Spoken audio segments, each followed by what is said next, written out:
EV1 will translate to an external pallet forward of the airlock to retrieve a foot restraint that they will take as they translate starboard to set up and ingress the Space Station Robotic Manipulator System, or robotic arm, from the S1 truss.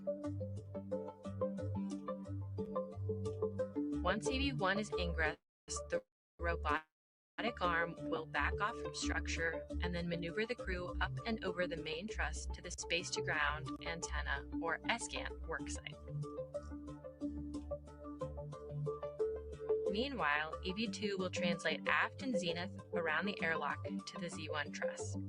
Here, EV2 will set up the worksite to remove and temporarily stow the failed SGAN antenna.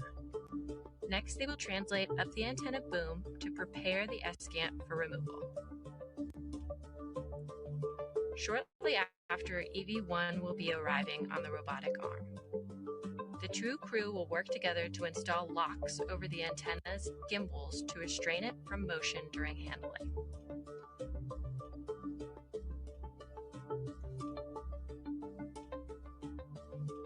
Next, EV1 will demate two electrical connectors. The crew will then work together to release 4 bolts holding the antenna to the boom.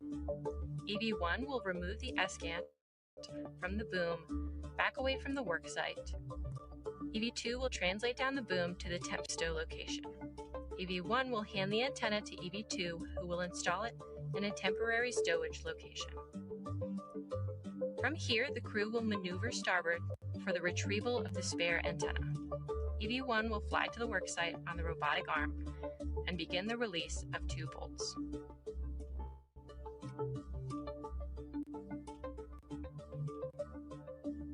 EV2 will translate along the truss to this worksite and assist EV1 with release.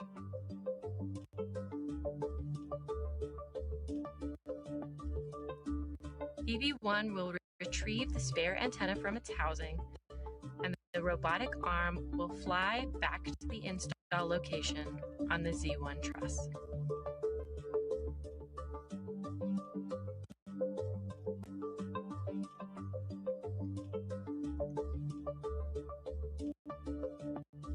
EV2 will translate back along the truss the same way they came, passing by the airlock on the way. Both at the worksite, the crew will work together to get the antenna seated and installed on the boom.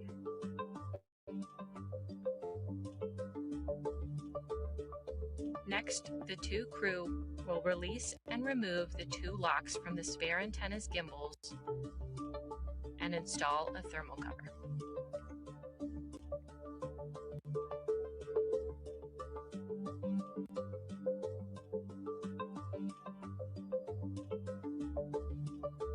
EV2 will retrieve the failed antenna from its temporary stowage location and pass it off to EV1. EV1 will carry the failed antenna outboard to its long-term stowage location.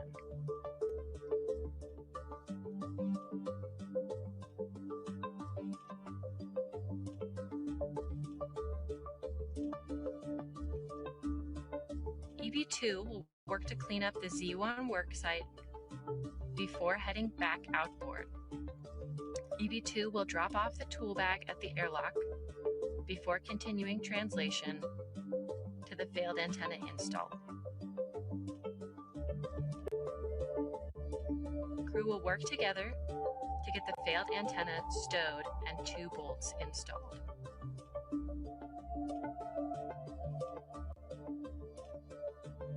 Once the failed antenna is stowed, EV1 will maneuver to the same location they ingress the robotic arm from. EV2 will begin translation back to the airlock and prepare for crew ingress. EV1 will egress the robotic arm and remove the foot restraint, which they will be stowing on an equipment platform nearby.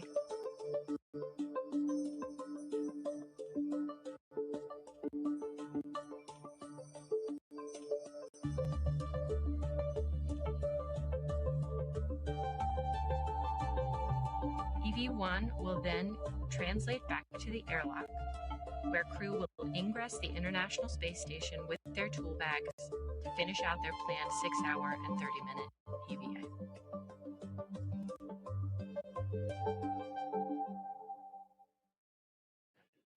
And that was a look at today's activities for Anil Menon and Sophie Adenot, the NASA astronaut and the European Space Agency astronaut who will be venturing outside of the Quest airlock a short time from now to begin the 282nd spacewalk in support of space station assembly, maintenance, and upgrades. A shift handover has been completed here in the flight control room in Mission Control. At the bottom of your screen, you have Flight Director Chris Dobbins, who is the flight director for today's spacewalk. To his left is Chloe Mering, the flight director who will preside over the next spacewalk on August 25th, that will see crew members go outside the Quest airlock for the third time this month to conduct a variety of different tasks in reconfiguring systems and electronics on the outside of the station. But today's focus of attention is the replacement of this faulty space-to-ground antenna.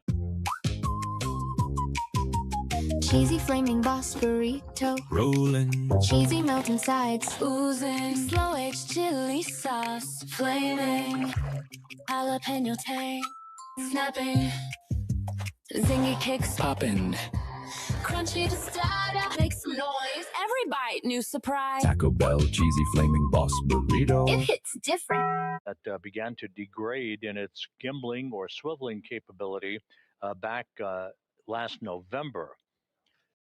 One of the features that you'll be seeing throughout the course of the spacewalk today will be Anil Menon, who will be planting his feet in a portable foot restraint at the end of the Canadarm2 robotic arm, sort of like a telephone repairman at the end of a cherry picker.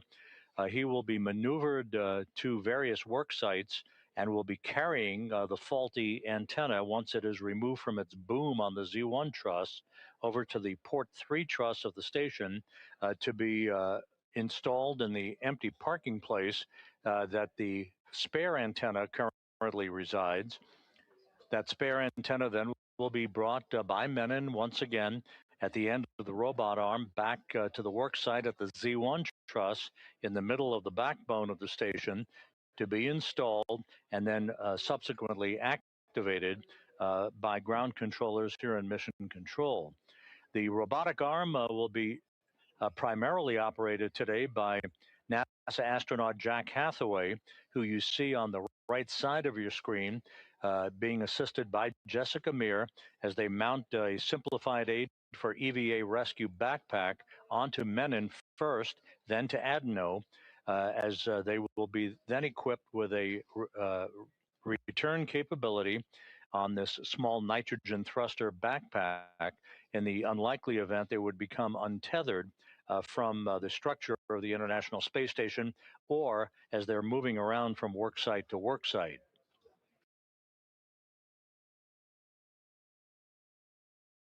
Earlier today, the crew was breathing pure oxygen to cleanse the nitrogen out of their bloodstreams, preventing any event of decompression sickness from occurring once they step out into the vacuum of space.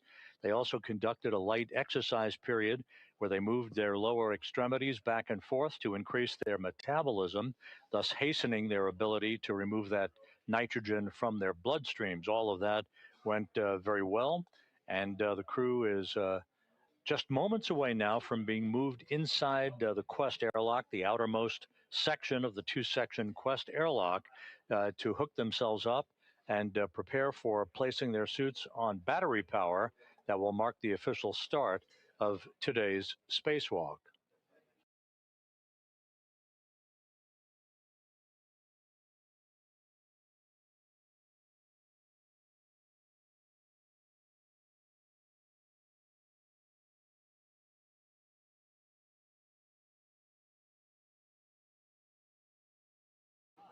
Here in Mission Control, you'll be hearing the voice for a while of Steven Zenter.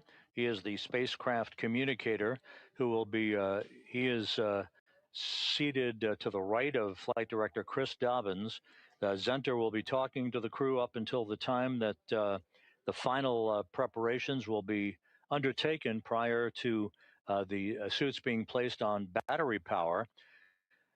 The spacewalk choreographer, if you will, or the IV, the astronaut who will be on console talking directly to the crew during the EVA itself, is veteran astronaut Anne McClain. She is not in the field of view at the moment. She'll be on console momentarily. She is in the room, and she'll be the voice you'll be hearing as she runs through the step-by-step procedures with Menon and Adenot while they're conducting their work outside in the void of space.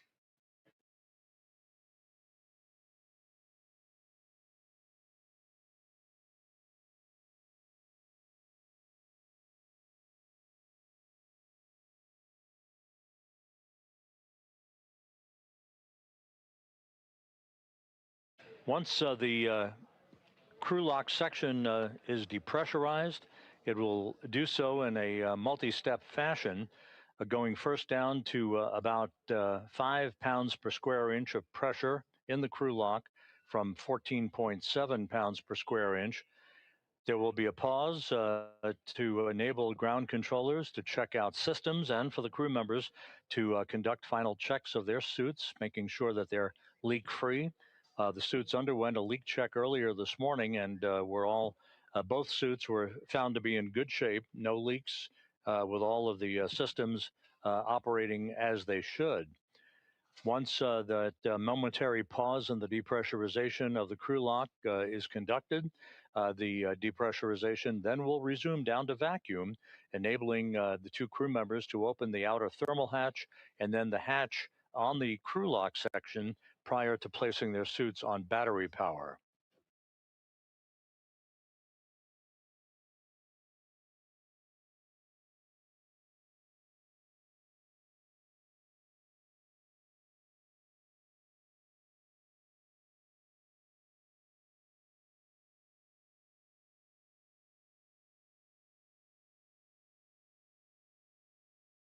Kavya built her business one bottle at a time. Through her MBA at Amity Online, she learned how to gain courage to grow bigger. Her jams made her famous, and they are now going global. Amity Online, the world's digital campus for everyone, everywhere. 6 a.m. Central Time. It will be about 30 minutes or so before we actually begin the spacewalk that is marked officially by the suits being placed on battery power. That puts us about 25 or so minutes ahead of the timeline, but we'll continue to track the official start time for you as we get a bit closer.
And just to update you, we now believe that the actual depressurization of the Quest airlock will come a bit later than 6:36 a.m. Central Time. As you can see, Anil Menon wearing the suit, bearing the red stripes on his legs as EV1 or extravehicular crew member number 1. He has moved into the crew lock section of the Quest airlock. Sophie Adenot still in the equipment lock. She'll be outfitted with her safer backpack shortly and will join Menon in the crew lock just a few minutes from now.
Jessica Meir on the left, and just out of the field of view in the lower right-hand portion of your screen, Jack Hathaway installing the Safer backpack onto Sophie Adenot, who soon will become the first French woman to walk in space.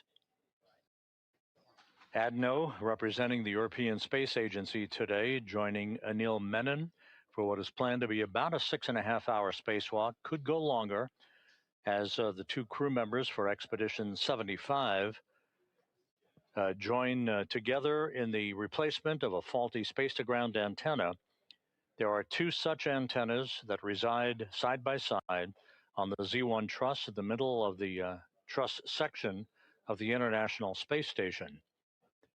SGANT number 2, or space-to-ground antenna number 2, is the antenna that developed a gimbling or auto-tracking problem last November.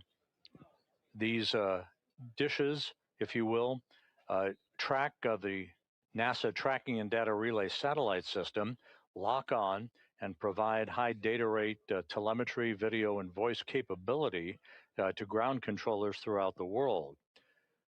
Since the problem with SGANT number 2 cropped up last November, the ground control team switched over to the use of SGANT number 1, and that has been functioning just fine.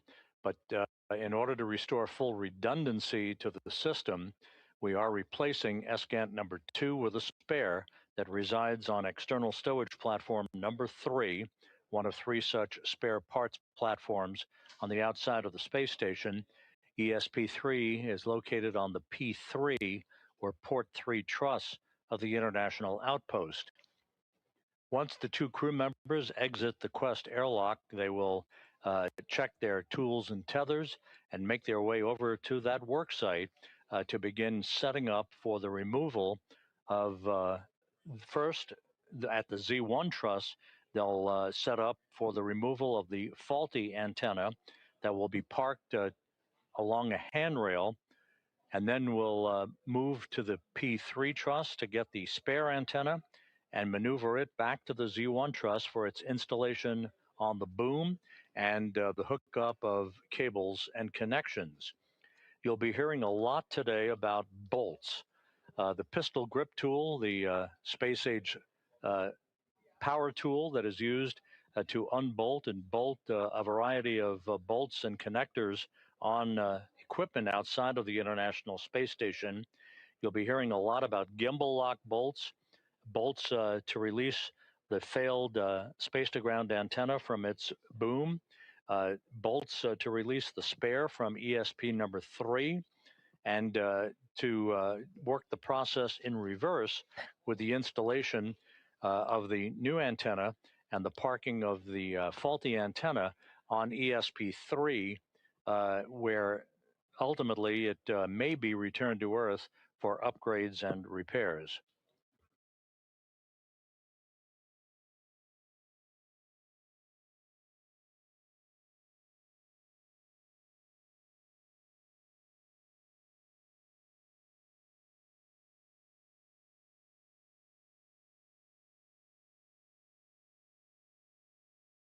And just a reminder, Anil Menon, who's already inside the crew lock section of the Quest airlock, he will be driven around at the end of the station's Canadarm2 robotic arm by Jack Hathaway that you see on the left side of your screen. Hathaway will be the prime robotics operator once Menon has gone outside and planted his feet in a portable foot restraint that will be attached at the end of the Canadarm2. It will be Menon who will haul the failed antenna over to a temporary parking place and eventually over to ESP3. And he will take the spare antenna and move it to its installation point on the Z1 truss.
Here in Mission Control, Flight Director Chris Dobbins is double-checking with several flight controllers as the two spacewalkers are now inside the crew lock section. You'll see the hatch closed behind them by Jessica Meir here just a few moments from now.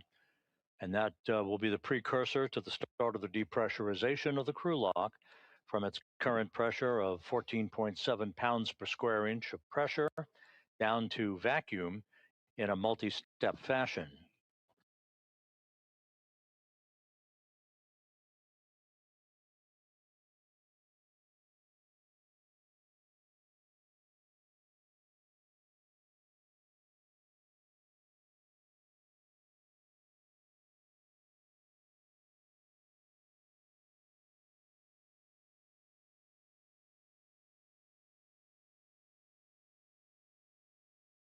The flight control team are reporting back to Chris Dobbins that everything is in order. No issues being worked whatsoever, either with suits or systems. And so we're just standing by for the final few procedures to make sure that the two spacewalkers are comfortable inside the crew lock section and in the right orientation for when the hatch is closed behind them. जब हर सुबह आप लेते हैं एक smart choice with harvest gold आटा bread, तब लोग तो तारीफ करेंगे ही क्योंकि इसके 4 स्लाइसेस दे 30% डेली फाइबर। हार्वेस्ट गोल्ड आटा ब्रेड, आपके ब्रेकफास्ट की smart choice.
This is Mission Control Houston. If you're just joining us, we are on the cusp of the beginning of the 282nd spacewalk in support of space station assembly, maintenance, and upgrades. You can see in this view in the Quest airlock, in the foreground is Jessica Meir. Jack Hathaway is right at the hatchway, the dividing line between the equipment lock section and the crew lock section. Inside the crew lock are the two spacewalkers for today, Anil Menon, EV1 or extravehicular crew member number 1, wearing the suit bearing the red stripes, about to begin the second spacewalk of his career and the second in the past 12 days.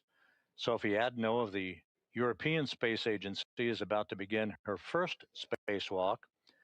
This the 5th spacewalk conducted out of the space station in 2026, and the second for Expedition 75 crew members.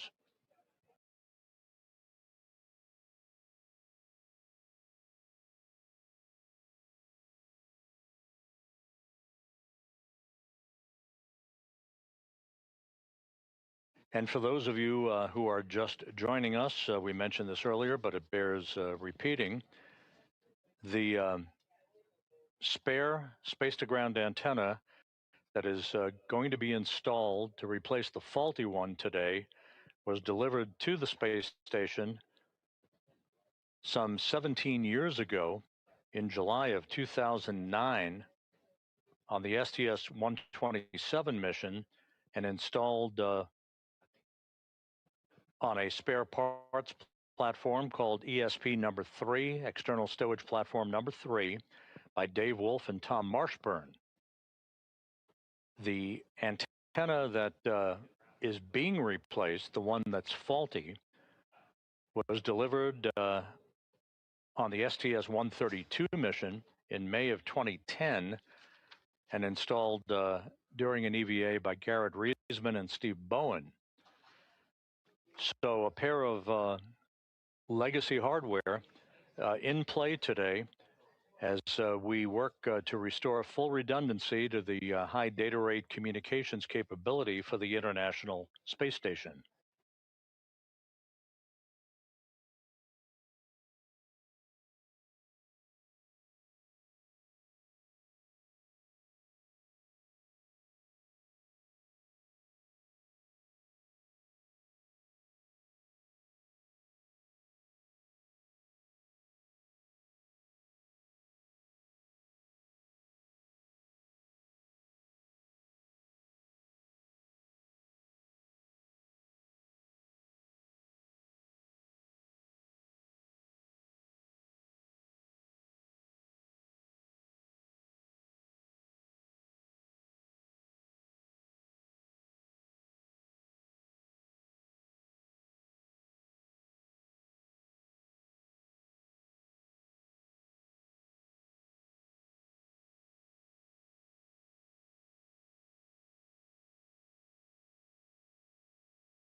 The space-to-ground antenna, SGANT number 2, that is being replaced today is part of the KU band system that enables high-rate data communications. That's payload data, video, crew procedures, and other communications functions for the International Space Station. This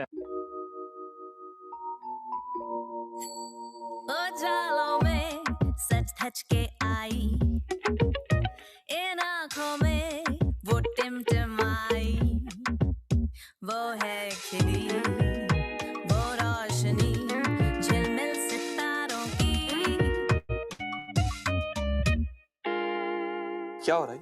light आ रही है।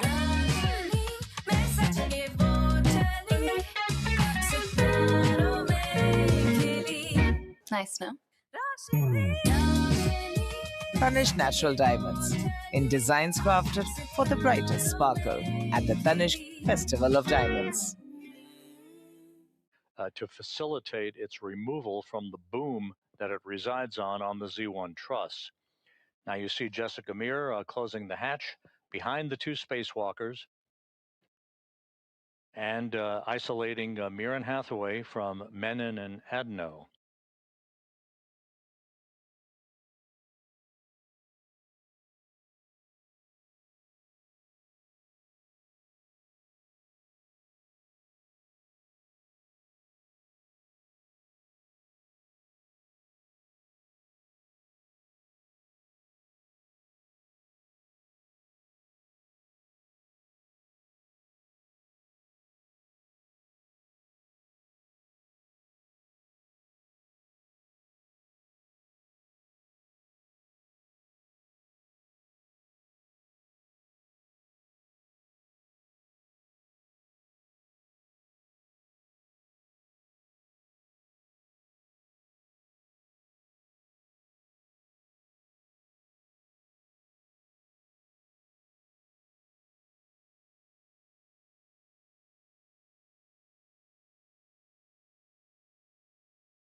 Houston airlock in step 77. We have completed steps 76 and 77, and you guys are go for step 78. We copy, Jack. Step 78 and 79 are in work.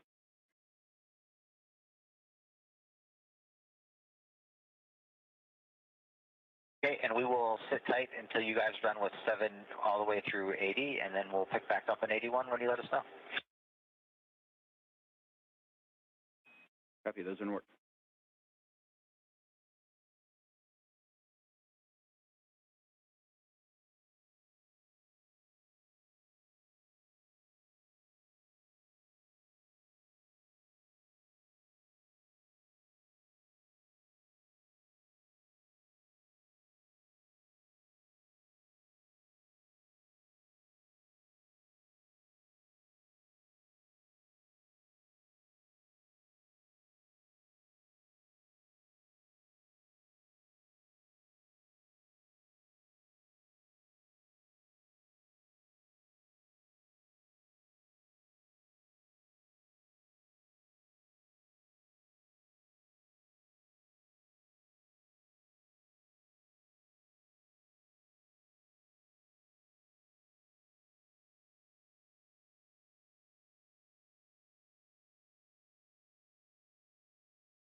This is Mission Control Houston in the equipment lock section of the Quest airlock. Jack Hathaway on the left, Jessica Meir on the right.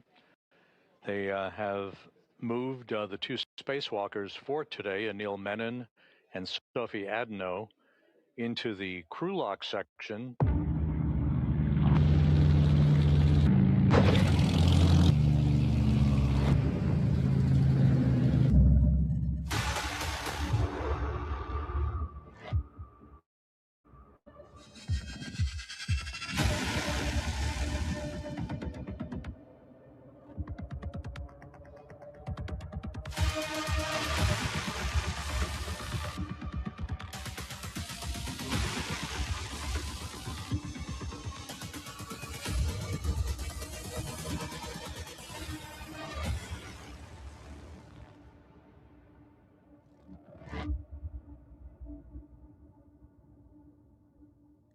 Hear you both.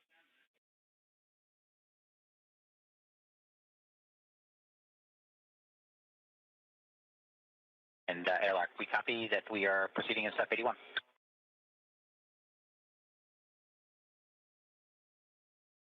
Sophie, I want you to just look and not touch. Can you check on the UIA that the depressed pump power switch is indeed in the off position? Depressed pump power off OFF. Verify that the depressed pump enable LED is on ON. Say again. Verify the depressed pump enable LED is illuminated, is on ON. Enable LED is on ON. Okay, and Houston airlock, we're waiting for your go to do the crew lock depressed cue card in step 84. Stand by for about 30 seconds.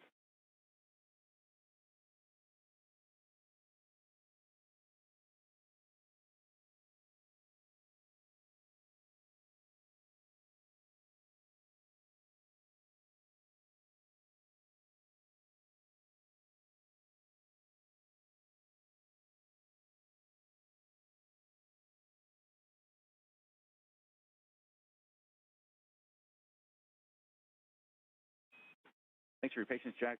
With that, we are go to step into the crew lock depress, repress coup card. Copy, we're go in step 84 to start the cue card.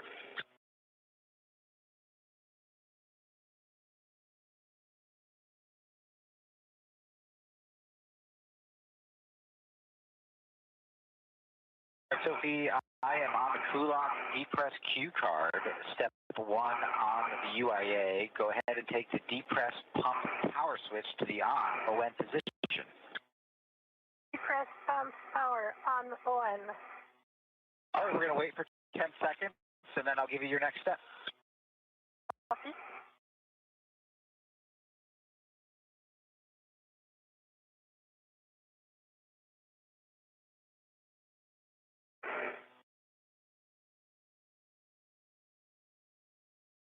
It's been 10 seconds. You can take the depress pump manual isolation valve to open, and you can expect an alert tone.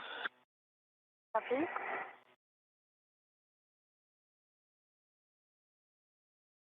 Manual ISO valve open. Copy, it's open. You guys can monitor your suit P gauge and make sure it stays below 5.5. If it gets up there, then let us know. Copy. One copy. And with everything going very smoothly, the depressurization of the crew lock now underway. This will be done in a two-step fashion, first down to 5 pounds per square inch of pressure, and then finally down to vacuum. That will enable the two crew members to open the outer thermal cover and the hatch to the crew lock before placing their suits on battery power. So if I turned on my lights just for... Yes, I'm doing the same. This is my box. Thanks.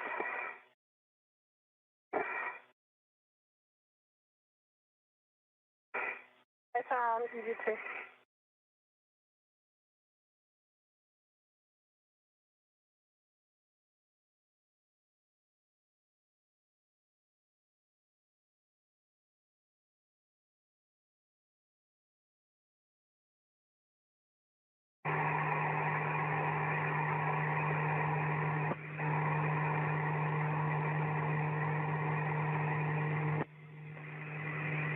With the start of the depressurization of the crew lock underway, we are estimating a start time almost right on the pre-published time of about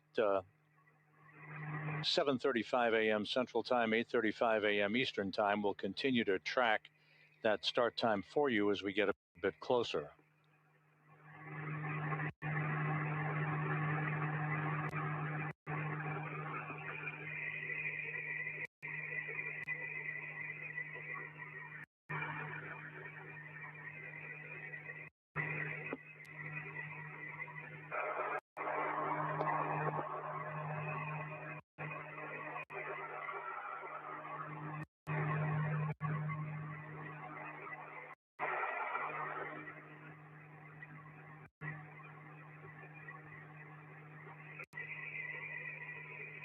The crew lock now passing 10 pounds per square inch of pressure.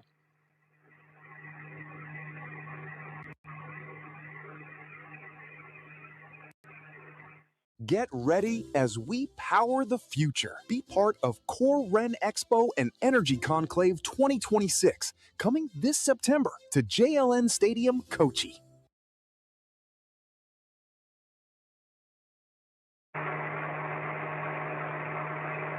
What's happening? 10 PSI on our way down to 5. One copy. 2 copies.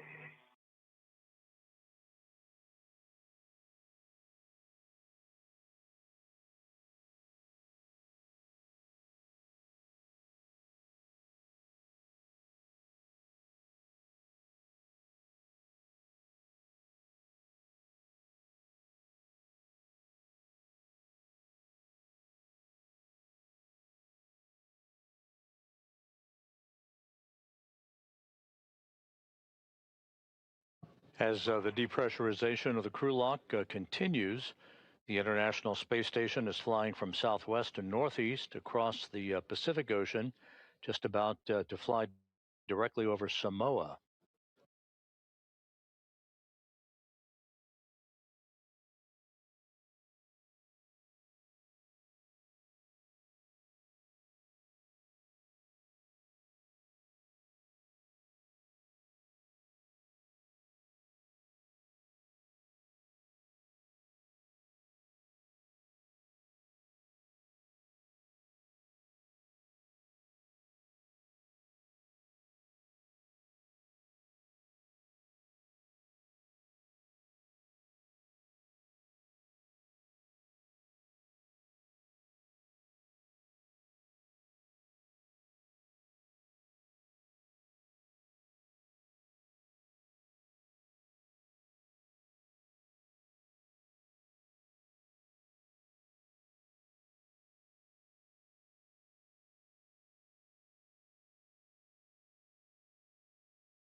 Continuing on down, we're passing 6.5 psi. You guys might get an alert tone at 6 psi. We're working our way down to 5. 1 copy. Copy.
Cheesy flaming boss burrito. Rolling. Cheesy melting sides. Oozing. Slow aged chili sauce. Flaming.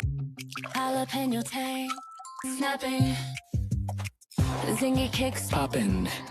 Crunchy to start. Make some noise. Every bite, new surprise. Taco Bell cheesy flaming boss burrito. It hits different. Of his career, and Sophie Adenot of the European Space Agency, EV2. She'll be wearing the suit with its no markings, just a pure white suit, no markings whatsoever on her suit, as EV2, extravehicular crew member number 2. Menon will be first out of the airlock, followed by Adenot.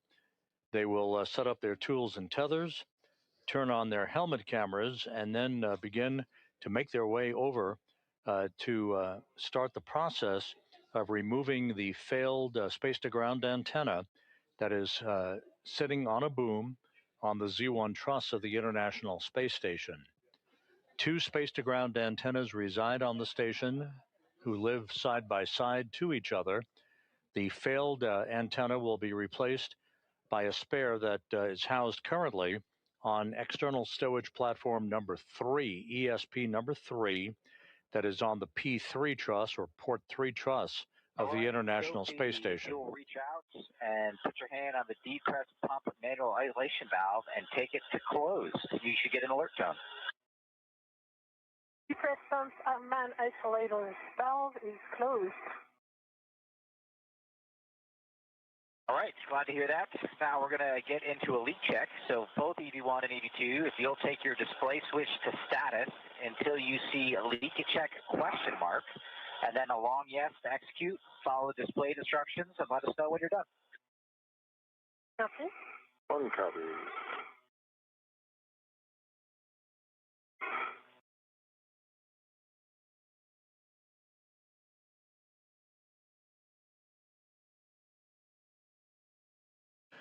And with the depressurization of the crew lock paused momentarily at 5 pounds per square inch per the procedures, a look at the key players for today's spacewalk. At the top of your screen is veteran astronaut Anne McClain. She will be the intravehicular crew member, or IV crew member, who will be talking to the 2 spacewalkers, guiding them through their procedures as they replace the failed space-to-ground antenna outside of the station today. Seated to her left is spacecraft communicator Steven Zenter. He'll be talking directly to the other crew members inside the space station. Flight Director Chris Dobbins is in the light-colored shirt on console. He is presiding over today's spacewalk, joined to his left by Flight Director Chloe Mering, who will be the flight director on August 25th, in charge of what is known as the Triple Jump Spacewalk, which will see a variety of tasks to reconfigure systems on the outside of the station. Have a good leak check for 2, and let me know when you're both in O2 actuator EVA. Copy. One's an EVA. Copy EV1 and EVA.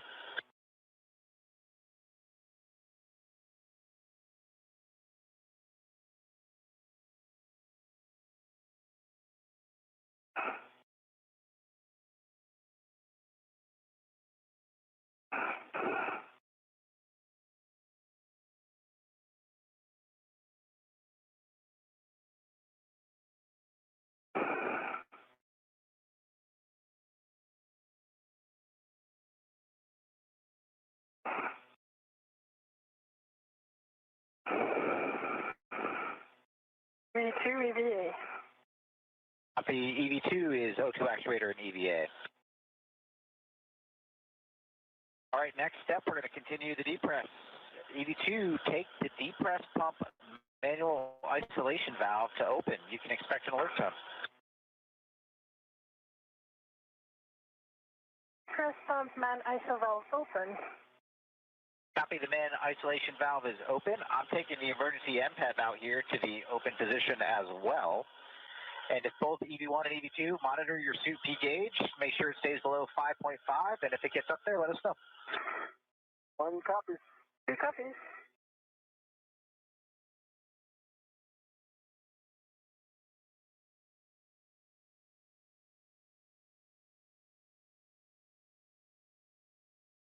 The depressurization of the crew lock once again underway after a momentary pause. This will take the crew lock down to vacuum, enabling the outer hatch then to be open, and for the 2 crew members to place their suits on battery power. That will mark the official start of today's spacewalk.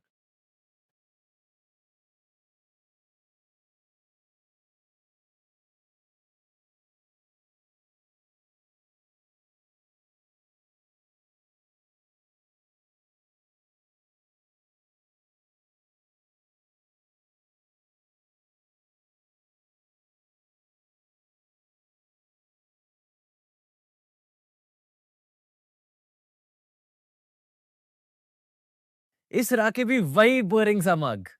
Yeah, we need to talk. Because best sibling ever मग पे लिखवाने से नहीं बनते.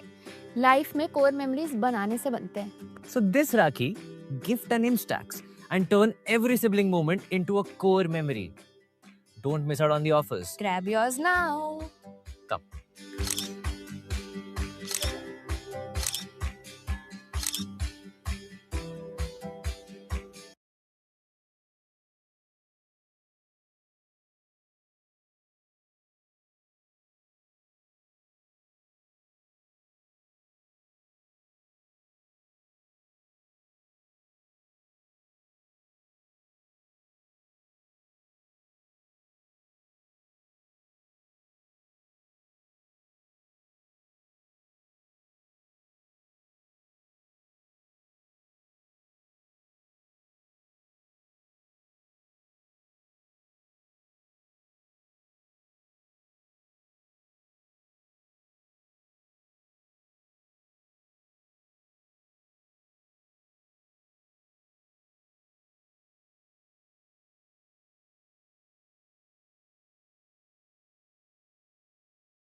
Jack Hathaway and Jessica Meir in the equipment lock section of the Quest airlock, monitoring the systems as the crew lock is just about at 2.5 pounds per square inch of pressure.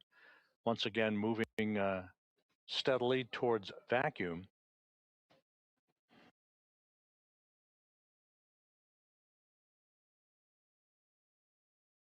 Today's spacewalk expected to last about 6.5 hours in duration.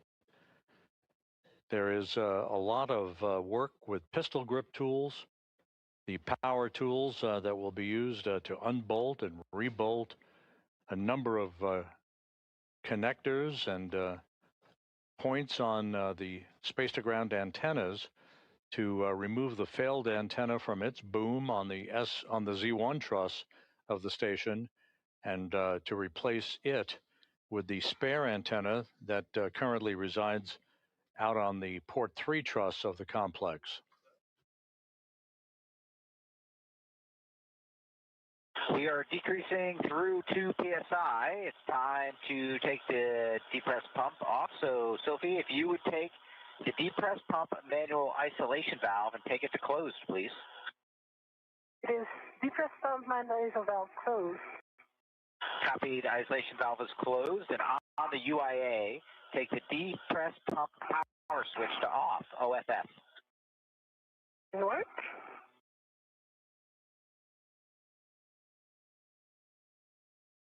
Depress pump power off, OFF. Copy. Off, OFF. You guys are awesome. You're going to crush it out there, and we will be here wait for you in a couple hours to bring you back inside. And with that, Houston, and you got them. Jack and Jessica, nice job getting the crew ready. Anil and Sophie, it's game day. We are on step 11, and we're ready for your initial tether config. Good to hear your voice and ready to do some work. Thanks, Jack and Jessica. And here goes the tether config. I'll start with mine. But on the left side, I have a ring extender that's connected to a waist tether. The small hook is closed lock, black on black, and the large hook is connected to that D-ring extender, so it forms a loop, and that large hook is unlocked. On my right side, I've also got a D-ring extender. The small hook is closed lock, black on black, and the large hook is on my NWS unlocked. And then on the right side, the red hook goes direct. My D-ring, closed lock, black on black, and that goes to the red reel unlocked. And on the red reel is the green hook, closed lock, black on black, and the yellow hook goes to the green reel. It is closed lock, black on black. Green reel is unlocked, and the anchor hook is on my MWS. I've also got Sophie's anchor hook on my red reel, closed lock, black on black, and I'm going to hand it over to Sophie to start her tethers and connect them up where I left off. Copy, Anil. Thank you very much. So I'll start with my left. I have a D-ring extender on which there is a small hook of the waist tether. It's closed lock, black on black. The big hook of this waist tether is gate closed lock, black on black, and goes to the airlock waist tether. Big hook, which is gate closed lock, black on black. The small hook of this airlock waist tether is closed lock, black on black on the airlock D-ring extender. So for me, that's a good load path to the airlock. Then I'm going to switch to my right side. On my right D-ring extender, I have a waist tether. Small hook is gate closed, lock, black on black. And the large hook is on my mini workstation. Right now, I'm the one I made up my mind. I got up to run to the furthest sign. Check my shoes, I've been gone for my chucking on. Now the rubber's gone. Like a wrecking ball. Busting through like a wrecking ball. Bang, bang, boom, boom. Chicka boom, chicka boom. Bang, bang, boom, boom. I'm coming through. Bang, bang, boom, boom. Chicka boom. Anchor hook. The anchor hook is gate closed lock, black on black, which I double check here on his tether. So for me, that's a good config. Okay, Houston is tracking a good initial tether configuration. So when the crew lock DPDT is at 0, you will expect an alert tone. Okay. That long list of procedural checks by Anil Menon and Sophie Adenot. And Anil and Sophie, it's going to be about 10 minutes to get down to that number. Houston.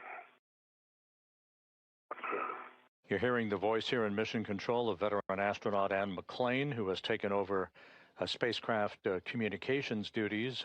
She is standing there in the lavender jacket. She will be talking directly to the two spacewalkers, guiding them through their step-by-step procedures as they replace a failed space-to-ground antenna on the Z1 truss of the International Space Station. The spacewalk officer for today's spacewalk, Sandy Fletcher, here in Mission Control, happy with the tether configurations that were reported by Menon and then Adenot just a moment or two ago as the precursor to the crew lock going down to full vacuum. That will occur momentarily, setting the stage for the opening of the outer hatch and the suits being placed on battery power to mark the official start of this 280-second spacewalk in support of space station assembly, maintenance, and upgrades.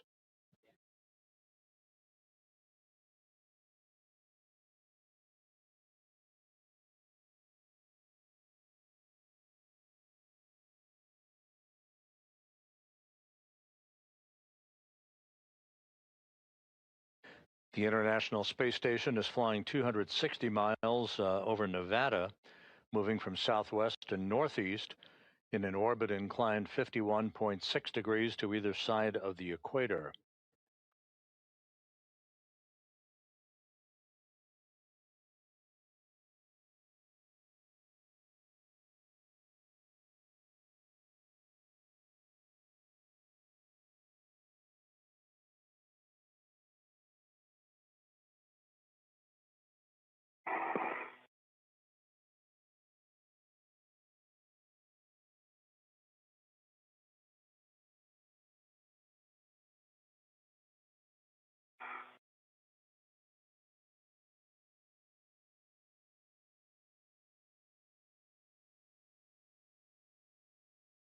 The space-to-ground antennas that are the subject of today's spacewalk activities, there are two of them that auto-track, if you will, basically move or swivel to point themselves in the direction of the tracking and data relay satellite system, part of the KU band system that enables high data rate communications for payloads, video, crew procedures, and other systems on the International Space Station.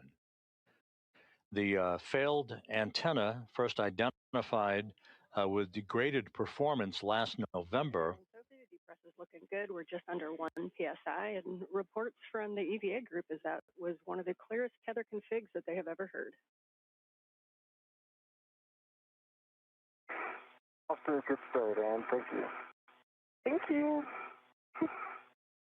And McClain reporting a good report card for the two spacewalkers on their tether configurations before they venture outside of the crew lock into the void of space. The failed space-to-ground antenna, which first exhibited degradation in its performance back in November, has a failed gimbal assembly, meaning it can no longer point in the direction of the TDRS constellation that's needed for proper communications. So the spare space-to-ground antenna, which is on external stowage platform number 3, out on the port 3 truss of the station, will be brought into play today, first delivered to the station on the STS-127 mission back in 2009.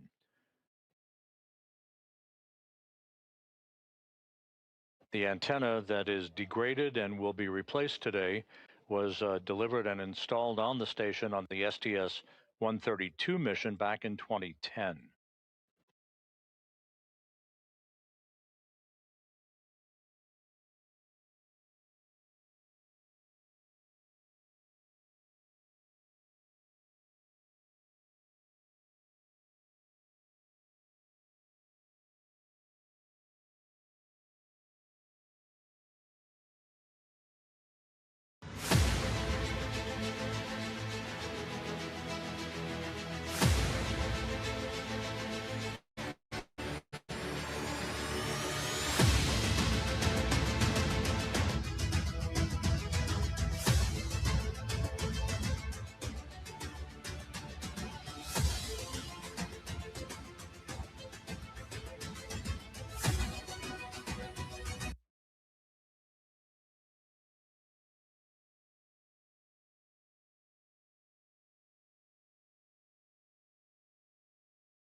We're now sitting at about 0.7 pounds per square inch of pressure in the crew lock, approaching vacuum.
And Anil and Sophie, we're showing you at about 0.65 or just under.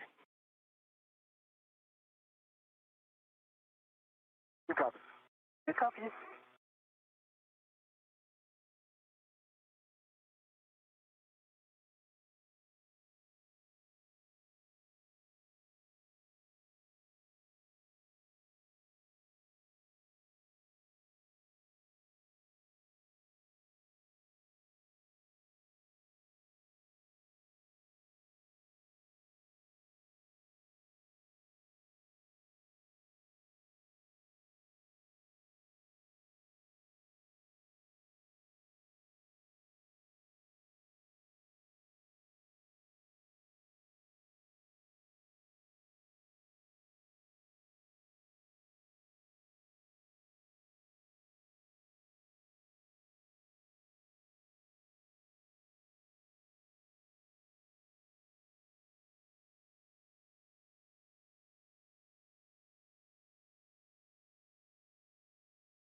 With the crew lock section of the Quest airlock approaching vacuum, we are expecting today's spacewalk to start just about on time at about 7:35 a.m. Central, 8:35 a.m. Eastern Time.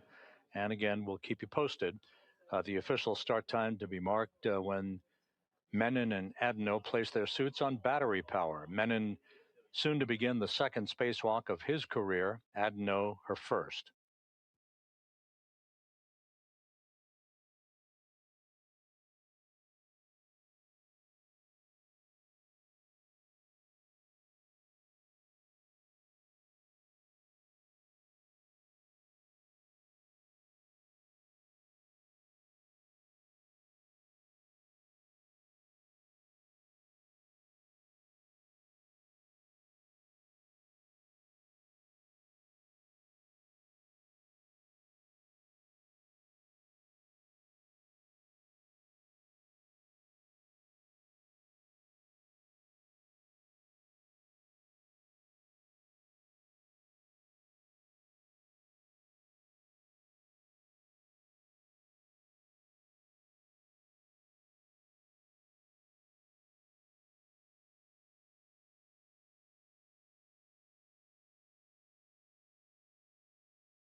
With the crew lock section at 0.5 pounds per square inch and just a bit below that, actually. The spacewalk officer here in Mission Control, Sandy Fletcher, is good to proceed with the next series of steps, final communications and leak checks prior to the time the crew places their suits on battery power to mark the official start of today's excursion.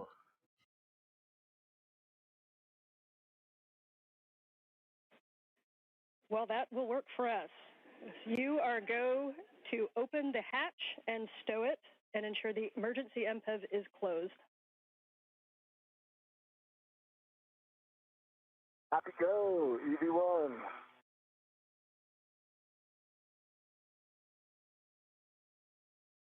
And Anil, you don't have to worry about that. The MPEV, that's for Jack.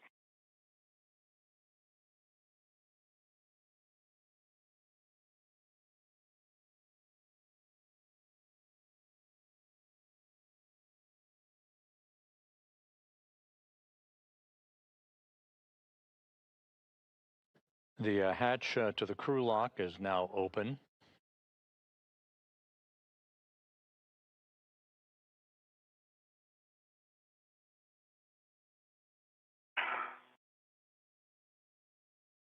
All right, open and stowed. Standing by for the crew to put their suits on battery power. Put down my visor. Copy, visor down, EV2.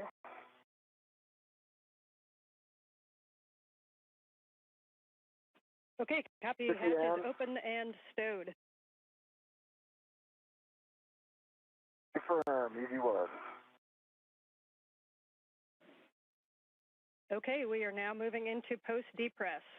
On your DCMs, switch power to BAT, stagger your switch throws, and expect a warning tone. EV1 is going to go first. Confirm. BAT. Sophie, EV2 going now. BAT.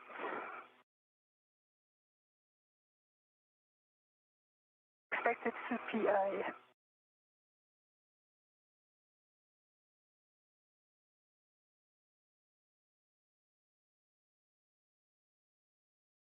And for EV2, Sophie, did you say that power is BAT? Power is BAT. I have CPI.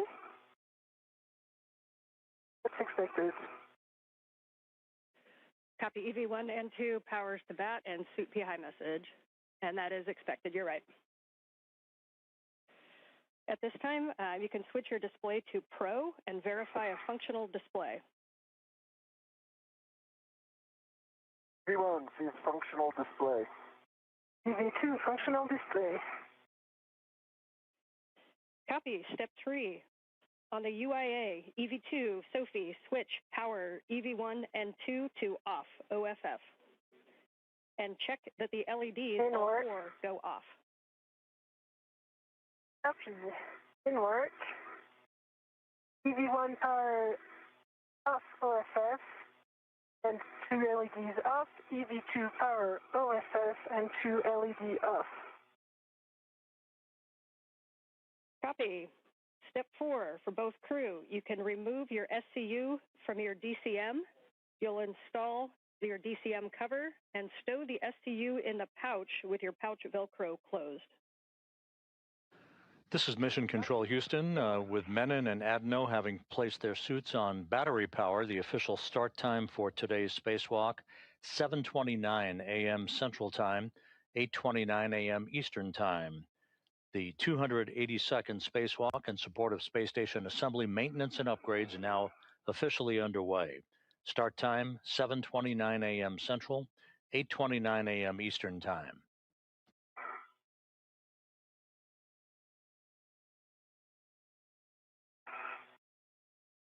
A home isn't built for one person.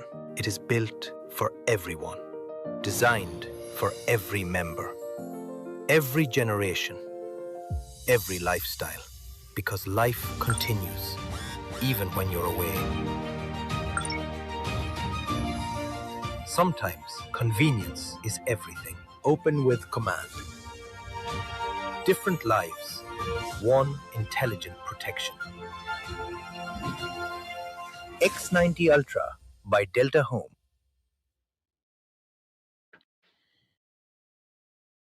Followed shortly thereafter by Sophie Adenot.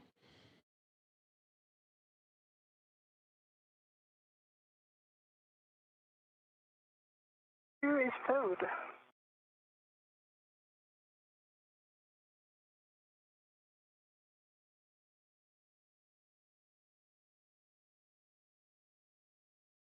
For EV2, Sophie, we understand SCU is disconnected and in the pouch. SCU disconnected and in the pouch. Copy, thanks. And we'll wait on EV1 to proceed. EV1 is disconnected and in the pouch. Copy, and can you both verify that your DCM cover is installed? DCM cover installed. DCM cover is installed. Copy. EV2, Sophie, check that the deep press pump man ISO valve is closed. Press pump man ISO valve closed. Copy. Both crew, on your DCM, take your temp control valve to max hot, which is lower numbers. Good opportunity to use the mirror.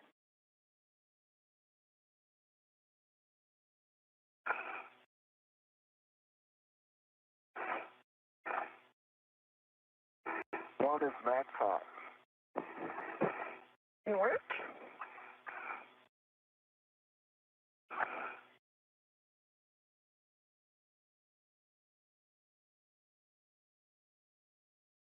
Do max hot. Copy. Both crew and max hot. Can switch water on ON. On, water on. Water on, ON. Copy. Both crew, water on.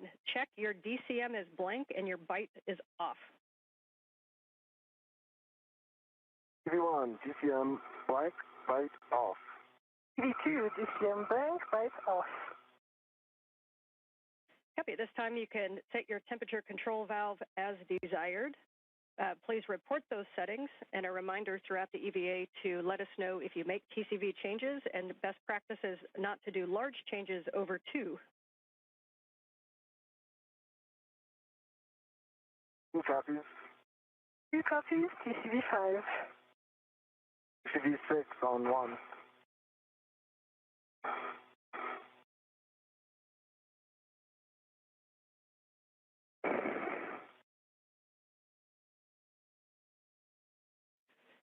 Copy 6 for EV1.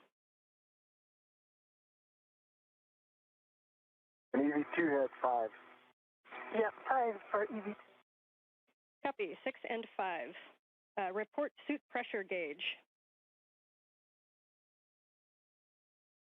Suit pressure gauge on EV1 is 4. Spacewalk intravehicular crew member Ann McLean is reviewing the correct configuration for spacesuit systems with Anil Menon and Sophie Adenot before Menon moves outside of the Quest airlock to set up his tethers and tools, followed by Adenot in the first stages of today's spacewalk to replace a failed space-to-ground antenna on the International Space Station.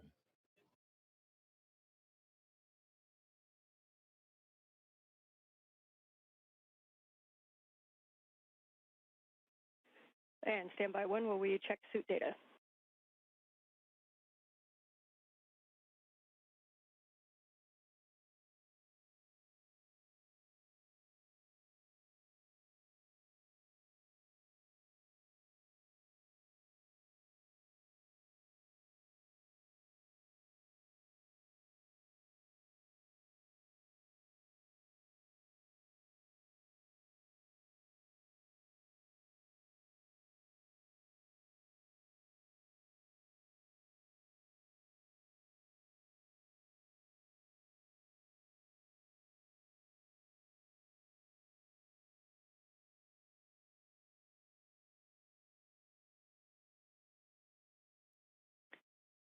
And Anil and Sophie, we are just looking at data. We're going to hold you here for a minute. We had an LED on the PSA, so we're going to be running a PSA recovery from fault. So we'll just stand by where you're at for a couple minutes. Standing by. Standing by.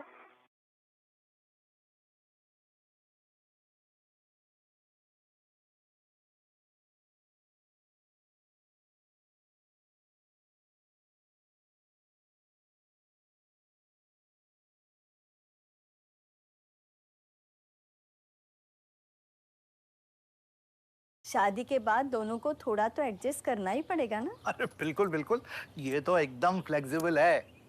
बस AC 23 पे पसंद है। और हाँ, Sunday को सिर्फ राजमा चावल खाता है। और सुबह 7 बजे चाय ना मिले तो थोड़ा क्रैंकी हो जाता है।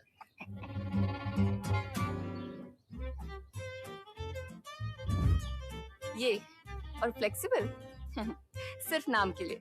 म्यूचुअल फंड्स की दुनिया में भी मार्केट के उतार चढ़ाव के साथ आपके फंड को फ्लेक्सिबल होना जरूरी है। काम के फंड्स वो होते हैं जो लार्ज, मिड और स्मॉल कैप एलोकेशन को सही वक्त पे एडजस्ट करे। तो आप भी चुनो एक काम का फंड, यानी flexi cap fund. Mutual fund निवेश बाजार के जोखिमों के अधीन है। योजना से जुड़े सभी दस्तावेजों को ध्यान से पढ़ें।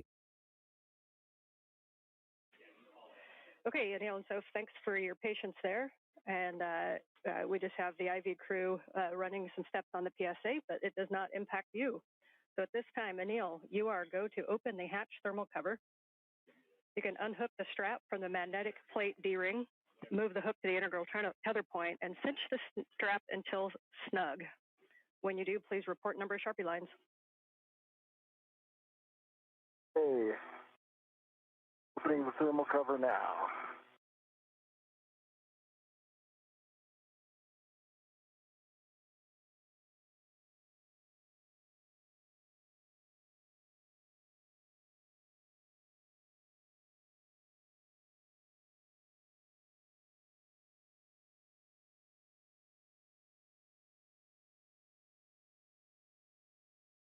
One's got thermal cover open, 6 Sharpie lines. Copy. It is open and you got 6 Sharpie lines. You are go to egress the airlock, and your first step is to attach your anchor hook, EV1 anchor hook, to the forward airlock D-ring. One is egressing now and looking for forward.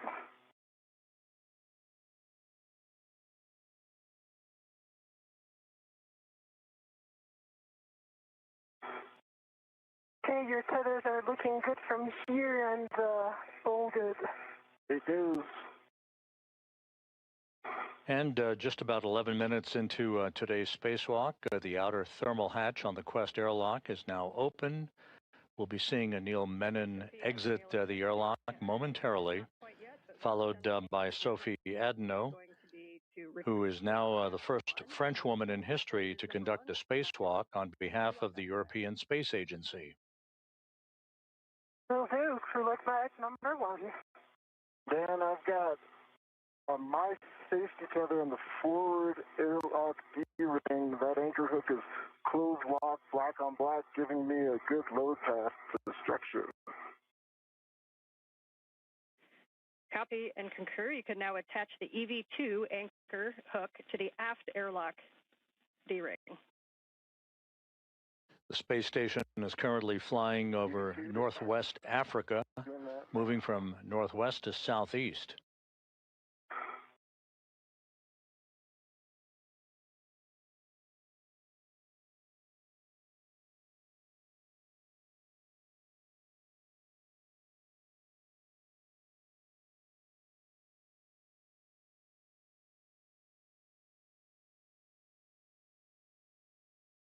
And EV2 is on the aft ring, close lock, black on black, giving Sophie a good load tap to structure. Sophie's go to unlock her waist tether, and I will get in position for that crew lock bag 1. Okay, I am ready to pass the crew lock bag 1. I double check it's number 1. I will wait a minute before, I'll pass the bag first before and I exit before I release my airlock, since I have to. Sounds great, Sophie. I'm going to get my BOT ready. Yep. I'll tell you when I'm in a good position. Copy all. And we concur with all your words. Great teamwork. And Anil, eventually you'll go on the forward side. And then, Sophie, as you release the crew lock bag to him, please just let us know if you are leaving the large small in the airlock or if you're taking the large small with the crew lock bag. So the plan is to leave the large small in the airlock, and the small red that is currently attached, once Anil will be ready to the bag, then I will put it back on the UIA tether point. Hey, Sophie, I'm reaching for the bag. I see you. I see you have control of the bag. I do. Let me get my ret on it. Mm-hmm. That is Anil Menon, who's just outside of the Quest airlock, receiving the crew lock bag with tools and other equipment needed for today's replacement of the space-to-ground antenna on the Z1 truss of the station. Put this on my BRT, and then I will clear some space, or I'll get ready for that RU bag. Copy. I confirm the small red is on the airlock UIA tether point. Great to hear. I'm getting ready for the bag, but take your time for the medium RU bag. Do that.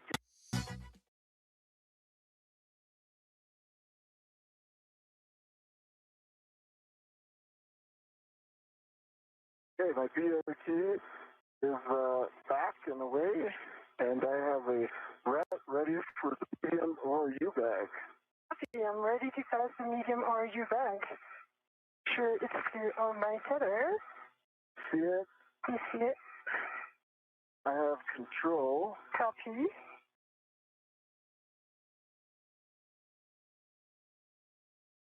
I now have a rat on the handle. Copy. And let's see. I see the airlock rat. I'm going to shake it. It's right here, right? Yes, I confirm. Okay. It's coming off. I'll tell you when it's released. I am ready. Okay, it's coming back to you. Copy. I have the rat. You have the rat. Yep. Okay, I'm clearing some space.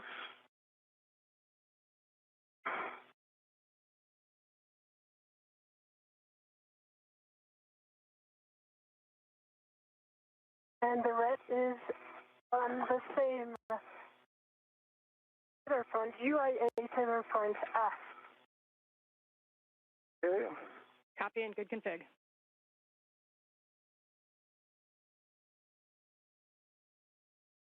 And I am ready to egress whenever you give me the go.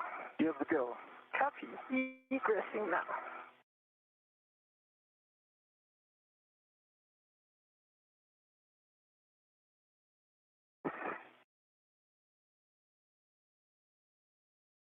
I see you coming out.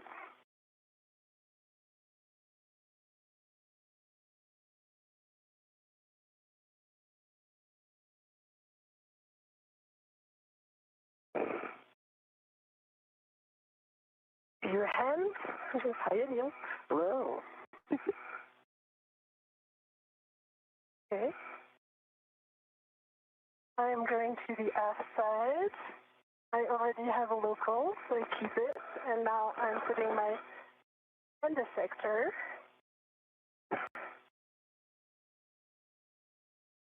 All right, I'm out. I'm ready for the beta check. Oh, maybe before. Yeah, I'll take my bag before. Yeah, that's true. As you like. That's a good idea. Okay, I'm just move some tangles here.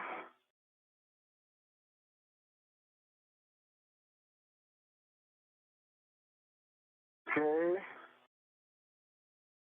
Here's an ORU bag when you're ready.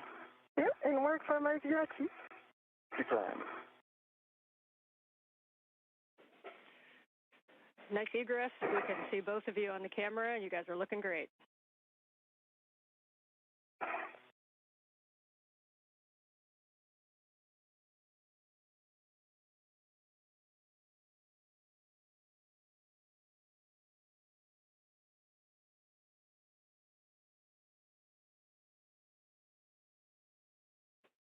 And as you guys get situated with the bags on your BRTs, just a reminder that to tighten your BRT knobs and really take a look at where your ORU bags and crew lock bags are. The divers are not as much of a help in space, so you want to keep those nicely tucked to your body, and you may need to use those joints on the BRT. Copy. Ann McLean, the spacecraft communicator here in Mission Control, jokingly indicating the word divers, a reference to those engineers who assist astronauts in their training in the neutral buoyancy laboratory here at the Johnson Space Center in spacewalk practices. Anil Menon outside of the airlock, as is Sophie Adenot, Menon wearing the suit bearing the red stripes, Adenot with the unmarked suit, as they make sure that they have all of the orbital replacement unit bags with their tools and tethers and all of the other equipment that they'll be using during today's spacewalk to replace a failed space-to-ground antenna on the truss of the International Space Station. I see your red on it. Okay, let me double check. My red is on it. Yeah. I'm just going to put the large hook where I expect it to be. Back here. Here it goes. I'll let you release my ret. Yeah, I'm ready to release your ret.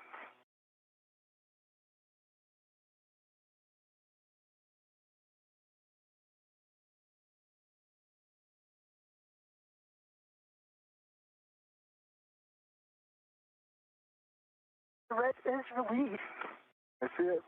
Let me just put it on my NWS and I'll be ready for the buddy check. Okay. I think I'll readjust my ERT a little bit too. Turning for the sunrise skies, turning for the weekend vibes, Turning for the beachside run, turning when the night's begun, turning for the plans that flip, turning for the sun trip, turning for this, turning for that, turning for this, turning for that, turning for the life is that. Introducing Relaxo Bahamas denim flip-flops. Always stylish.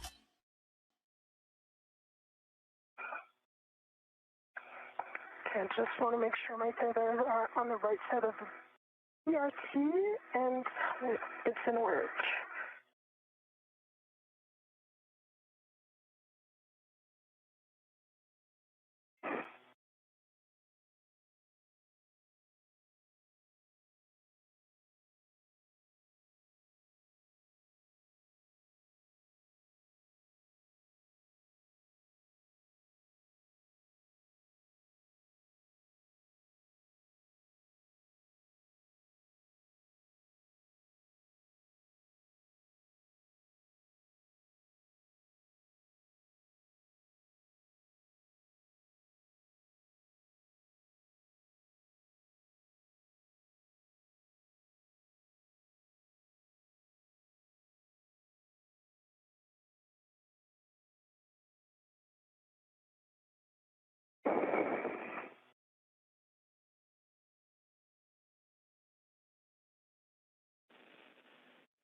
And as you complete the medium or U-bend stowage, Anil, your step after this is going to be to close the thermal cover. No rush on that, but if you'd like to start getting into position. And after that, we'll be doing buddy checks.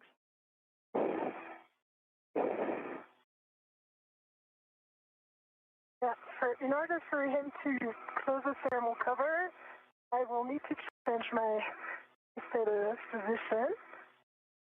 Standby 1. I've got it. I'll just hold the thermal cover here. Yep.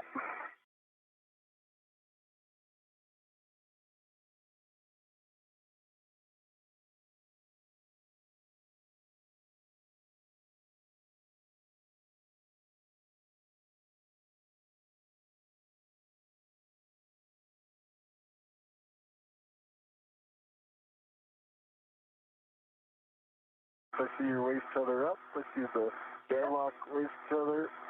Yep, you are go for that. My VRT is rigidized. In position. Okay, thermal cover closed. Copy. Thermal cover closed. Your next step will be buddy checks if you'd like to get into position where you can see one another. And I'll just remind you of the list as you get into position. We're going to be turning on our HECAs. Then we'll be checking for green LEDs, MWS and BRT tabs, safer handlers, and tethers and tools. All right. I'll start off, Sophie, okay? Yeah. I see one green light. I see your 4 lights, headlamps are on, just confirming that for you. I see your 2 safer handles are down, and I see your 3 tabs are up. Taking a look at your tools and tethers now, and while I'm doing that, think about your hat and gloves. Okay, my hat is dry and gloves are baseline nominal. Tool and tethers look good. The only thing I have for you is your left waist tether. It goes off of your D-ring extender on the outside of your BRT to that circular handrail. Yeah, so I see that. Just be aware when you take it down on the outside. Yep, I see that, and for now I will leave it like this.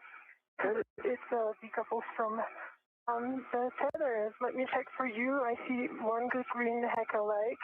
I see your 2 helmet lights, nominal. I see your 3 tabs up. I see 1 and right. Your left safer handle is up. 25 minutes into today's spacewalk, Anil Menon and Sophie Adenot performing what are called buddy checks, basically examining each other's suits and tethers to make sure everything is in order before they move away from the Quest airlock.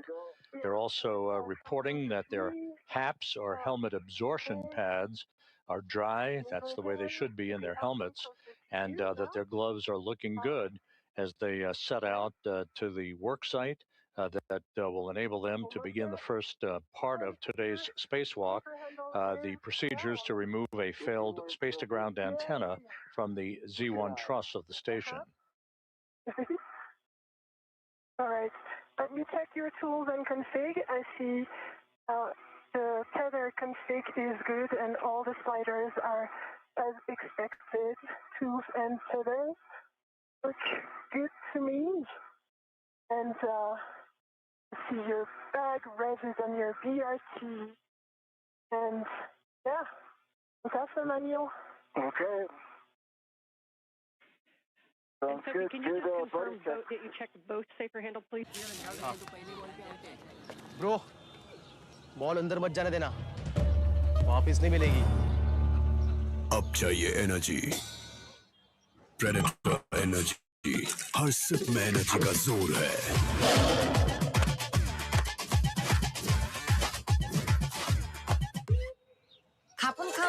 तभी तो गली-गली में हो रहा है.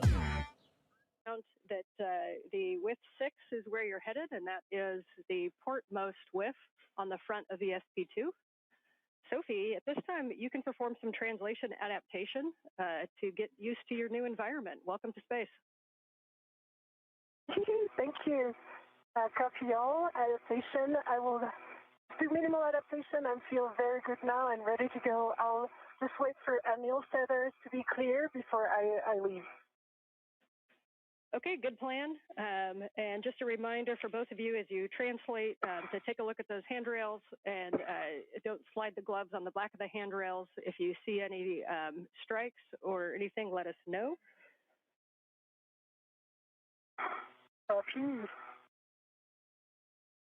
Those instructions from Anne McLean indicating that Menon will make his way to external stowage platform number 2, which is alongside the Quest airlock, to retrieve the articulating portable foot restraint that he will install at the end of the Canadarm2 robotic arm.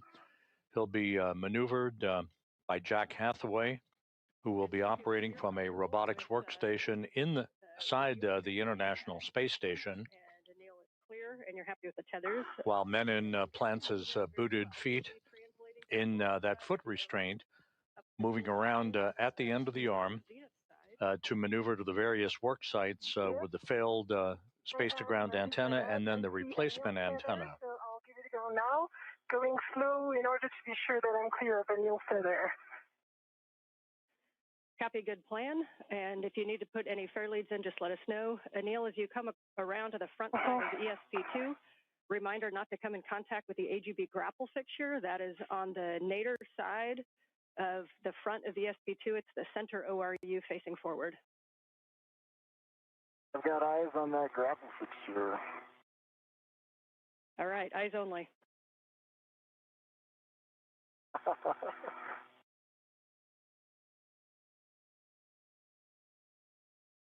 Anil, I see your tether. I leave it on my left, and I double check that it's not in my bag. Yep, and you'll find as you come around the corners is when that bag's going to want to swing. So you're going to be coming around to the forward side of the airlock, and as you come up, we're going to recommend that you stay starboard of the CETA rail to keep your tether routed that way.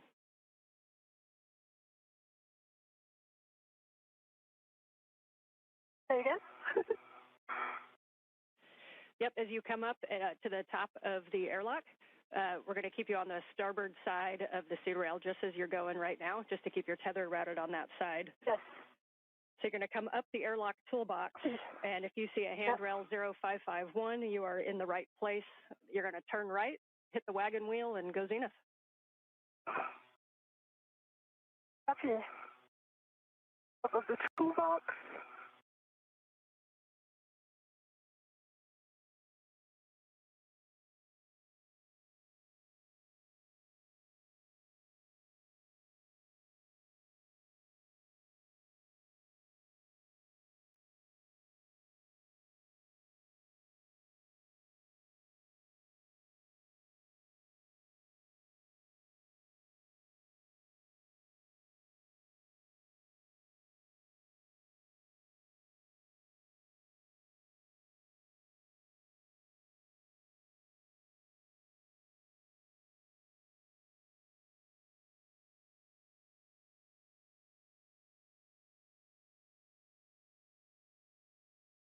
Yeah, I'm going to take the forward path, the V1. Okay, we understand you're going to go on the forward path. So reminder, it's probably easiest to translate on the high-pressure gas tanks. They've got those handrails that'll put you right at the base of the forward path to Z1.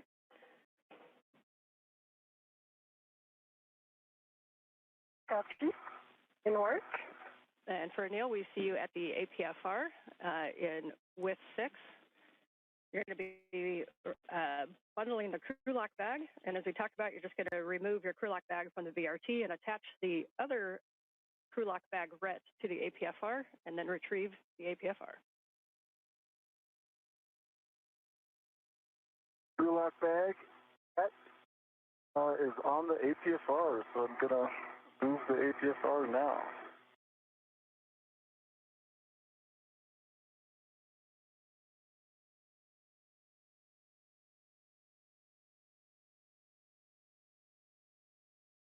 And Sophie, as you get up there, I'm sure you're going to get a nice view of the SAS antenna. You're also going to see some heat pipe radiators. Those are going to be the big squares that are shiny, and those are a no-touch. Yep. Copy.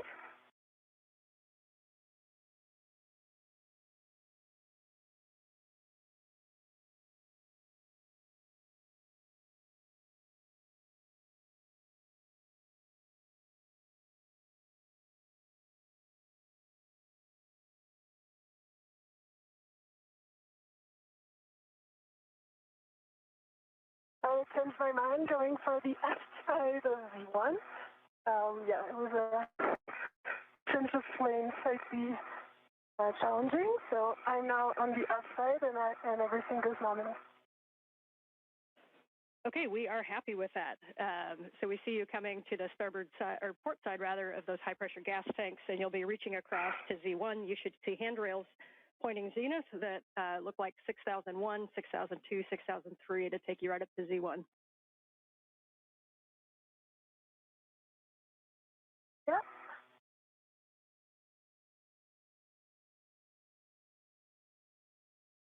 I'm mindful of the ATSR and the source antenna.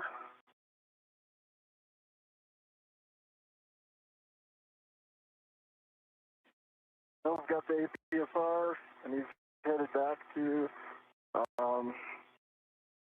S1. Okay, we concur. Reminders, you come back around toward those airlock toolboxes just to keep an eye on tethers. Sophie's going to be tracking up from the airlock to the starboard side of the cedar rail. Sophie, we see you arriving up at the Z1 work site. Welcome. Your first step is going to be to temp stow the ORU bag on the S-cant boom handrail. Reminder to be slow translating on that Z1 boom and avoid sudden stops or cyclic loading.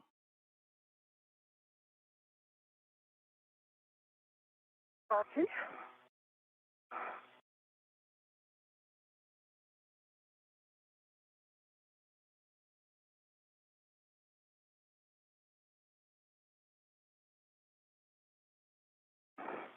Sophie Adenot is making her way to the Z1 truss. This is the center section of the backbone of the station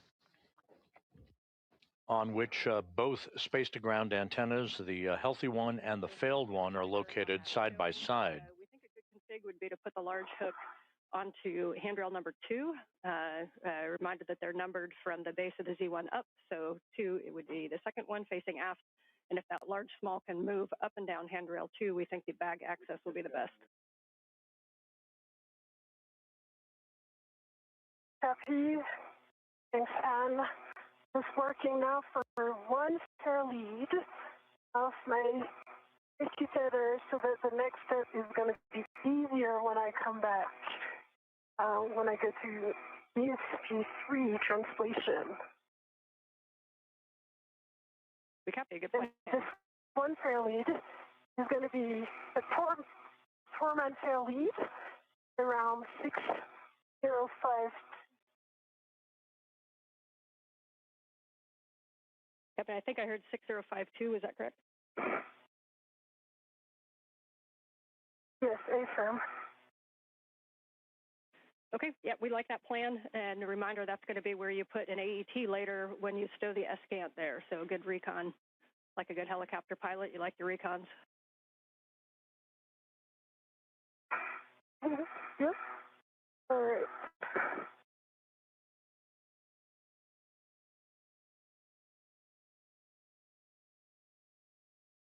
And I got to look at that EPFR as I was passing the starboard one.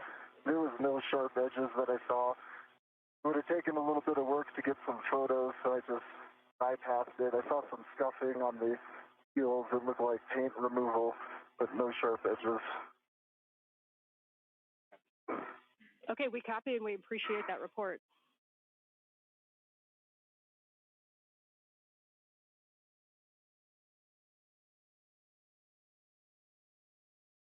Okay, Sophie is in position for the bag stowage with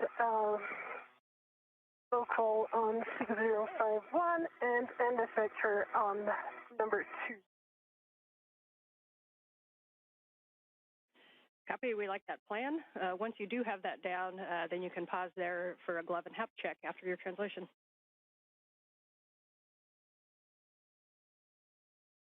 Copy, and I will also change my TCV setting.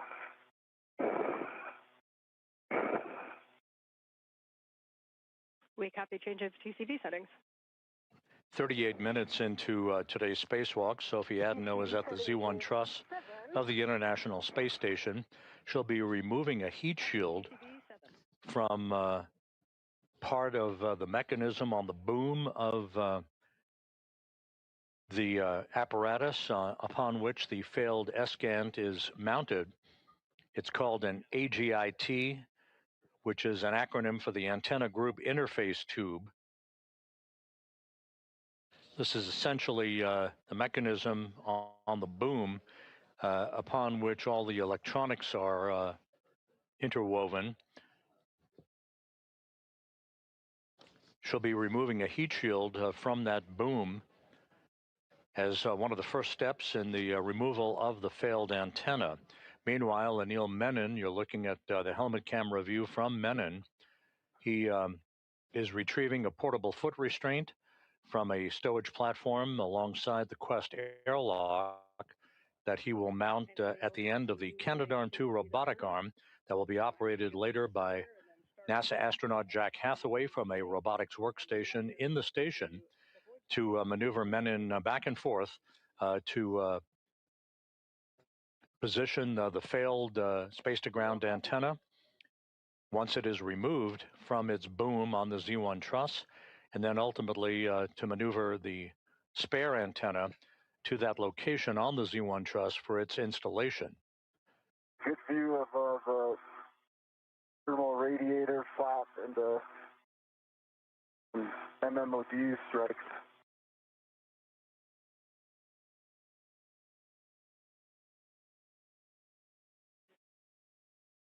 The MMOD on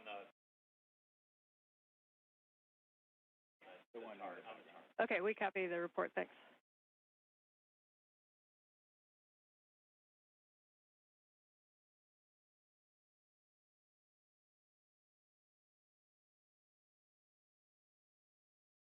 And I'm up to Cedarburg.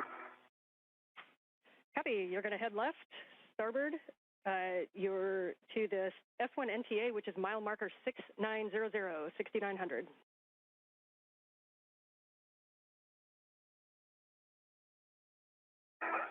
And Sophie, as you get things stowed, your first action is going to be to remove the heat shield. So you'll be opening at that bag, and you'll be tethering to the agate heat shield and to put it in that bag.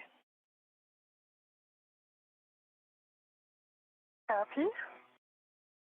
Right now, I can confirm I have 2 AET, one on the handrail 2 and one on the handrail 1, and I'm currently removing my VRT. The bag is good config. I'm going to switch it down so that it doesn't fly away. And Sophie, I am in place now. So if you have some comms, Sophie, now's the time. Otherwise, I would start chatting with Jessica. Yeah, got plenty of them. I know my next step is the heat shield, and that's coming right after the VRT storage. Yep, and for Sophie, just a couple of cautions to avoid contact with the ESCANT dish and the gimbals. And the max load on the ESCANT is 45 pounds, which is 20 kilograms. Your steps that you can go ahead and take is to go up and retrieve the heat shield. You're going to tether to it and release the quarter turn fasteners. And then reminder that over on the starboard side underneath, there is an elastic strip that you need to remove. And then you can stow that agate heat shield into the ORU bag. For Anil, I can give you a go to speak with M1.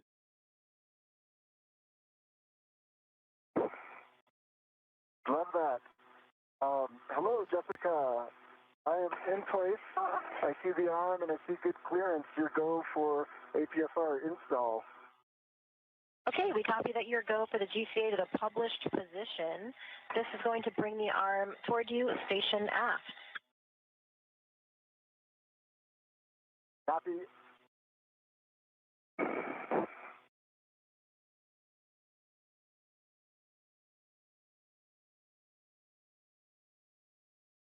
Anil, we're starting the R motion in 3, 2, 1. Jessica Meir is accompanying Jack Hathaway at a robotics workstation inside the station. As you can see, Hathaway is the prime robotics operator for today's spacewalk, maneuvering the Canadarm2 into the right position so that Menon can install the portable foot restraint at the end of the arm. He'll be riding at the end of the arm to move the space-to-ground antennas, the failed one and the replacement antenna, back and forth for the replacement work that is yet to be accomplished during today's spacewalk, which is now 43 minutes in duration.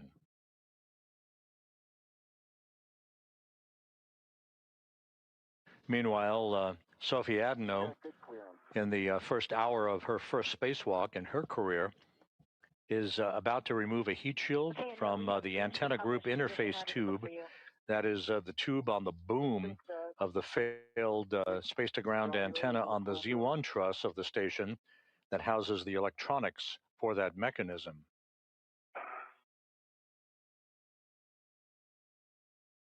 Let's call GCA complete here. Okay, copy GCA complete. Stand by while we get breaks.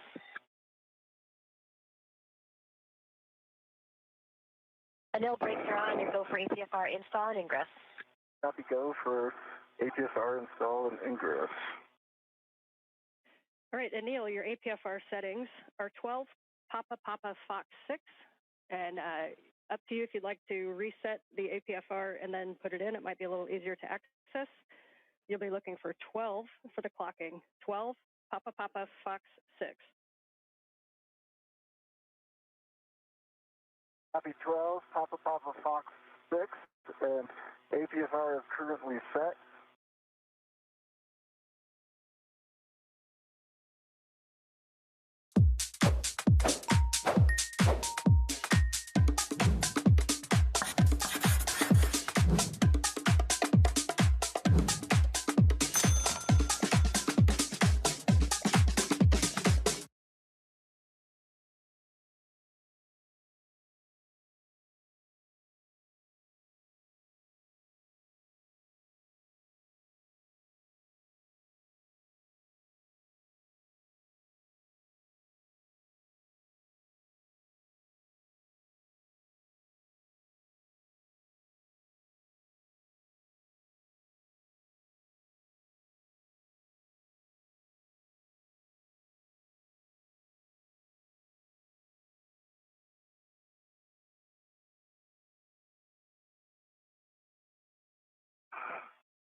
And Sophie, when you have a moment to pause, if we could get a good glove and hap check, please.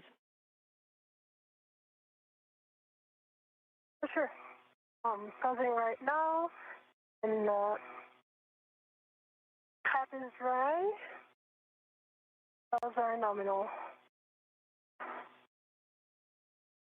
Some dark spots on the RTV of my left hand. I put it in front of the HECA, but really minor dark.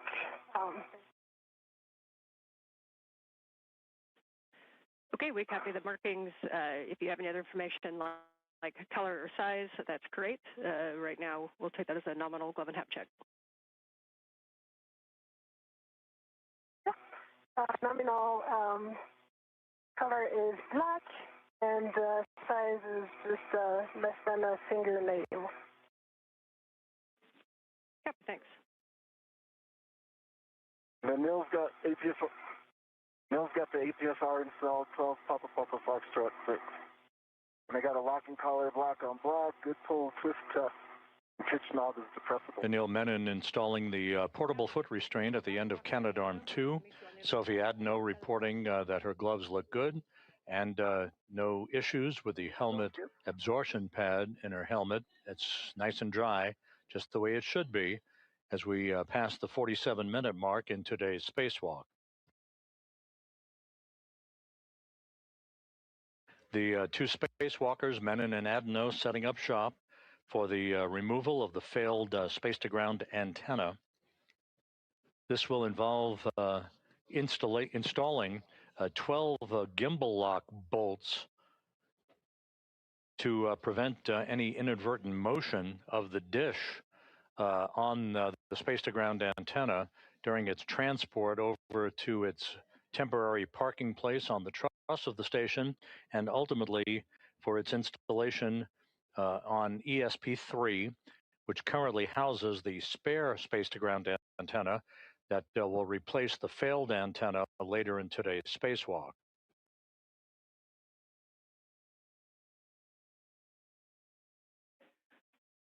And Anil and Sophie, I'm back with you on comm. We're waiting for video to come up. Copy. Come. And Anil, when you're in a good position and ready to walk through tether swap steps, let me know. Sophie says I can't see you. Let me know if you need any additional steps for the agate heat shield removal, and then we'll be taking over comm for the tether swap. Oh, no, all good. Just working on the translating up the boom.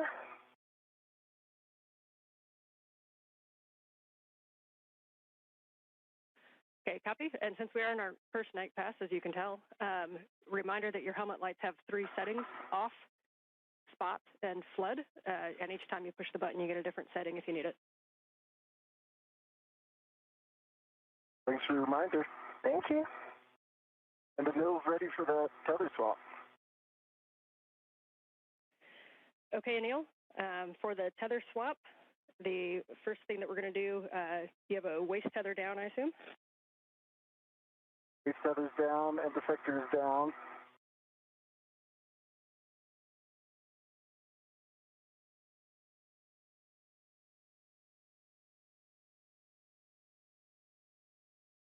Waist tether is down and defector's down.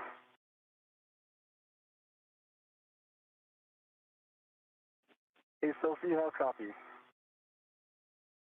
I copy you loud and clear. All right. Tell me. Loud and clear. Copy. The tether from the overview bag is on the heat shield, and I double-checked both sides. It's all good, so I'm now going to remove the quarter turn fastener. Gotcha. And Freddie, how do you copy? Waist tether down? Waist tether is down and defector is down.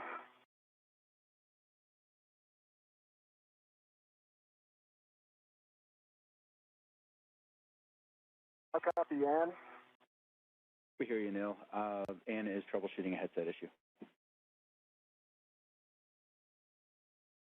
I hear you loud and clear. I can relay some information if needed.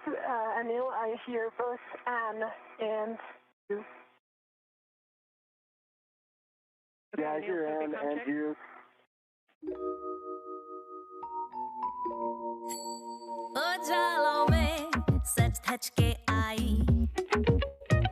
इन आँखों में वो टिमटिमा Green hook is locked on red reel. You can now retrieve your yellow hook from the green reel, and you're going to stow that on the SSRMS Lee tether point. Yellow hook to the SSRMS Lee tether point, and that will be locked. Okay.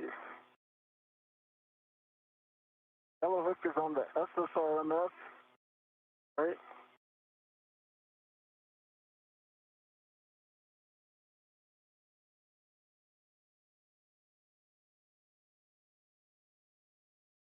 And yes, affirm yellow hook. Yellow hook is it's on and it's locked. Copy. Understand. Gate closed and hook locked on the Lee tether point. You can now. Close. Locked. All right, and then check that your red reel is unlocked. Red reel is unlocked. Copy. You can now lock your green reel, and then you're going to retrieve your green hook, and you're going to stow it on the S1 NTA handrail. So lock the green reel. Okay, I'm going to transfer to Trust, then I'll do that and report back. Copy. And if you need it, the S1 NTA handrail is directly above mile marker 6870.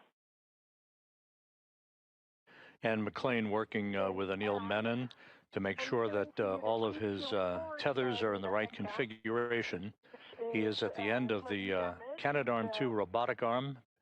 Alongside him, Sophie Adenot, as they set up shop for the beginning of the process to remove the failed space-to-ground antenna on the Z1 truss of the International Space Station that began to exhibit degraded performance last November. It is or down. And all the other sides are 100% covered with aluminum shield. There's no risk of thawed because everything is attached, and I'm in the process of removing it. Okay, we copy the report. We do not see it in the camera view. The camera view, just so you know, ends right where the agate handrails start, so just below the heat shield, and we're talking about the report. Okay, let me go up so that I can show it to you before finishing the removal. Do you see it now? That's a good view. Thank you. All right.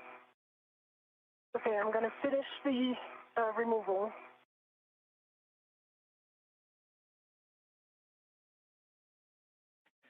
And Sophie, when you get a chance, can you tell us there's something that may be on the agate that caused that damage? I think my suspicion is that sunlight is intense on this side, on the forward side, and the sun, like the thread that is the cross that has like the pattern of the thread here is I would say it's too much sun rays on it. That said, I see that the app side also has the beginning of this right where the thread is in a pattern of cross. And I can point it with my finger. It's right here. There's no risk of fraud, but it's of course that's sufficient, I guess. Okay, copy. We have a decent view of it. If you wouldn't mind pulling it down and right, and just then we'll get a little bit better view of that. We really appreciate the report. Okay, down and right like this. That is beautiful, and then just slowly move it to the right, and we'll be able to see the whole thing. Okay. Every side of it has a little bit of aluminum torn stuff. Again, the heat shield that Sophie Adenot is displaying is basically the wrapping around the antenna gimbal interface tube, the agate, as it is called. It's essentially where the electronics are located on the boom where the SGANT antenna, the failed antenna, is housed on the Z1 truss.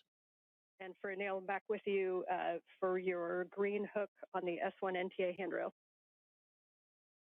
Yeah, I am just unwinding tethers here. I think with the crew lock bag, got them looped, but I have a solution, so I'll be unwound soon.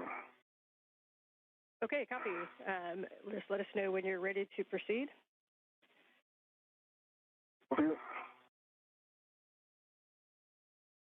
For Sophie, as you get the heat shield into the ORU bag, your next step is going to be to retrieve the gimbal locks, and for installation, you can either BRT in position and then grab them from the ORU bag, or if you need to grab them and then translate up and get in position, that's fine too.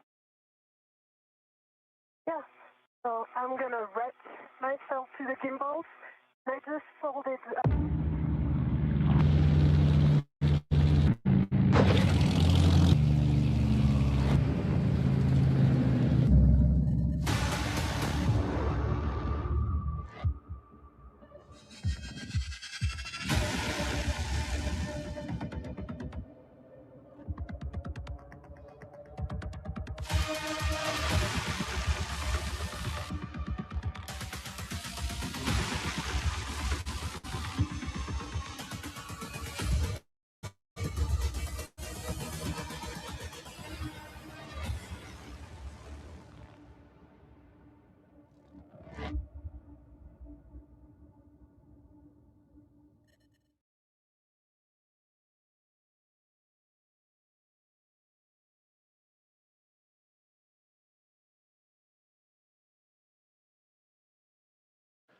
This is Mission Control Houston. As we approach the 1 hour mark in today's spacewalk, the reports are very, very good. The crew is right on the timeline as they work their way to remove the heat shield along the boom of the space-to-ground antenna location on the Z1 truss. Also, their suits are operating as advertised. No issues reported so far in today's spacewalk, the 282nd in support of space station assembly maintenance and upgrades. In this view, you see Anil Menon wearing the suit bearing the red stripes as he prepares to accompany Adenot in the removal and installation of a series of gimbal lock bolts. There are two sets of these bolts. The first set is 4 bolts. The second set consists of 8 bolts. They will restrain the antenna from inadvertent movement during the time that it is not only removed but transported to its temporary stowage location on the truss of the station and eventually on external stowage platform number 3.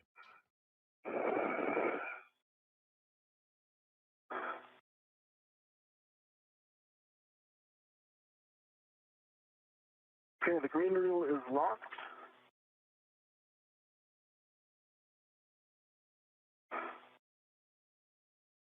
Copy, green reel locked, and you'll be retrieving the hook to the handrail and then unlocking it.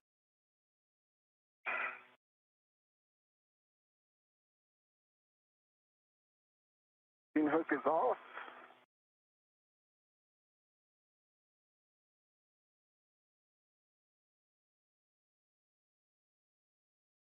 And the green hook is on the handrail.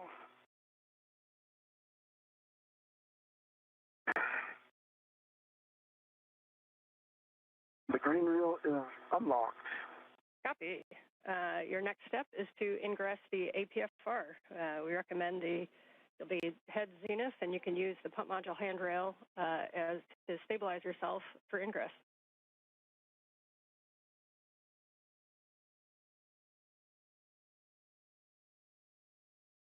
Menon finishing up the preparatory work for his planting of his feet in the articulating portable foot restraint at the end of Canadarm2, upon which he will be maneuvered back and forth in the transport of the failed space-to-ground antenna and its replacement over the next several hours. The robotic arm being operated primarily by Jack Hathaway from a robotics workstation inside the International Space Station, accompanied by Jessica Meir. I would like to reinstall it. It's right in front of my heck of view, if you see it. We see it, checking. Copy. And for your information as well, the heat shield didn't want to stay tucked in, although I thought I had done a very good job of it. No worries. You are go to reinstall that TA clamp, and just a reminder that about potential sharp edges on those, just take a look closely and you're go to reinstall.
रोज रात एक match शुरू होता है, India versus peaceful sleep.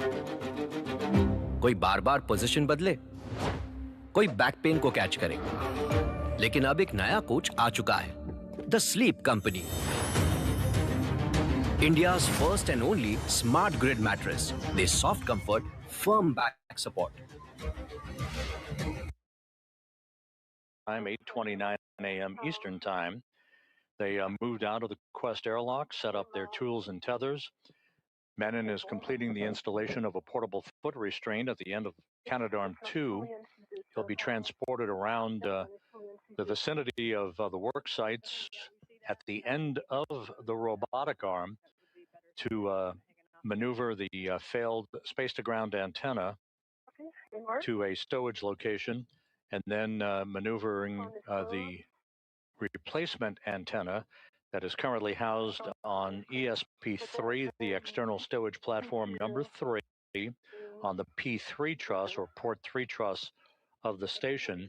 It will be installed in a boom on the Z1 truss. That's the middle portion right in the center of the uprights of the truss of the International Space Station. There are two such space-to-ground antennas. The one being replaced today was installed on the STS-132 mission. Back in 2010, the replacement antenna was delivered to the station in 2009 on the STS-127 mission. And Anil, as you get into the APFR, we see about there, reminder, give yourself a good tug test. Make sure you're really comfortable with your heels. Once we get moving, we won't have too much opportunity to redo those. So once you're happy, just let us know. I feel pretty happy. They feel solid.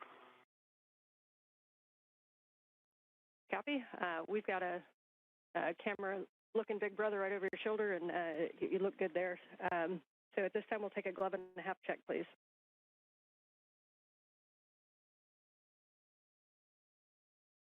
Half dry, gloves are nominal. Copy. I'm going to give you the comm here in just a second for your first, to build your frequent flyer miles on the arm. But for Sophie, for the gimbal locks, we're going to have you, once you get into position, I'm going to give you a couple steps so Anil can take the comm. You'll take gimbal lock number 1, which is the one with 4 bolts, and that's going to install on the aft side, so 4 bolts on the aft side, and you're going to manually put in approximately 2 turns in any order on those bolts. You're going to continue to do those. Turn count is important, so please notice and report those turn counts as able with comm.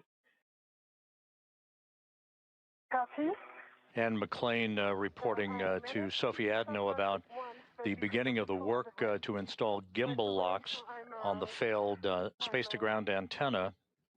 These gimbal locks are physical locking pins used to secure the antenna's movable joints during launch, installation, and today's transfer operations for the spacewalk.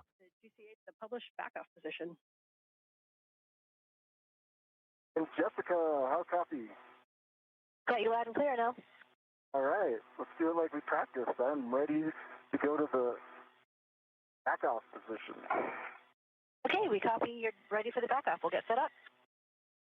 And Jessica Meir, working with Jack Hathaway at the robotics workstation inside, ready to move the Canadarm2 away from the truss of the station, now that Menon has planted his feet in the portable foot restraint that he installed just a few moments ago. Anil, we're going to bring you station forward, starting motion in 3, 2, 1. I see motion, good motion. I've got good clearances, as I know you do.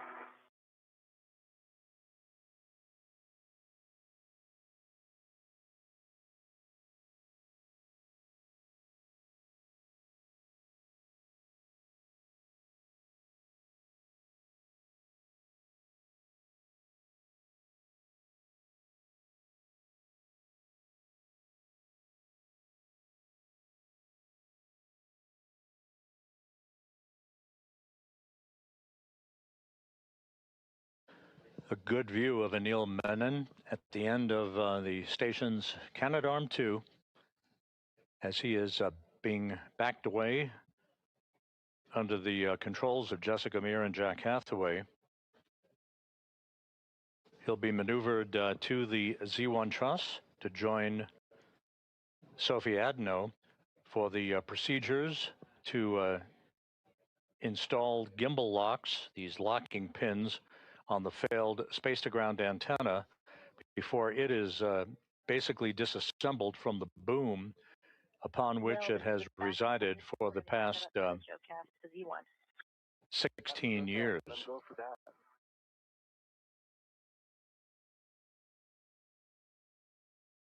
And ground concurs.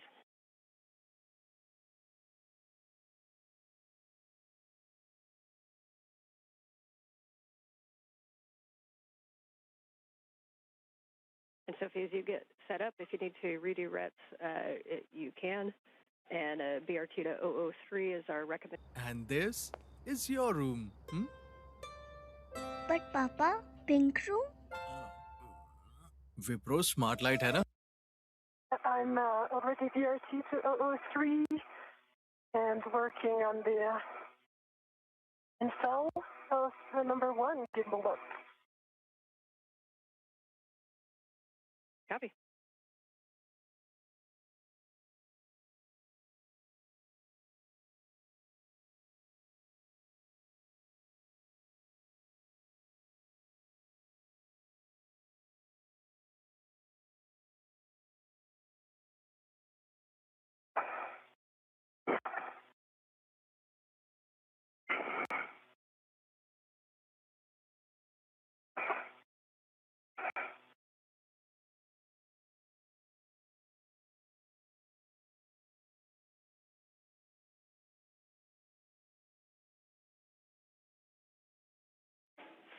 And Anil, for both, a couple words on HECAS for both of you. Anil, it appears maybe you may have bumped a button. If you don't mind cycling that and turning it back on. And for Sophie, no rush, but when you have a free hand, we think maybe your HECA got bumped downward. So we kind of are looking down at your MWS.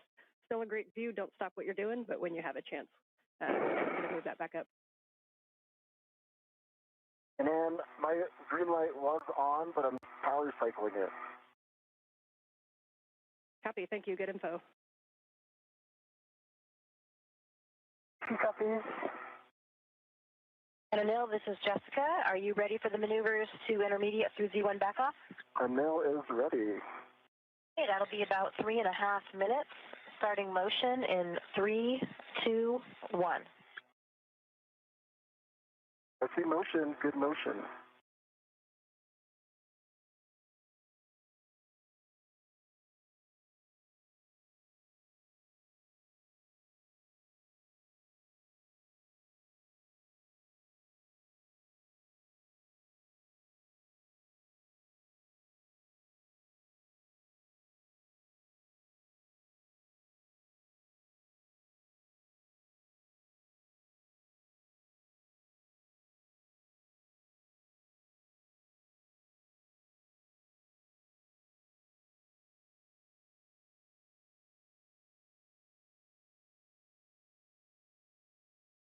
Once these 12 gimbal locks are installed, these locking pins to prevent any inadvertent motion of the dish while it's in the process of being removed and transported to its temporary parking place. The actual release of the failed antenna will be through 4 bolts that will be driven by Adenot with the assistance of Anil Menon. 4 bolts holding that space-to-ground antenna on the boom of the Z1 truss on the station. I think I'm going to have to wait for Anil to install it. And now what I see is that if I put the 2 bottom ones, Charlie and Bravo, into their location, then the 2 top ones are too high.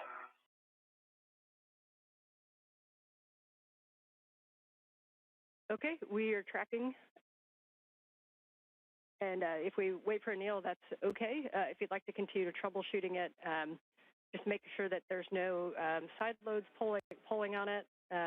Maybe one of the AETs, or if cable lock number 2, it looks like it might be kind of stuck behind one of those NZGL cables. And if you free that, it might give you a little bit more of a push. Uh-huh. I think from what I observed, I'll try this, but from what I observed, it's, distance between the top and the bottom bolts, which is not good right now.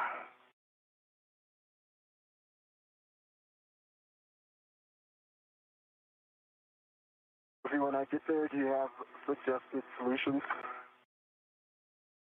Yeah. So ideally, if you could get a hand to the key handle to try to change EV alignment. But from what I observed from here, it seems aligned. It's just the distance which just doesn't seem right. There's 1 centimeter difference, which is kind of interesting.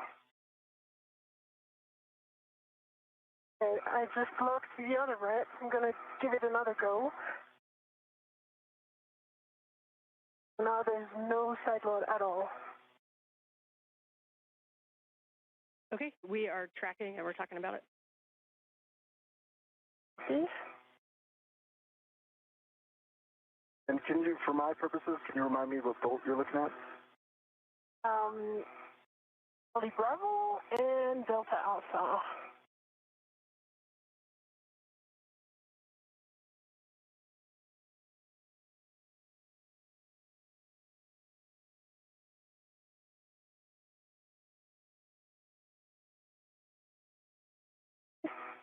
Yeah.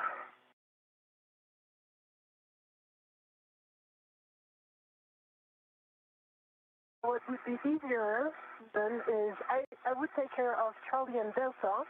जब हर सुबह आप लेते हैं एक smart choice with harvest gold आटा bread, तब लोग तो तारीफ करेंगे ही, क्योंकि इसके 4 स्लाइसेस दे 30% डेली फाइबर। हार्वेस्ट गोल्ड आटा ब्रेड, आपके ब्रेकफास्ट की smart choice. Or the 2 bottom ones, so I cannot do the 4 there. Copy. And we copy, Sophie. We're talking about it also. Copy. And so to clarify, you believe that if you hand start, say, Bravo Charlie, that Delta and Alpha will not reach, or if you do Delta Alpha, that Bravo Charlie will not reach? Is that a good read? That's a good read. But I'm slightly too beta oriented, so I would be able to confirm on me if I move, which is kind of tricky right now because I have the 2 gimbals and all the equipment, so it's better to wait for Anil in that position. I tried to, yeah.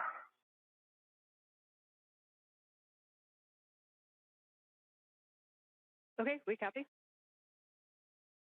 Right now, I just hand started Charlie and Bravo half a turn each. But what I observed, yeah,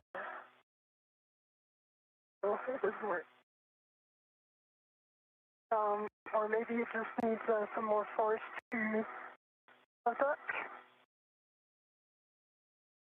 Okay, we copy the half turn on Bravo and Charlie, and that they need a second set of hands for the rest. Yes. All right, well, we need to do some curveballs, so we're ready. Yeah. I'll be there in a bit. I'm pausing here, just making sure there's no side load, so we're good on that. Anil, we're going to start motion for your next JoeCast in 3, 2, 1. So we'll be bringing you body in and down, a little bit right to get to the Z1 backoff position. No copies. See motion, good motion, and I'll provide clearances where I can from the dish and Sophie.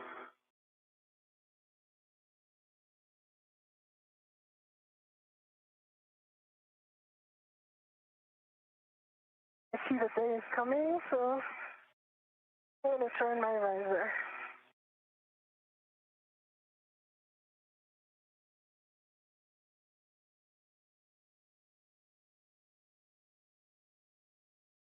And that's a good adjustment, Sophie. Thank you. Okay, welcome. I can even point it better so that you can see.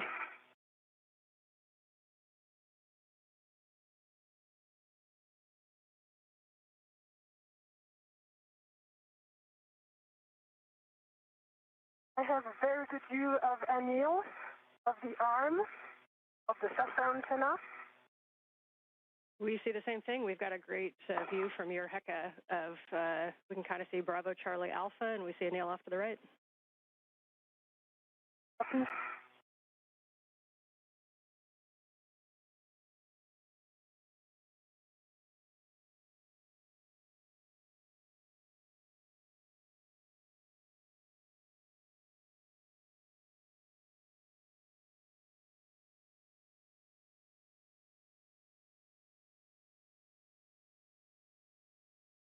And Sophie, if you're able, we understand half turn on Bravo and Charlie. If you're able to go to the full 2 turns, we think it'll be a slightly better config for those 2 bolts.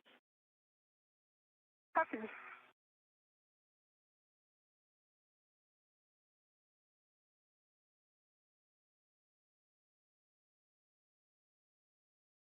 It's a full 2 turn on Charlie and Bravo. Copy 2 on Charlie and Bravo. Thank you.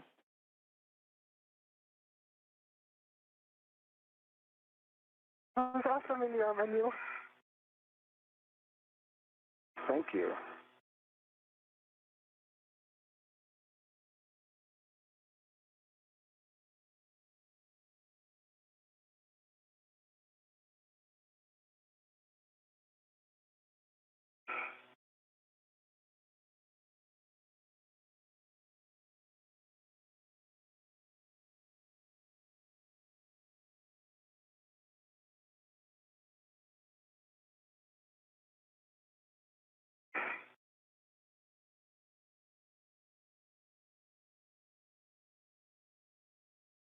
All right, I got good clearances here still.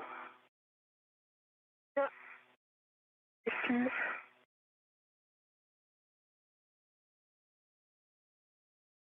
Yeah, I mean, I see the issue here from this angle. I don't know if you guys can see that in the head. Basically, it's way too low. Can you guys see the Heka? As you said, Anne, a picture's worth 1,000 words, but I can describe it. We have both of your Hekas.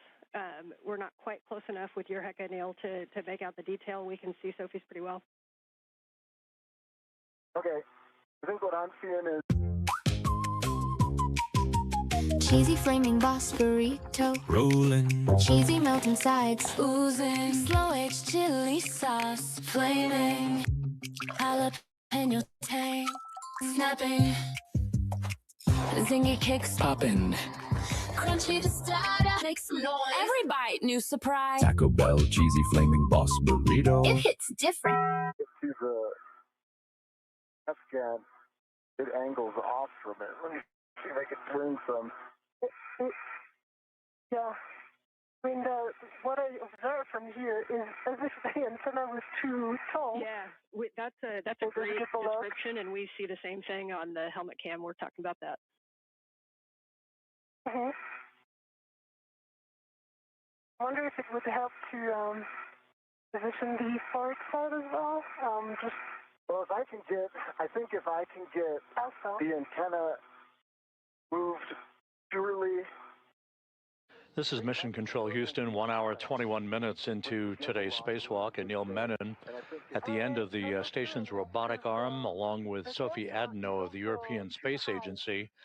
At the work site, you're looking in the foreground of the failed space-to-ground antenna that began to exhibit degraded performance last November with an inability for it to gimbal or track properly the tracking and data relay satellite system network for high-speed communications of data, voice, and video. And go ahead. It is stuck basically in what is called the birdbath position. In the background at the top of your screen is the operative SGANT-1, or the space-to-ground antenna number 1, that has taken over the lion's share of work. The space-to-ground 2 antenna is in the process of the early stages of its removal and replacement by a spare that currently resides on a stowage platform of spare parts on the P3 truss of the complex. And I'll hand you to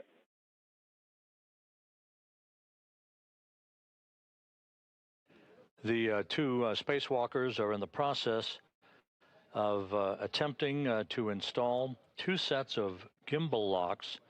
These are physical locking pins used to secure the antenna's movable joints during its installation and spacewalk transfer operations, such as we are seeing today. Yeah, I'm trying to not reposition myself. That's it. And Sophie, it was a good call to just wait. I don't think this would have been something you could have resolved. Yeah, there's a big delta. It's not a small alignment issue.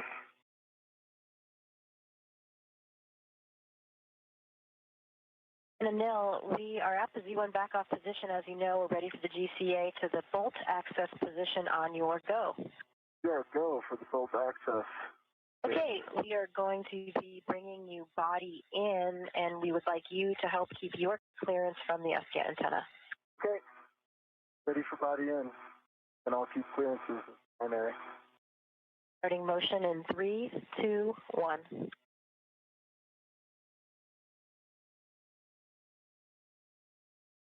I see motion and good motion, and I've got good clearances. I've got a meter from the T-handle, the hand extended.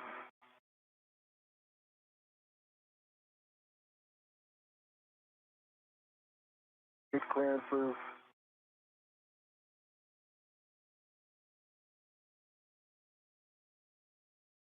I'm good. I've got a meter distance. I'm personally moving my body in 8 air, so I've got good clearance.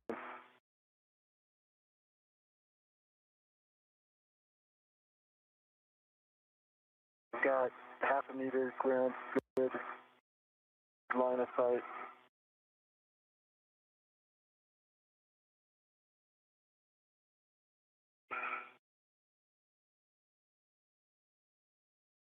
We've got good clearance. And I cannot see anymore the SASA antenna, so I cannot check anymore. We have clearance on the SASA. Copy. And I've got good clearance from the SGAT. Got it. Good foot. And I can move my body even more. I've got good clearance from the boom.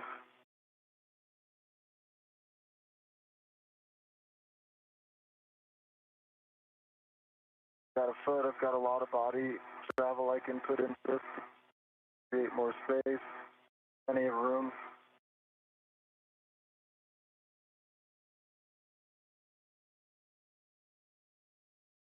Got plenty of room. Yeah. All right, we're coming up on another handover, I but you guys can continue to work this, and we'll take a report on the other side, but you are going to go to manually manipulate those gimbals to see what you can get. Watch for pinch points. Oh, great. I think we can get this, Dan. I've got high confidence. We see it. Okay, working on Delta. And there is much joy in MCC. Okay, 2 turns on Delta. 2 turns on Delta. Copy, 2 turns on Delta. Okay, Anil, we have reached the published position.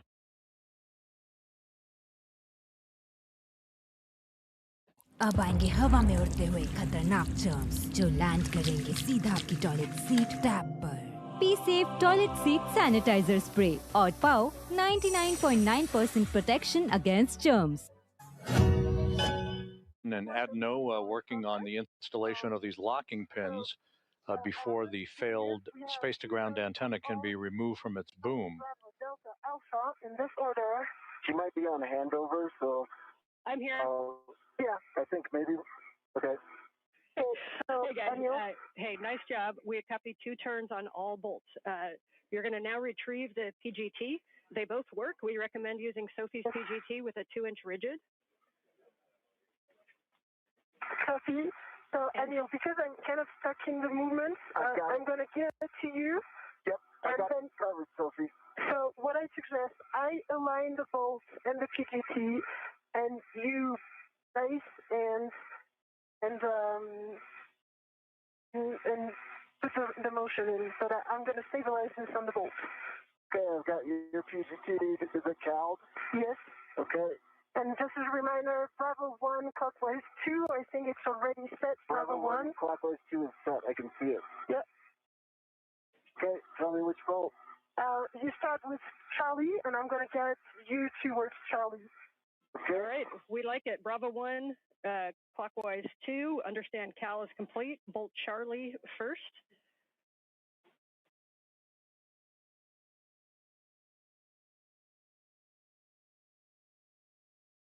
Charlie first. Okay.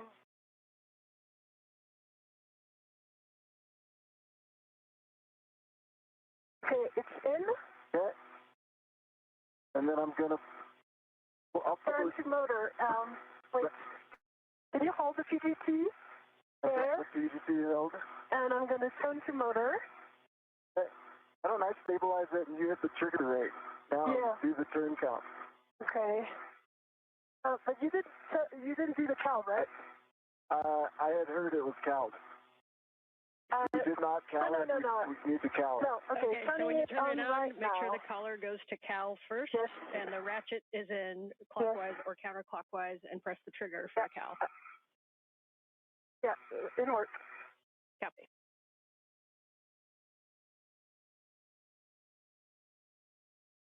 We'll cow it and give it to you, Sophie. Copy. Okay. Good cow, 41 volts. Copy. Copy. Verify settings. Bravo 1, clockwise 2. It worked. Bravo 1, clockwise 2 is Bravo 1, clockwise 2. Okay, and a reminder, make sure your ratchet's back in the motor. Ratchet is in motor. Confirmed. Okay, you are go to drive Bolt Charlie. Okay, Anil, can you, do you have access to this PGT? For me, it's, I'm not in good position right now. I'm going to turn like this. We have the LED test right now, so clockwise 2, sorry. The collar is out of Cal.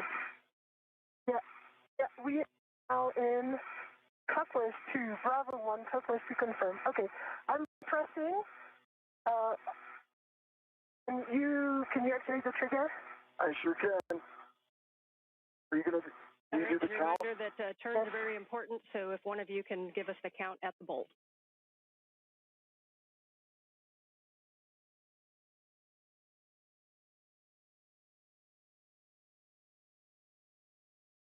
Okay, that's it, Sophie. There was 4 more turns, and we have a low torque. Actual torque is 1, and there's fault and torque red LEDs that are on right now. Copy, checking. And you can go ahead and try with the same setting. Make sure that there's no side loads. The 2-inch is not as forgivable as the 6-inch, so make sure there's no side loading at the bolt. You can also kind of wiggle the gimbal lock, and then you can hit it again with a Bravo 1, clockwise 2. Okay. Hold it right there. I've got a good grip. Okay, what's it say? Standby 1, repositioning. The torque again, fault.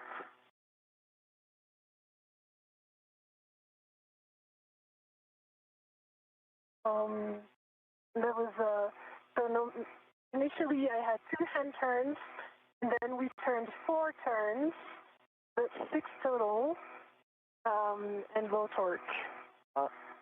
We copy low torque, and we copy that you did got no additional turns on that second one.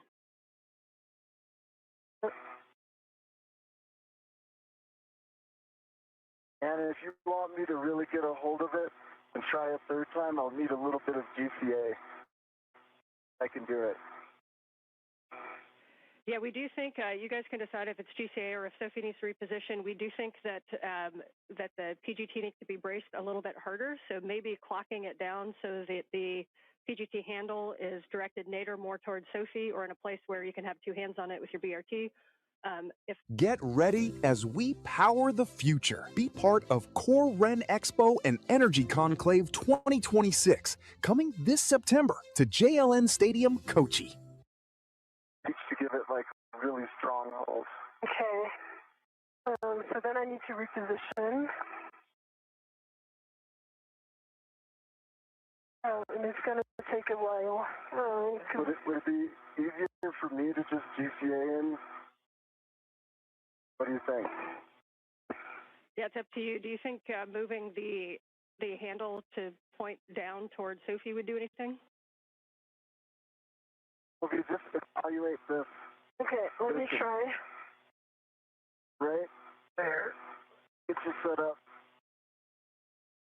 No, it's where your hand is, Sophie, again. should help. It should kick to the handle should kick to the right. So the side that you have your hand on, if you could get a strong hand there and manage that kick, that might help. I can help stabilize it. Yeah, it's also low torque. So more turns. I tried it 3 times. Could it be a cal problem? That do you want us to recal just in case something went wrong? We do not think it's a cal problem. Stand by one. Okay.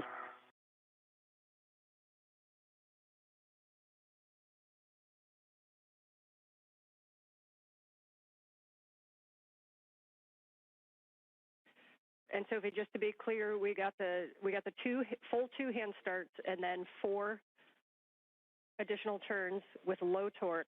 Have you gotten any additional turns or any good torque indicator? Yeah, okay, so right now we have green torque light and actual torque is 12, and it was I pressed 4 times the trigger, and now that was a total of 1 more turn, so that would add up to 5 with the PGT plus 2 hand turns, 7 total.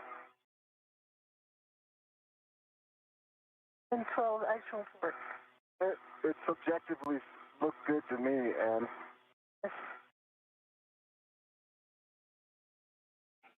we're double checking that. We think that's a good bolt, but stand by one. Your next one after this is going to be Bravo if you want to start thinking through that. And with that, we have a good Bravo, bolt on Charlie. I can do. We're calling Charlie good bolt. You're going to Bravo, which is starboard aft. I can do this one. Okay, I'll let you work on that one. Okay, you count, okay? Yeah. Ready, starting it in 3, 2, 1.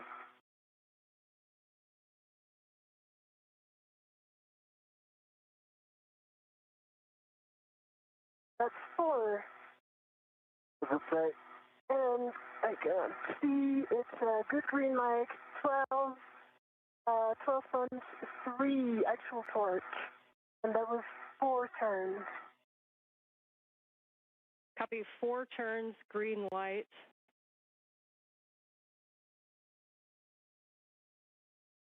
We're checking. Copy. And while they're checking, I definitely can't get D. So you want to assess D with this? In work? All right, we're going to call that a good bolt. Yes, I heard you guys talking about Delta. You are go to drive Delta, Bravo 1, clockwise 2.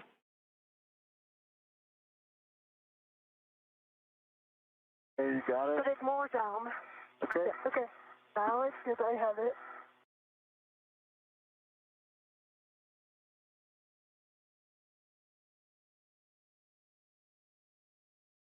Okay. I can help you stabilize it right there. Okay, ready? I'm starting in 3, 2, 1, go.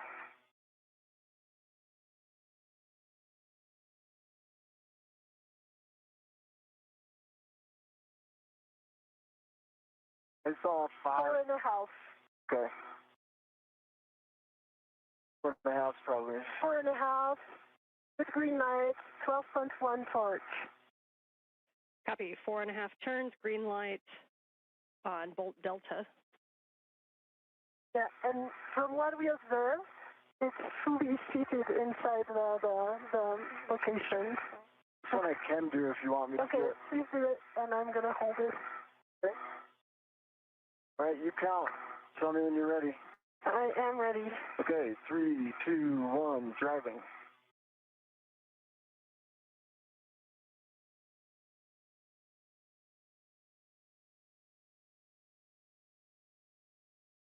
And 3/4 on this one, and I see good green line, 12.1 torch. Okay, 4 3/4, 12.1 torque, green light, and we'll hold there for a second. Just a reminder between bolts, do me a favor and wait for a go. We've got to do math down here. Copy. So let's, Anil first, while they are doing their math, let's do the PGT and see what we can do for the rets on this one. I also see a loose ret coming right in front of you. Is that intentional? That's intentional because I didn't want to have some side loading. When an AC is down in Arizona, it is imperative to get that fixed as quickly as possible. So having this kind of new system has made things a lot smoother. And you can get that one, you can manually start all 8 bolts in any order, manually start 2 turns on gimbal lock 2 while we work to confirm the config of gimbal lock 1. So Anil, copy Anne, good copy. Anil, can I, before doing that, please, can you release this AET and unlock it? It's going to go back to the bag. That's right, sorry, the ret. The ret number 22 that you see right here. This one that I'm shaking. Okay. Yeah, this one, because this one is one from the bag, and I am actively rerouted to the other side of the AT, so we are good. Okay, this red's off. It's coming towards you, okay? Copy. You want to guide it so it doesn't get snagged? I'm going to release my DRT, reposition to the forward side. Okay. What would you like me to do with this ret here? Let me get in position, and then I would like you to turn it back to the bag. It should be going directly to the bag. It belongs to the bag. Okay.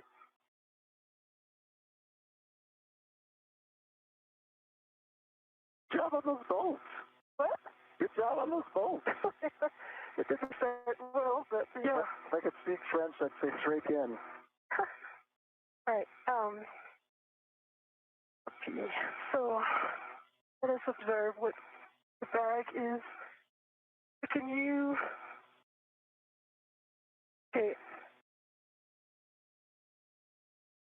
It's on your camera. Yeah, I see that. Okay. I can actually fix this. There we go. There we go. That's good. You unlock it so that it retracts. Unlocked. You want me to let go? Let it go to the bag. All right, it's in the bag. It's in the bag. Hold on. All right, now I'm going to go around. And there is a gimbal lock right above your head. If you wait 1 second. Yeah, I am waiting 1 second. I will move over. I've got control. You got control. My hands are on the agate handles.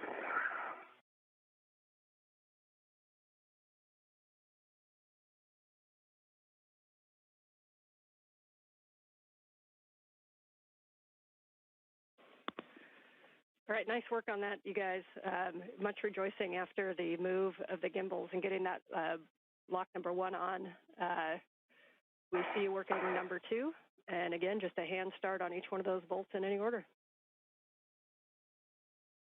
Copy. I'm working on my BRT for now. The forward one.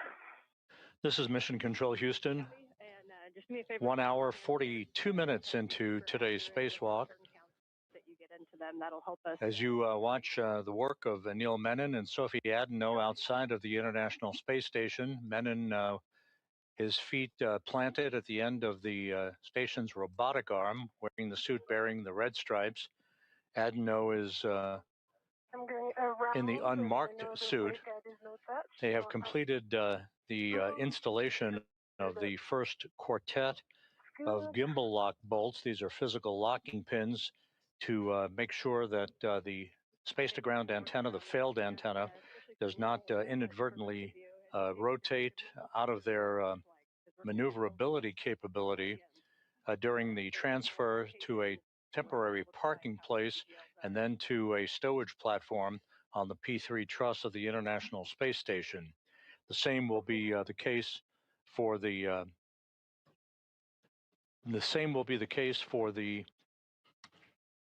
replacement space-to-ground antenna that is currently housed on ESP3, the stowage platform on the P3 truss, that is replacing this failed antenna at the center of the station's truss structure.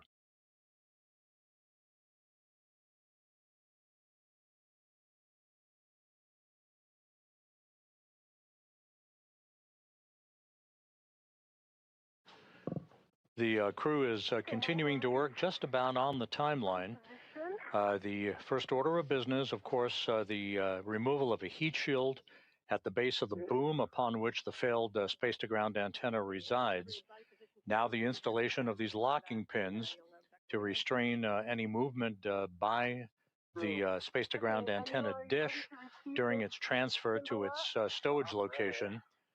This will be followed by the removal of the antenna itself and Anil Menon carrying the antenna at the end of the robotic arm to to the external stowage platform number 3 on the port side of the International Space Station. The station and its crew members are currently traveling 260 miles above the Earth, moving from northwest to southeast, about to move directly over the Cabo Verde Islands. So that's 2.5 turns on Gulf. 2.5 turns on Bolt Gulf. 2 turns on this one. Sophie, which one's this? Foxtrot. Let's go, Anil, now to Echo and Hotel. Let's go to the top one, yes, affirm. It works. She's directing me. We haven't put the turns in yet. Yep, and Anil, I see you on Echo. And Sophie, I see you on Hotel. Yeah, 3 turns on Hotel. 3 turns on this one. Yeah. Okay, understand 3 turns on each. Please stop at 2 turns on the hand start bolts. But we got 3 turns on Echo, 3 turns on Hotel. And now you work on Kilo, Anil, and I work on the mic. Yes. Yep, and we can see Mike and we can see Kilo. Okay, that's 2 turns and a half on Mike. 2 turns on Mike. 2.5. 2 turns on this one. 2 turns on Kilo, 2.5 on Mike. Yes, now working on Juliet and Lima. 2 turns and a half on Lima. 2.5 turns on Lima, and a reminder, we want about 2 turns. And go ahead, Anil. 2 turns on this last. Juliet. Thank you. Glad you got them memorized. I can't see them. I can see them. And Fox, did we get Foxtrot? That's the one that's closer to Anil. And that one was 2 turns. We can go for the PGT. Yes. Let's go with yours, Anil. Hey, get my PGT now. It's already cowed. Okay, It has 41 volts. We think Sophie's PGT with a 2-inch rigid might be easier. You're welcome to use either. The first bolt is bolt Foxtrot.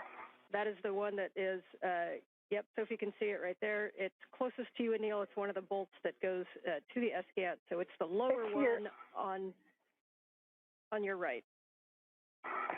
Okay, I'm going to guide Anil on the bolts. I have good view, and I'm aligning these. They might be right about yours being easier just because.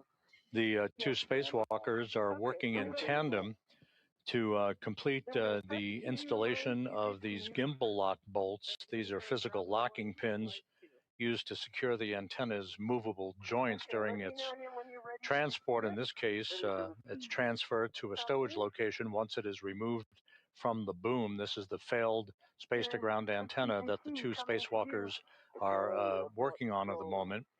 We are 1 hour, 47 minutes into the spacewalk. Everything is proceeding on schedule. And we got Clockwise 2. Yeah, Bravo 1, Clockwise 2. We are happy with that. Bolt Foxtrot. Okay, I'm on Foxtrot, right, Sophie? Yes, you're on Foxtrot. Let's go. 1, 2, 3. You count turns, okay? Yes.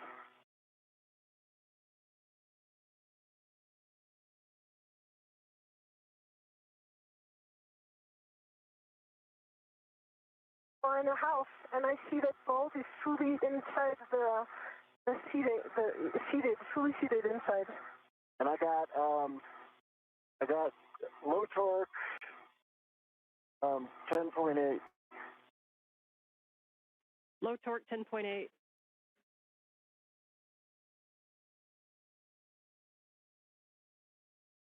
Okay, let's hit that bolt one more time.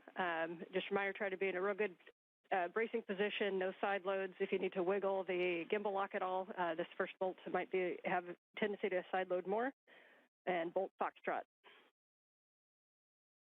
All right, I hit it again, and I got good torque, green light. Only turned maybe an eighth of a, I don't know, it could have been 0, but it's at 11.9. A really small turn, basically, almost nothing. Okay, we will move to Bolt Gulf. Bolt Gulf, that's the one closer to Sophie on the other side, while we let MER determine what 4.5 plus an eighth is. All right, I could do this one too, Sophie, if you want. Okay. Okay, you ready to count? The space-to-ground antenna that the crew is currently working to install these locking pins on, this is the one that exhibited restricted motion beginning last November and a degraded performance in its inability to auto track or gimbal, if you will, swivel to point itself toward the tracking and data relay satellite system satellites that orbit the Earth in geosynchronous orbit in a constellation as the hub of NASA's communications system. 5 turns. Your next bolt will be Bolt Echo. Echo. This particular antenna was launched and installed during the STS-132 mission back in 2010. So after 16 years of yeoman's work, it is being removed and is being replaced by a spare that has been housed out on a stowage platform on the port side of the truss of the International Space Station since 2009. Right, green light, 12.1. Copy and say again, turn count for Bolt Echo. 5.5. Harvest gold आटा bread आपके breakfast की smart choice. And you are going to move on to Bolt Hotel. The symmetrical part closer to me. Okay, is it this one? A-firm, and I'm ready to start counting. All right, ready? 3, 2, 1, starting.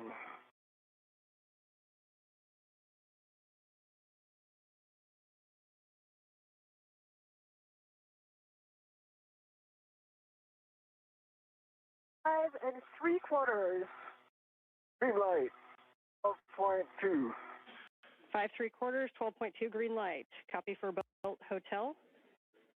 Can move on to Bolt Kilo. Slow is There's the one closest to you, down. Yep. That's it. And I'm ready to count. Hey, 3, 2, 1, turning.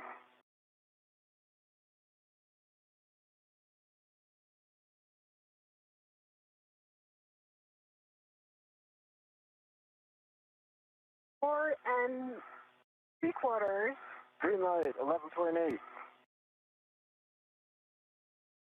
Copy, 4 3/4, 11.8 green light for Kilo. Next will be Mike, but stand by one while we check that. Mike.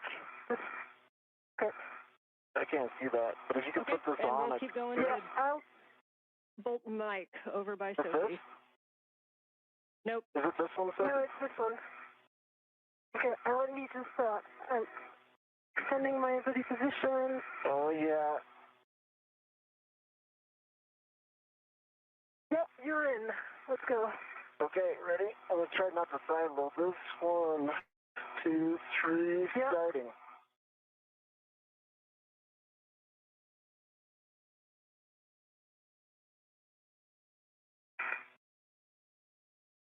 Four and 3/4. Woohoo! Green light. 12.1. Well done. All right, next one is the top one closest to you. 12.1 for Bolt Mike. You can move on to Bolt Juliet, which is over by Anil. Yeah, no, not this one. Yeah, the one closest to you. That's sense. Okay. Ready, Sophie? Ready. 3, 2, 1.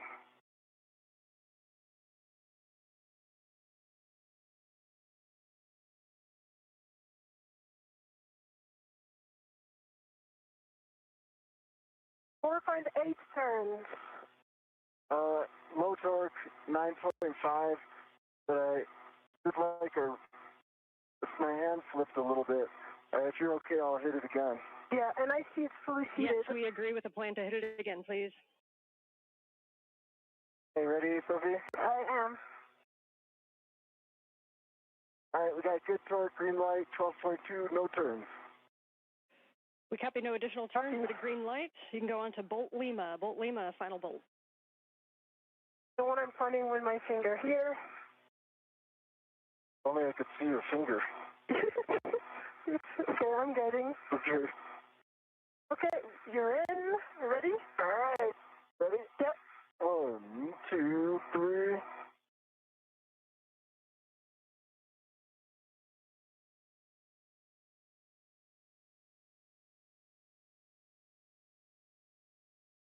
It's 5 turns. Light, 11.4. Copy, 5 turns and 11.4 green light. Nicely done. Folks are going to discuss that down here for a little bit, but at this time.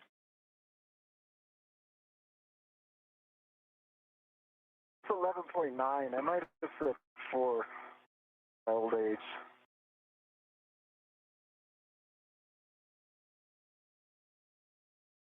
What we observe from here is that all bolts are fully fitted into the golden part.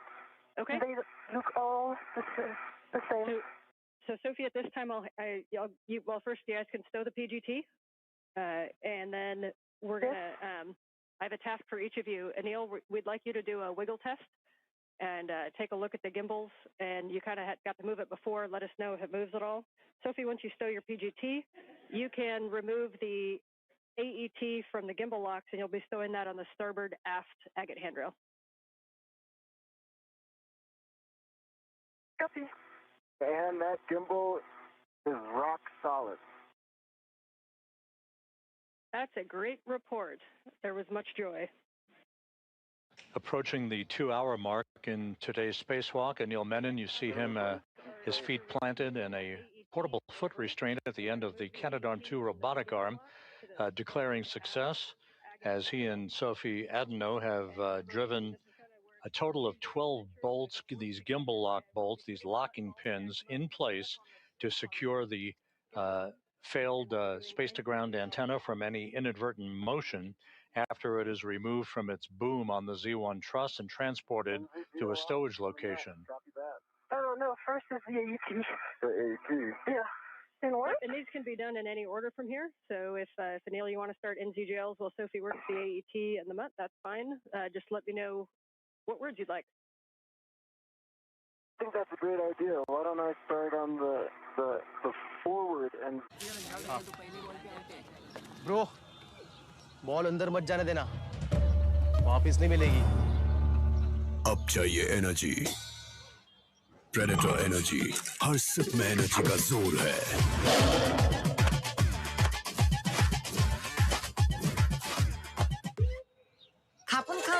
तभी तो गली गली में हो रहा है I'm working on J1. I think the cap is technically J6, right? Yeah, correction, sorry. J6 or J7 are the two good dummy connectors. So understand you're working J6. That's correct. I've got a right to it, and I want to take it out now. Sounds good. And once you have that dummy connector removed, then you can demate the SCANT forward cable from the boom. That's a P4 from the J1. Okay. I've demated the dummy connector, and I'm working on the forward cable.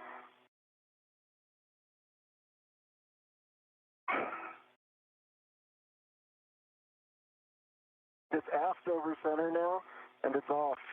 The O-ring, there's a pink O-ring in the plug that looks to be wedged in by friction. I'm trying to get a heck of view on it. Otherwise, Okay, I understand you're looking at the dummy connector O-ring. No, the dummy connector's off. The dummy connector O-ring is pink, and it's seated very deeply inside. When I look at I just took off J1. When I look at the receptacle for J1, the plug seems fine. If you look at the plug here in the HECA, that there is a pink ring that looks like the same O-ring that should be deep in there, but it's come up. So it's half in, half out. It's friction fit in there now. Can you see it in the HECA? I feel like I could probably push it in with the right tool, or I could ret to it and take it out. Okay, we are discussing. We don't have a great view of it. Can you see it? Okay, I can get you a good view. Let's see. Okay. If you can give me a progressive taxi to the A1. Yeah, J1 is just on the left side of your helmet cam right now. So if you look to your right or twist to your left a little bit. Yep. And now it's behind the cable. If you can move that cable out of the way, we'll be able to see it. Can I help, or am I good to go retrieve the metal segment? Hey, go retrieve the metal segment. This is a analysis thing. And I know we can't quite see it because of the shadowing. Can you confirm, is the whole thing offset but symmetrical, or is it angled inside of that connector? It's angled inside. I wish I could get you a good view. It's like my helmet's right there. All right, I will just describe it. Oh, I'll be quiet. Let me know if you need more words. We like that. Thank you. We like your voice too, but we appreciate the time to think.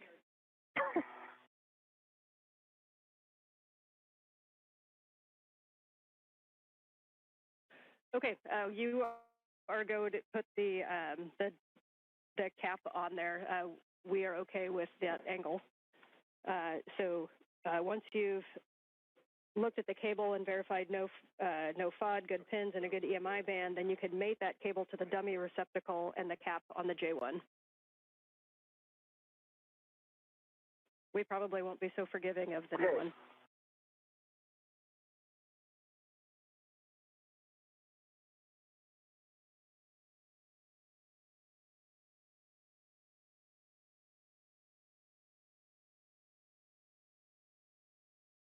And I think there may have been a miscommunication. The J1 receptacle side, doesn't it stay on the boom? So, Okay, and say that one more time. like when we bring in the new one's going to attach its NGL to this back. Okay, you're talking so the J1, so the O-ring is in the J1 connector that's on the boom. Is that correct? That is correct. Okay, appreciate that clarification, and yes, we'll be using that one again later. So copy that you've got the NZGL cable to the dummy receptacle, and now you can put the cap on the J1 boom connector. Okay, I'm going to put the cap on, but the pink does stick out 50%. Like that O-ring sticks out 50% from there, so I can try to flatten it in by putting on the dummy connector, if that makes sense. Yeah, we're checking. Yeah, if you want to try. Coach right dive करूं या left? 6 साल पहले इसने right मारा था, इस बार भी I think right ही मारेगा। I think foot stance neutral है और body weight central. Shot straight जाएगा। Stay where you are. Match हो या स्टॉक मार्केट, एक्यूरेट एनालिसिस ही काम आती है। इसलिए स्टॉक ग्रो पे है स्टॉक्सो, stock market AI research platform जो आपको सही इन्वेस्टमेंट चुनने में मदद करता है। स्टॉक मार्केट के लिए रेडी रहो with stock grow. Download the app now.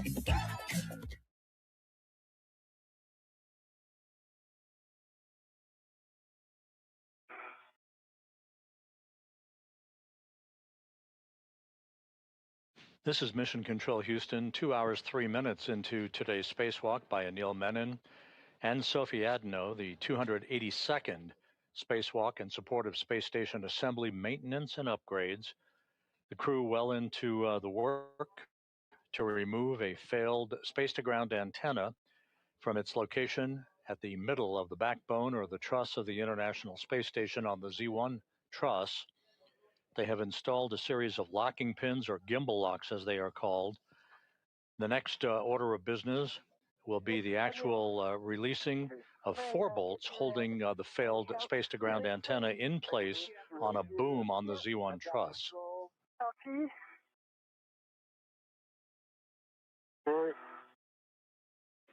And we came back from a handover, so Neil, if you had any other words that we may have missed them on the J1. I said I don't know if you caught it, but if we put in the plug, it's gonna be hard to get the. Sorry, I went to go get something, and sorry. If we put in the plug, it's gonna be hard to get that pink rubber O-ring out again. But if the decision is to take it out now, it's partially out, and I think I could get it out. So I'm just verifying that you want the plug in and attempting to flatten it in there. Okay, we understand. We're talking it.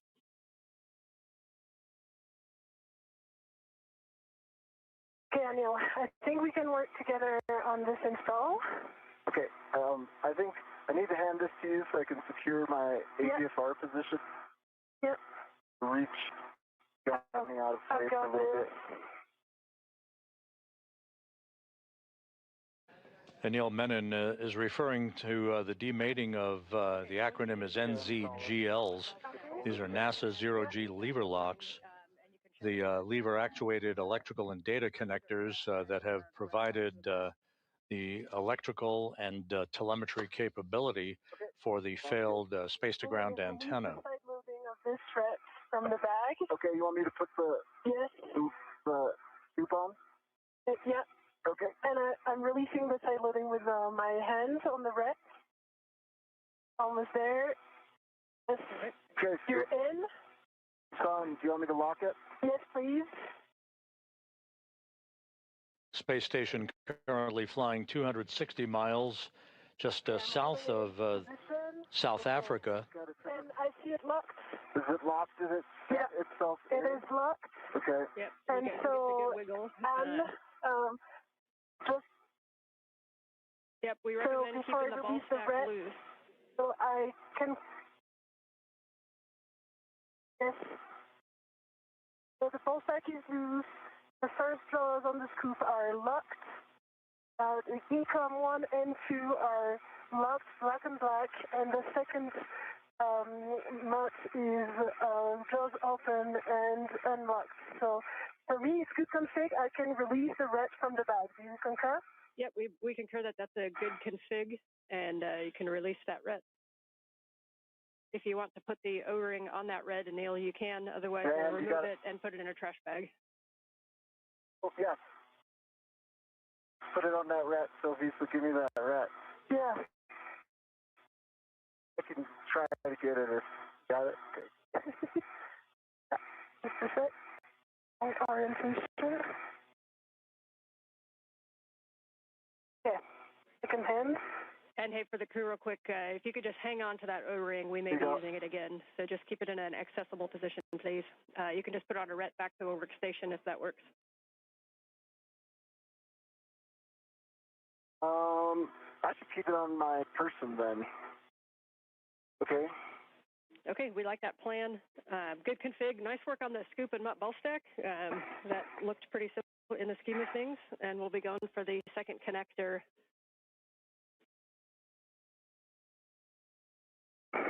And okay, confirm I release the ret from the bag. So we don't need it from the O-ring.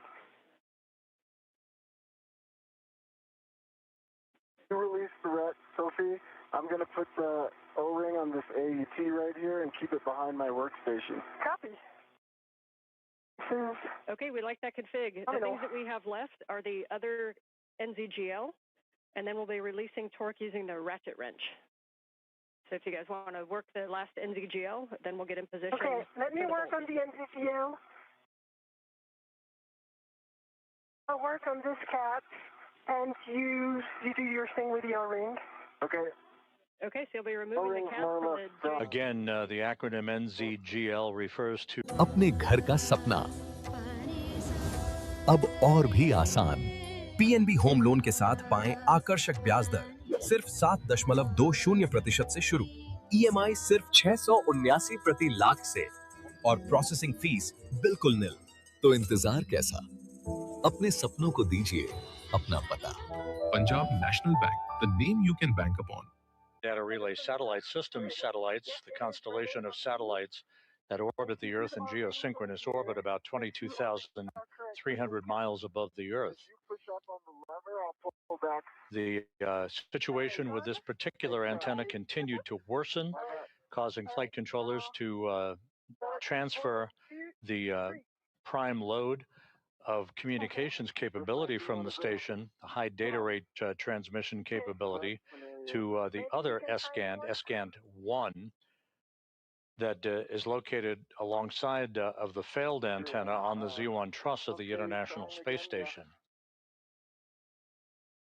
Yeah, okay, it doesn't work. Now with the two of us. Okay, ready? Yep. And we're sure we got it up, yeah. Yeah, lever aft over center. So okay. You're good. Okay, I've got good leverage here. Yeah, and me here. Okay. 3, 2, 1. Steady pressure. Okay. I think this is a ret scenario. It is a ret scenario. Right, and you can wiggle the back shell, making sure there's no side loadings on there. And then reminder, if the sun comes up, you can keep it shaded, might help too. Oh. Okay. Now let me go in front of it. Okay. And put some shadow. It is. Okay, if I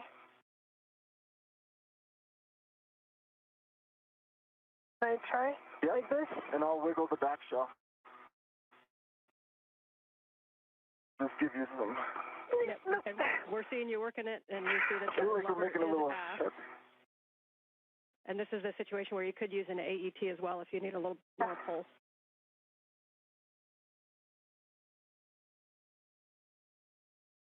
I think we, why don't you put the large trick on the backside and see if you can... Try? Yeah, see if you can push out. So, would you Did you take the large from my... Yeah, you can use that large hook, and I'll do it. Okay. It is? Alright. Got it. Yep. I have it. You got it? And then it'll go like this. Yeah, and still some shadow.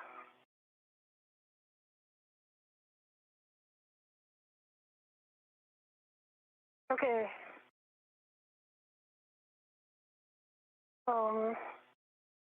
We can also put an AET around. Pull? And pull. Yeah. Okay. All right.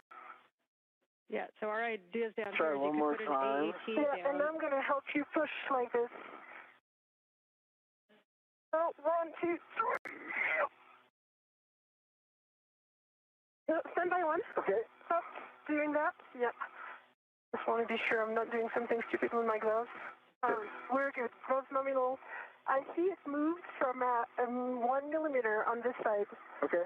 Did you see it move as well on your side? Not significantly, no. Oh, okay. So? Like, the blue line doesn't match perfectly, so I think that's normal. The blue line never matches when it's mated. Okay. As you guys are working this, our thought down here is there's some keying in there that it could be caught on. So a couple options are to tap it with the hook, just kind of dislodge that. You can also use an AET to wrap around and pull it.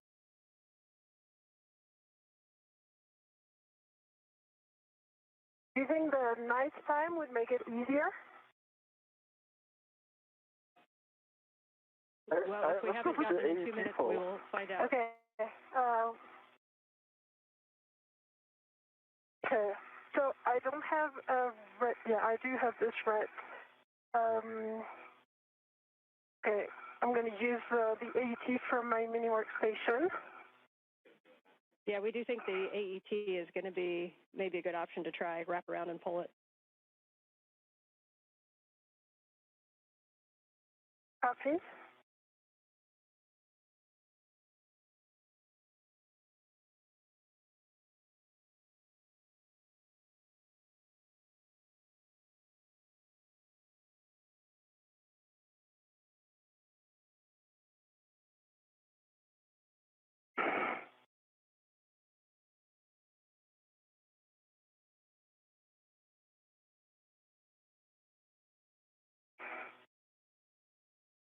You know what? I think it's going to be faster to use the AET from here.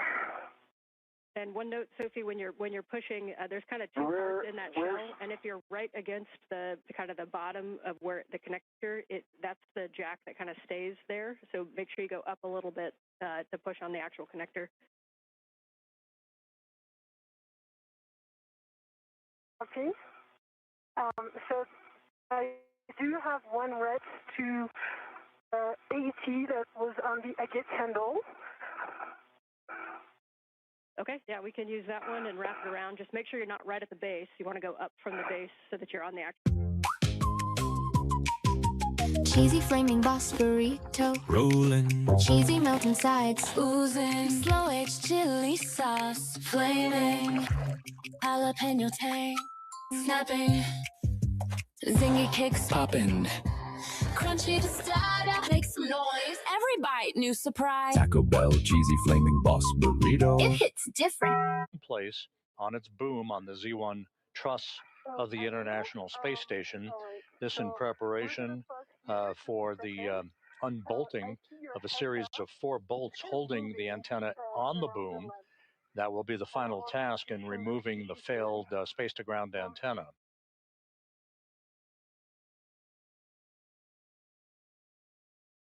All right, Houston, do you see Anil's Heka? We do see the Heka. We see a green light. We don't see his video right now. Got a little bit of play in it. No, I mean, look in my Heka, the Heka view. I'm going to show Anil's helmet. And there's some play here. Okay. And we'll talk about that if you want to keep working the connector. And it's kind of Okay, it's kind of significantly going to the right. They're going to look into it. Let's tackle this, and then Anne, please give me a reminder to put the plug back into the J1 place. I have not done that yet. It's on my person. Copy. We will remind you of that.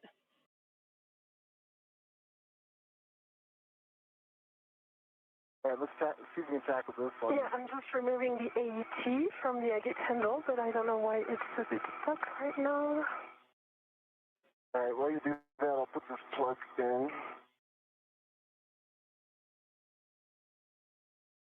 All right, the plug's in.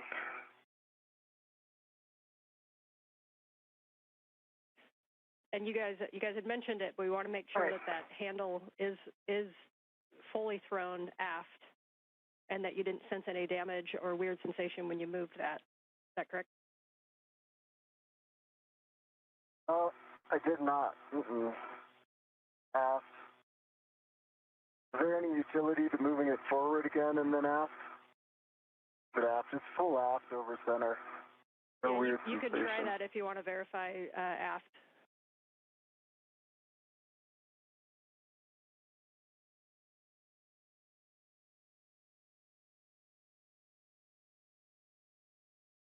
Okay, it is still attached to the other part, so maybe we can use it like this. Okay, I'm going to put this waste feather here. Okay, so let me do it then. Okay, and for Sophie, for that AET, what we want you to do is wrap it around, not closest to where it connects, but a little bit up, sort of just below where you check over center, and then you want to try to pull that. Copy. And at the same time, Anil, if you want to check side loading, I know it's a smaller cable, but we'll just want to, if we can wiggle it while she pulls, we might be able to dislodge this. Okay. So around this place, do you see what I...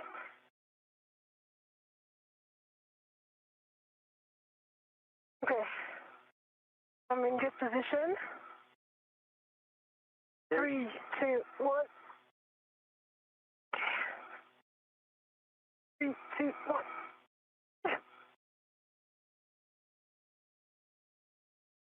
Okay. See if I can... Yeah, you do this and I do the... Yeah, let's do that. Okay, we change this. Maybe it's going to be better for you to take this 2 sides. Okay, I've got it.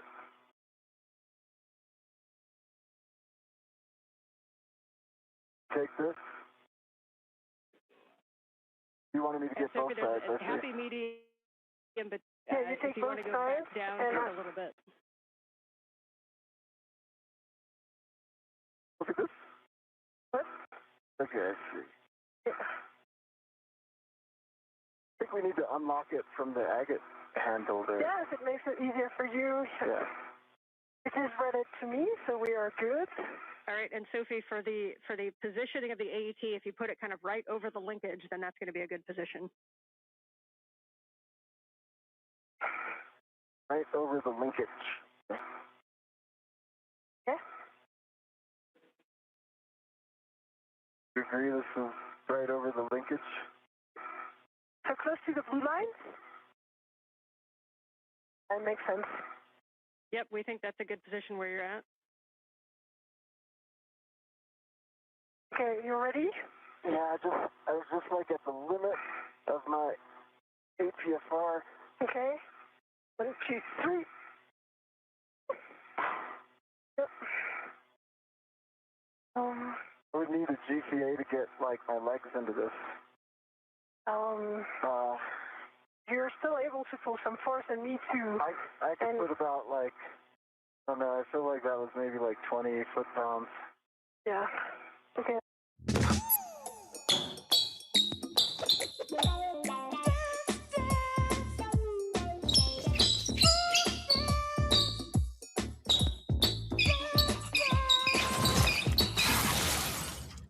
बच गया band. इसीलिए engine में सिर्फ सैफसॉल ester 5। जब ester से friction 35% कम हो तो ride मक्खन जैसी स्मूथ हो। इंजन में सैफ्सॉल SR5 रहेगा तो अब कौन रोकेगा?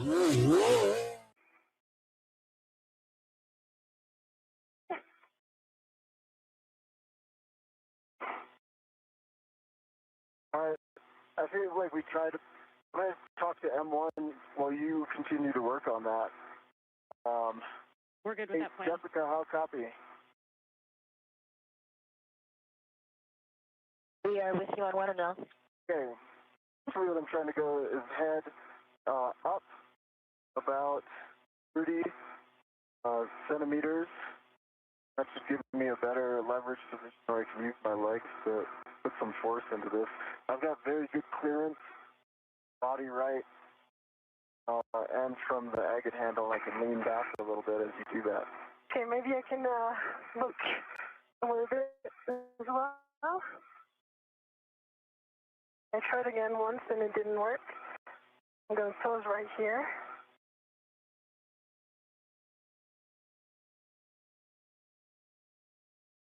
We copy, Anil. Head up 30 centimeters. We're evaluating. And Sophie, if you want to cycle the handle, and again, give us any feedback on if you think there's any motion that you wouldn't expect, grinding, or if you just think it's moving smoothly.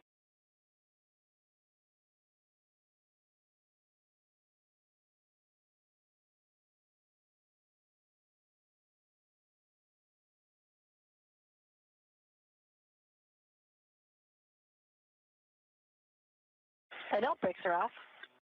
So. Just around.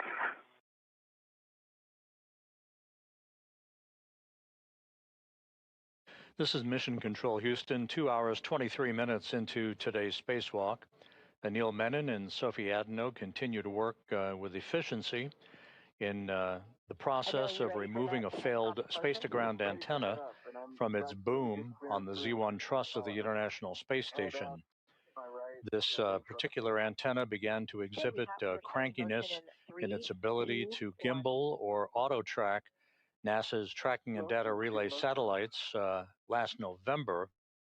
The situation worsened, prompting flight controllers to swap strings, if you will, commanding paths from the space-to-ground 2 antenna, which is the focus of attention that you see in this view, in the bird bath position, as it is called, where it is basically stuck in place, to the space-to-ground 1 antenna that is parked right alongside of it on the Z1 truss. In order to maintain full redundancy in the high data rate transmission capability from the station to the ground, we are in the process of removing this failed space-to-ground antenna, and later this afternoon we'll replace it with a spare that resides on a stowage platform of spare parts that exists on the port truss, the port 3 truss of the International Space Station.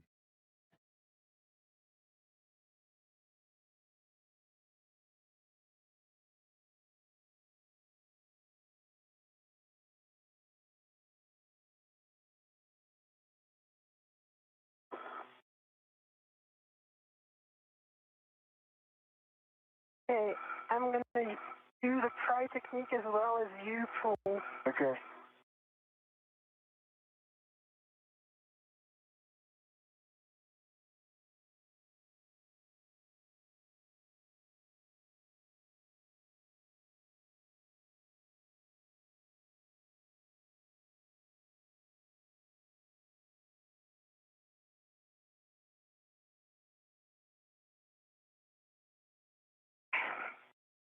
You want me to get it? Yeah.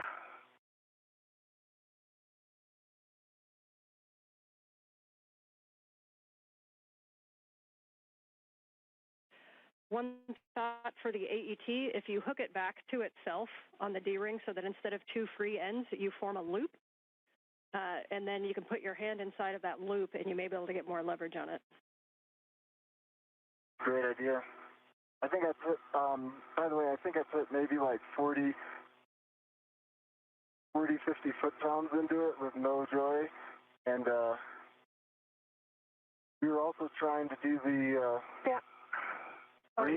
remade at some point without trying really hard, but it was difficult to remate, in case that helps. Okay, we understand difficulty to remate. You can also tap like you would a sticky jar on your counter. You can kind of tap with a ret around the circumference of it. We're obviously still talking some options, but you guys are good to just continue working it. Okay. Okay, 1, 2, 3. Oh, we did it. Yes. Yay!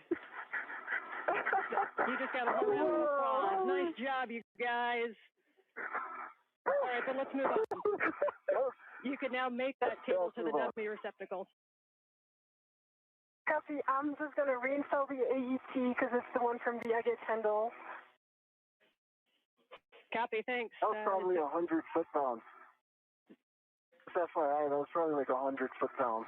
You heard applause here in Mission Control and the response by spacecraft communicator Ann McClain with all of the electrical cables having now been demated from the failed space-to-ground antenna. No FOD, through the EMI. Okay, and we're mostly concerned with the boom side where we'll be putting the cables on. So you're looking at J2. Yeah, that one's good, holes, pins, no FOD. There is no rubber O-ring in there like there was the other one.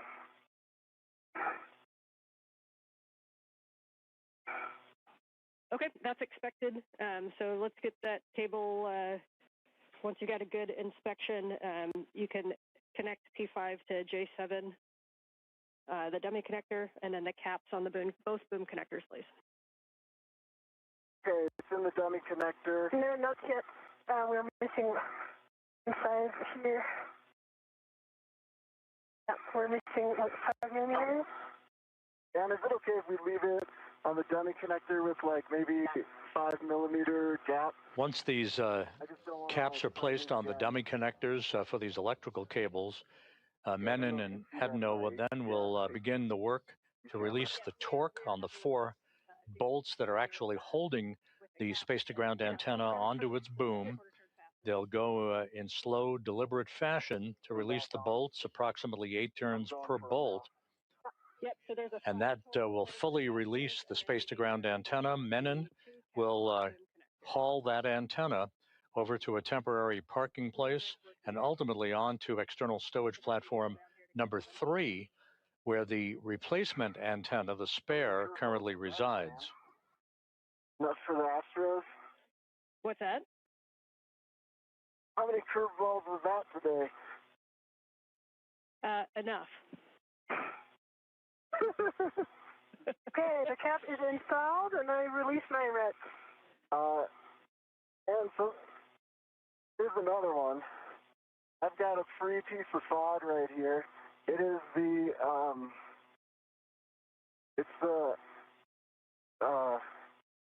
quarter turn fastener. It's in my hand. Okay, understand the quarter turn fastener is in your hand. Here. I have my trash bag right here. Okay. Let's take it and put it in. All right, going in. Gonna do this one carefully. Yep. Okay. Okay, and yes, we can put that in a trash bag, and whenever you want to, you can also put that O-ring that you had before into a trash bag, and just beware of any sharp edges around where that broke off from. Okay. I think the O-ring is enjoying some life on the AET of Anil. Yeah. I'm not sure it's worth putting into the trash bag. Yeah, I'll leave it on my AET. Yeah. Okay, 4 quarter turn fasteners. 4 quarter turn fasteners are on. Okay, 4 quarter turn fasteners, and then we just need verification that the cap is on the J1 boom connector. Cap is on J1 boom. Yes. Okay, I understand that's a good config for the cables. The next thing we're going to do is to release the torque on the S-Gant bolts using the ratchet wrench. Okay, I'll get in position with my DRT on hand rail 4. Ratchet wrench is in my hand. Excellent. Reminder on the ratchet wrench and these bolts, you can go in any order to release the torque. We'll go in order to fully release, but you can release the torque less than one turn in any order, and this is where we want a slow ramp up of the torque. We don't want any impulses into it, so we need you to be like a nice human PGT and just slowly ramp up your torque to what you need to release the the bolt. We're going one turn? Less than one turn, so as soon as the bolt moves, you'll be good. Okay. And just call out, you can either give me forward, aft, port, starboard, or 1, 2, 3, 4 as you do each one. Any order. I'm starting on the aft. Sophie, what's your hand? Yep, on my one.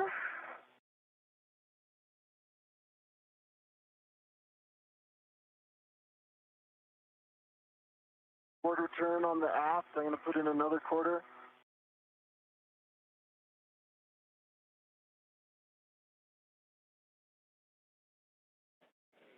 Copy.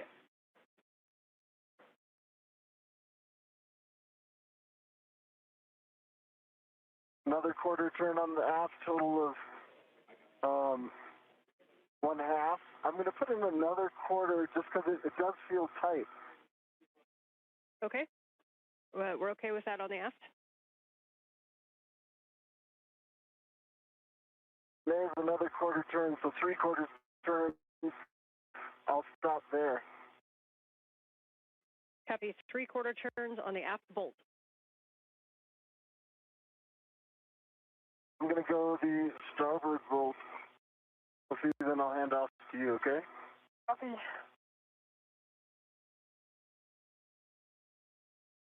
I have good DRT stability.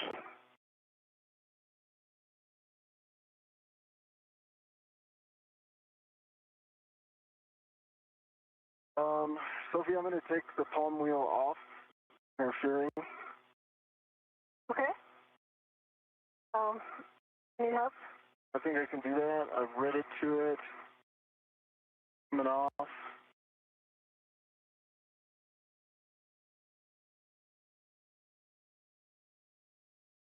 Palm wheels off. And for Anne, I just confirm that I have no more tether on any of the Afghan side. I'm only tethered to the boom. Okay, good check. Thank you. Quarter turn on starboard. Copy. Quarter turn on starboard. Bolt number 4. Sophie, are you going to be able to get both of those? For sure, number 1, and for 3, yes, I'll make it work. Okay. All right. Quarter turn on starboard for a total of 1. I'm going to put in a little more, and then these are very tight bolts. Yeah, I see that, but you're putting a lot of force into these.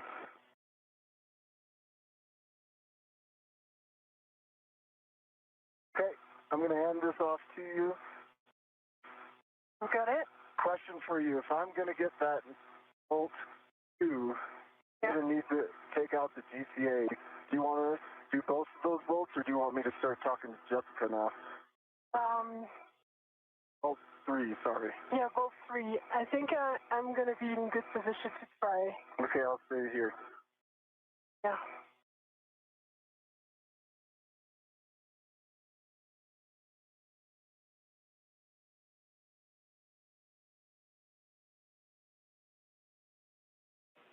And I can see that you guys are using great technique. Just wanted to really make sure on all these bolts that the socket is fully engaged on the bolt head. You guys are doing it right, but just asking you guys to do an extra check because these are the only bolts we have. I love the extra advice, Anne. Keep it coming. It's unexpectedly easy to do. It could have switched its rotation on the head, perhaps. Like it might be in ratchet off. You might want to just double check that you're ratcheting. Yeah.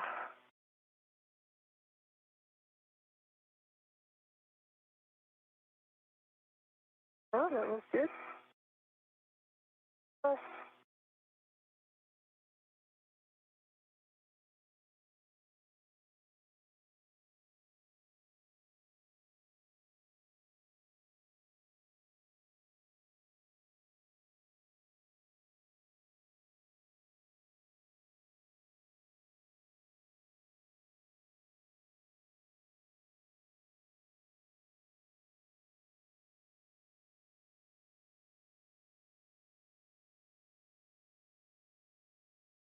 And just pull it towards me for lefty loosey. Yep. Yeah. Actually, I can probably reach it. Okay. Need extra. Yep. All right. I've got it. Because my DRT is not enough. Yeah, I for that. understand. I got it. Yeah. So that's quarter turn. Okay. Move into my hand. Oh, nice. Another quarter turn. Good strength, Sophie.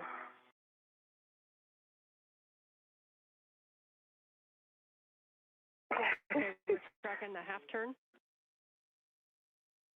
Yeah. And another quarter turn, so that was 3/4 turn on bolt 1. Copy 3/4 on bolt 1. The one.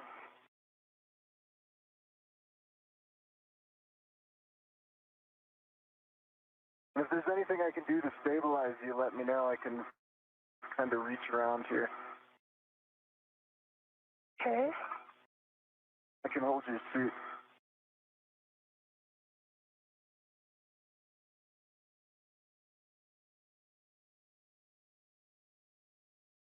All right.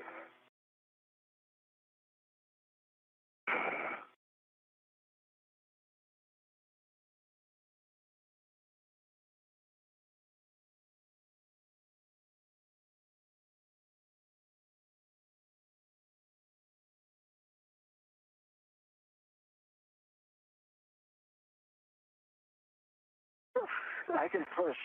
Oh, yeah, got it. Okay. Yeah. All right, quarter turn. Nice teamwork, guys.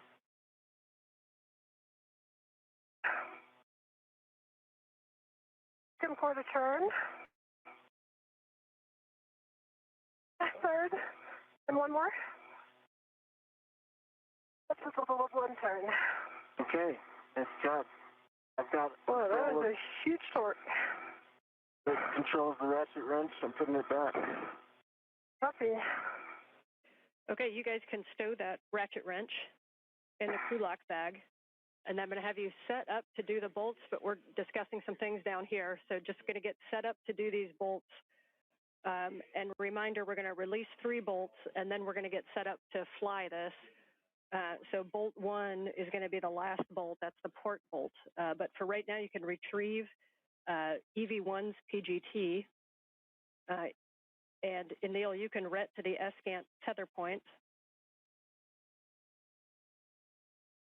And once Sophie has Anil's PGT and you're retted, we're just going to hold here for a sec while we're talking.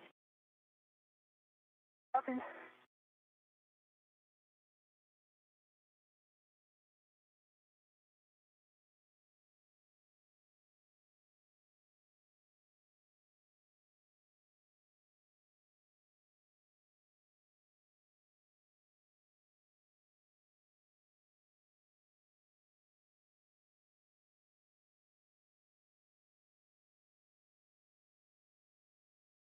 Okay, ratchet wrench is away. I heard ret to the other point. I'm putting a ret down, Sophie.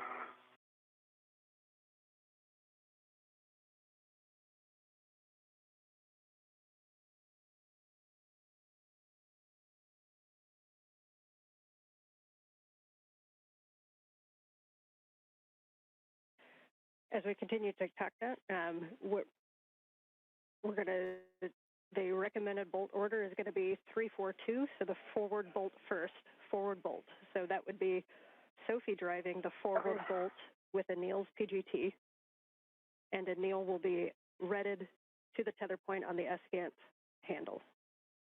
Don't drive yet. Okay, I'm currently retted. I'm currently retted. Can you give us the PGT settings? I think it's Bravo 4. Bravo 4, counter 2. Bravo 4. Bravo 4, counter 2.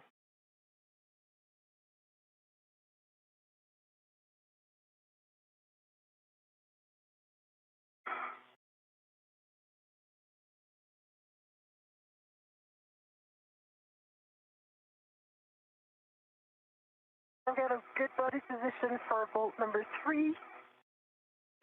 I would like you to send it to me from the forward side.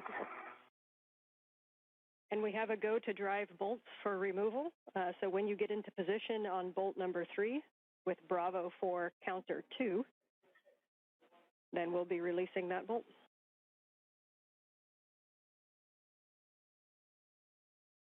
I have control. You have control. You prepare the settings. Yes, Bravo 4, counterclockwise 2 set. Copy.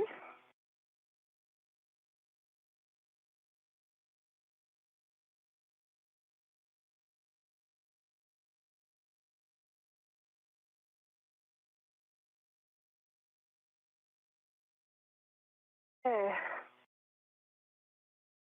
This is Mission Control Houston, 2 hours 42 minutes into today's spacewalk. Anil Menon and Sophie Adenot are in the process of breaking torque on the 4 bolts holding the failed space-to-ground antenna onto its boom on the Z1 truss of the International Space Station. And we'll expect approximately 8 turns. The crew spent a little bit more time than had been planned in terms of installing locking pins, or gimbal locks as they are called, on the failed antenna, so that no inadvertent motion of that antenna dish would occur during its transport to a parking location on the truss of the International Space Station. So we continue on with today's spacewalk, 2 hours, 43 minutes into the 282nd spacewalk in support of space station assembly, maintenance, and upgrades. Okay, Cal Pass, 40 volts. I'm going to reset you to Bravo 4, counter 2.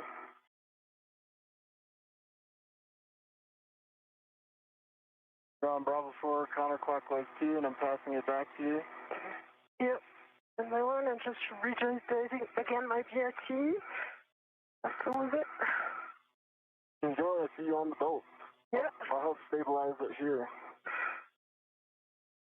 I'm trying with it. Okay, I'll help you. Okay, there was 2 turns. Oh, and it's over torque. Okay. This is... Wait, okay. My left foot is on the mat. You see that? Okay.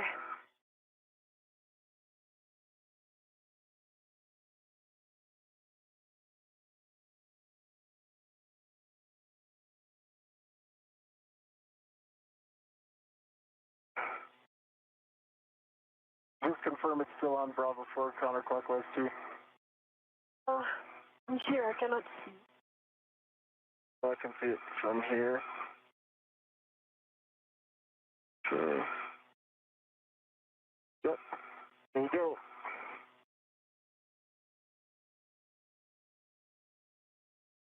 Okay. I'll help you stabilize. Yep. Now it's over torque. Now it's like We're releasing it, so maybe this is the release. Oh, I see the bolt is still in. And did you get turns on that? Bravo 4. Got 2 turns. 2 turns initially. Hey, Sophie, I think I might be able to get it from here. Okay, I'm going to align this. Okay. 2 turns. Let me work on the alignment. So you should have about 5 or 6 more. Yeah. Okay.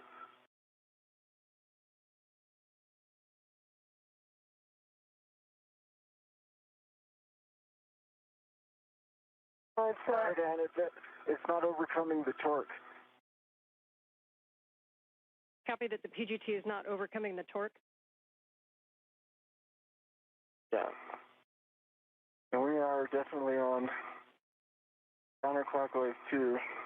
Okay, we are going to need to grab the ratchet wrench again and try to release that torque. Copy. Copy.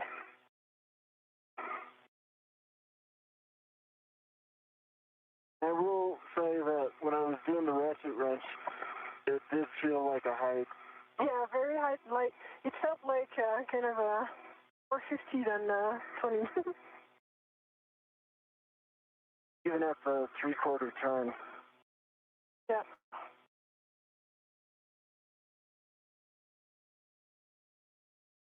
Yeah, we copy that it was a little bit of a higher running torque than inspected when you were doing the ratchet wrench.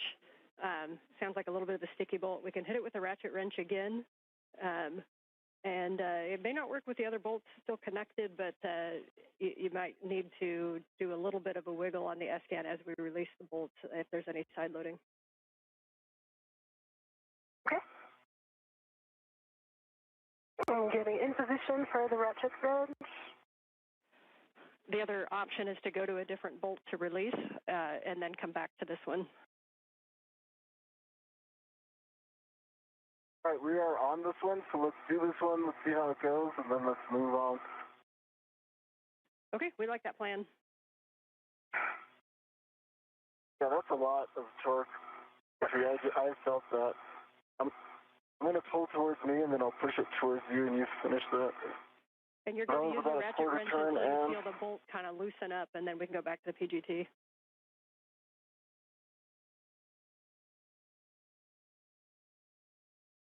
That was another 1/4 turn. Another 1/4 turn. It's still very tight. Tracking an additional half turn.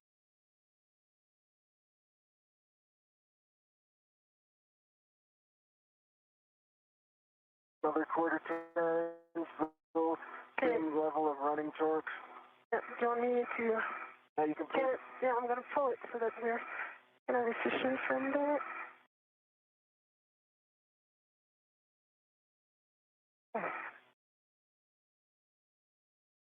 Are you still feeling the same running torque, Sophie? Okay, I did still the same. I did a half turn. Okay, I'm going to give it to you. You start the 1/4, and I finish the half. Okay.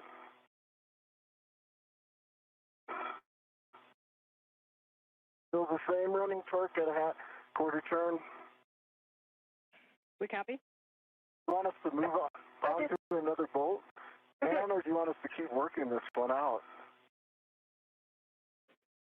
We're checking. You can continue to work while we're checking. Okay. Okay. Why don't you just do 1/4 turns if you have good leverage there? And we can also go on to a different bolt if this isn't going anywhere. Oh, it's easier now. Ratchet wrench is not the easiest to use. If you want to move to a different bolt and try the PGT, you can. That may free this one up a little.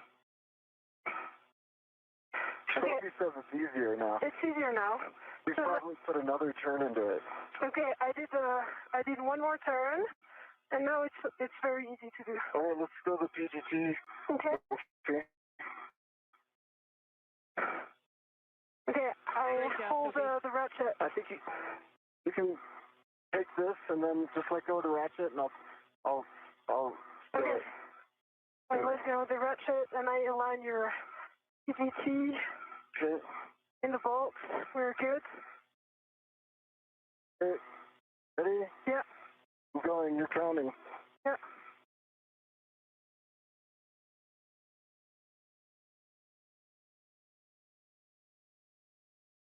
Felt it release. It's released. And that was 5 more turns. Copy. Bolt 3 release with 5 more turns. You can move on to the starboard, bolt 4, closest to Anil. Okay, starboard bolt 4. I'm worried we might be in the same boat here, but I'll give it a try. Copy, and we'd end up doing the same process. So I saw you kept the ratchet wrench handy, so good plan. Yeah, I see the ratchet wrench right here. Question, Ann, can these bolts be done simultaneously? Because I think the best strategy here is me to go ratchet wrench on bolt 4, and then Sophie to start working on 2. Yeah, good idea, but unfortunately we cannot do dual bolt ops right now. Okay. I'm going to go ratchet wrench on bolt 4 then, largely because the PGT doesn't have a good fit. Okay. I have my visor down. And it has a high torque.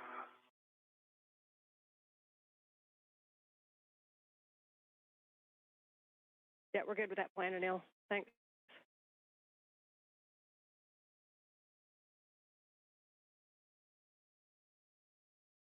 for Sophie, while he works that, we're going to be doing bolt 4 and 2, so that's the one closest to him, and then the aft bolt. And then you'll be getting into position and using your own PGT to release the port bolt number 1. So if you want to think ahead and be ready for those ops. Yeah, but I was thinking that might be difficult with the PGT. But I'll get the settings ready for the PGT. Might need a rep set for some start.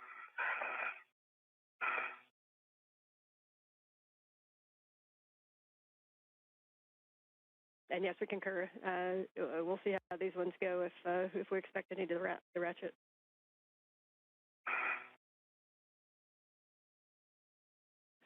You guys are doing great. You got lots of family and friends back here watching too, so you're making it look good.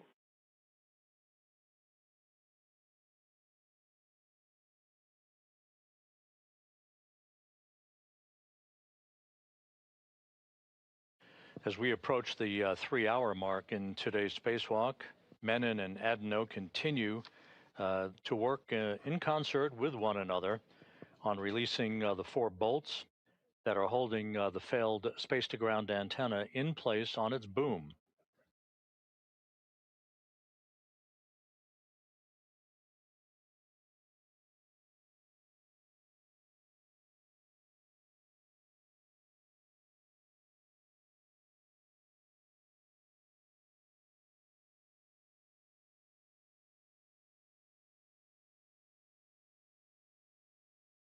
Anil Menon, his feet planted in a portable foot restraint at the end of Canadarm2. And in the foreground, that's Sophie Adenot as they continue to work on the final release of this failed space-to-ground antenna that began to show a degraded capability to track the tracking and data relay satellite system constellation back in November of last year. I'm still working on this one. It's still pretty high running charge. Waiting for that breakthrough moment that you had. Waiting in the wings is the spare space-to-ground antenna that is currently housed on a stowage platform on the P3 truss of the International Space Station. We're putting ARED to work. Oh, yeah.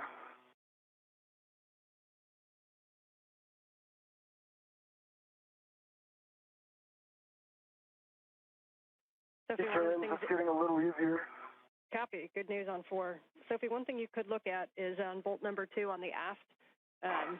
We're not super positive on all the clearances with the PGT to that bolt. If you want to kind of take a look and see what you think, and when we get there, this is why we have things like the ERAD. Hopefully we don't need it, but if you want to just kind of do an evaluation on that bolt. Yeah, it worked.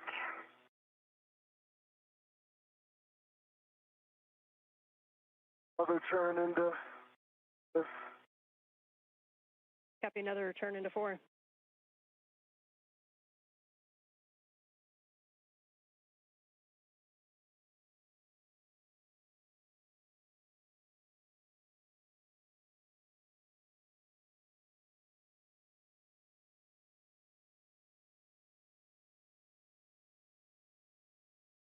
Another turn into 4.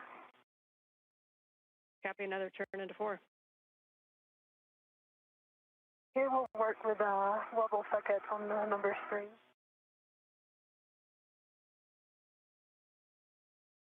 Another turn into 4. Copy.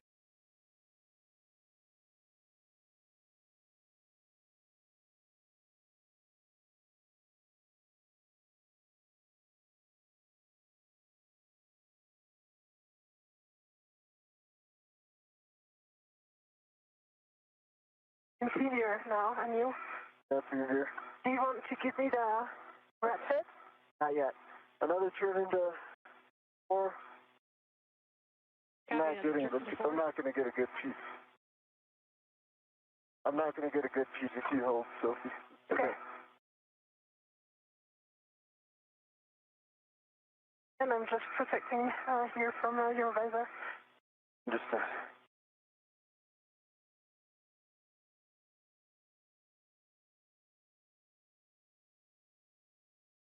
Another turn into 4. We copy?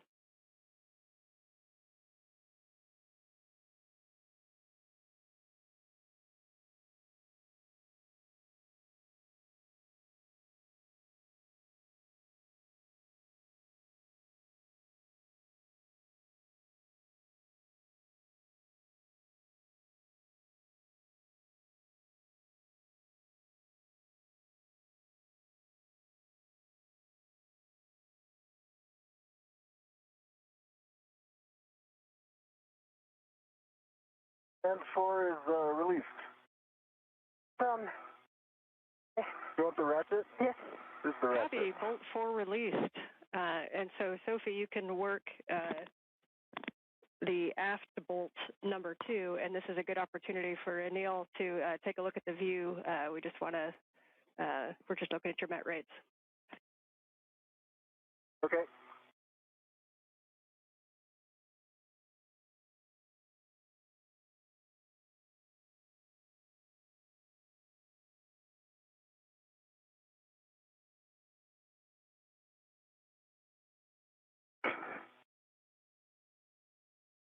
And Sophie, as you put torque into that bolt, just try to make sure that that 6-inch, that the wobble socket isn't too broken over. Okay.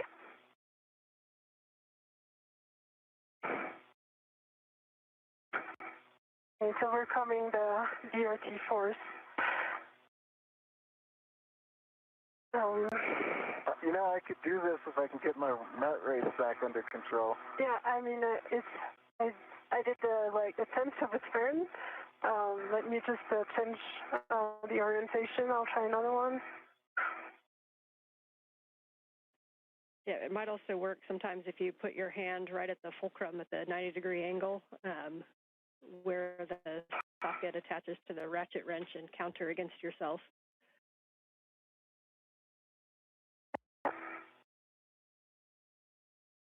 Okay, I did a third of a turn. Quarter turn.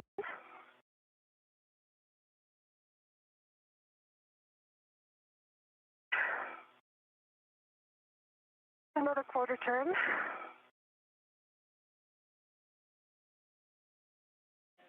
Copy the quarter turns.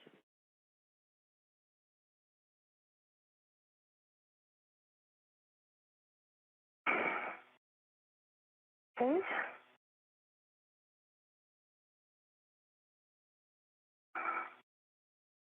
Another quarter turn.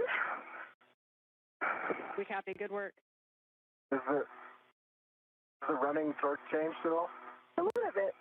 Okay. Or maybe not.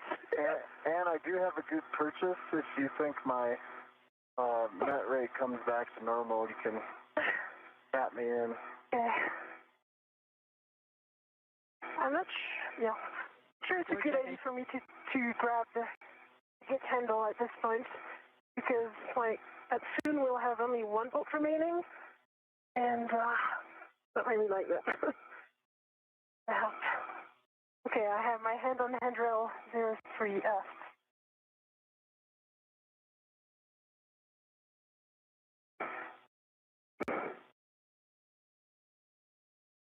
Another quarter turn. Nice. And Anil, we just need a few more minutes there in timeout. This is Mission Control Houston. We have now hit the 3-hour mark in today's spacewalk. Working it. Anil Menon, EV1, wearing the suit with the red stripes, and Sophie Adenot of the European Space Agency, wearing the unmarked suit, the first French woman ever to conduct a spacewalk. They are in the process of completing the 4th of 4 bolt releases that will free up the failed space-to-ground antenna from its boom on the Z1 truss in the middle of the station's truss structure. I hope you're counting, because I just announced the quarter turn. They're counting. They're counting. Keep doing it. All that A-rad I see you doing. Crushing it.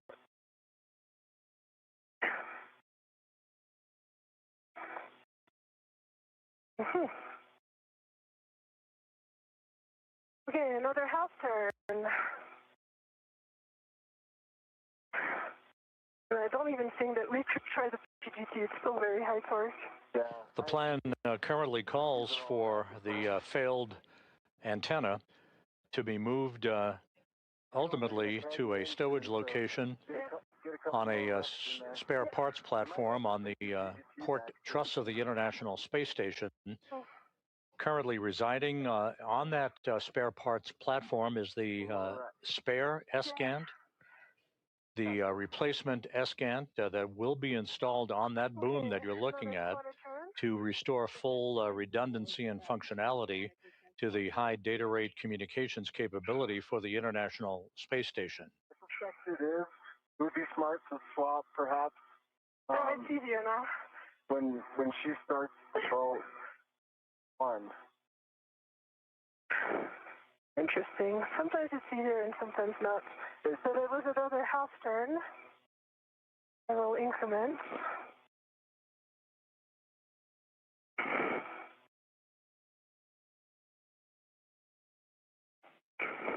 And just for you guys, when we do get to the PGT, we've been given a go to Bravo 7, so you will have some higher torque available. Okay. Do you want me to try to stick this bolt with Bravo 7 and see if it works? Yeah, let's do it. And is it okay if I try that? It's kind of low net rate. And that was another house you're back in the game if you'd like to assist. Okay, I'm going to go that Bravo 7. Yeah, I think it's easier now. If that does the trick. Yeah, you did all the hard work. You did it before. Hey, let me give it. I'm removing the ratchet. Ratchet is stuck. I got it. There you go. Okay. Holding the ratchet. Putting in your PGT. Thank you. Yep. Okay, here we go. Bravo Ready? 7, counter 2. It's working. You count? Beautiful Sophie? sight. Yep. 3. You're telling me. 5. I think we're good. Yep. Bolt release. Oh, that was 4. Okay. The antenna is only on one bolt. And I see it wiggling, so now I know it's time to be super careful. Yep. So we can, we're going to be using Sophie's PGT for the last bolt. And we're going to make sure this is the one that's going to release the PGT, so we're going to get a nail ready. Your glow and hap check is already knocked out. And you want to ensure a good config before the final release. Double check that your tether is still on the T-handle. You want to make note of your hand position because you're going to reinstall in the same position. Do we do with the ratchet? Should I start with the ratchet? Put the ratchet away or leave it out? If you think you need to start with a ratchet on that bolt, you can. We did break the torque, and it shouldn't have it may have less side loading because the other 3 are released. But that is, if you want to test the ratchet and see how it feels, you can. Why don't you test the ratchet first, Sophie? Yeah. And then I'm going to... Can you stabilize the antenna? Okay. Can you stabilize the antenna? Because oh, right. You really need to be careful because I see the side loading is going to be huge.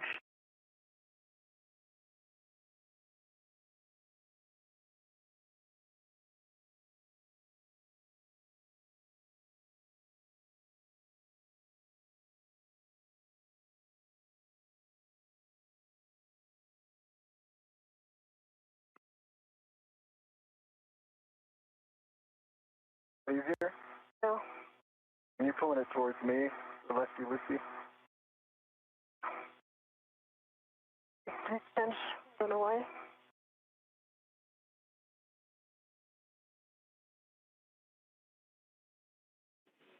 Back with you on comm and just waiting video.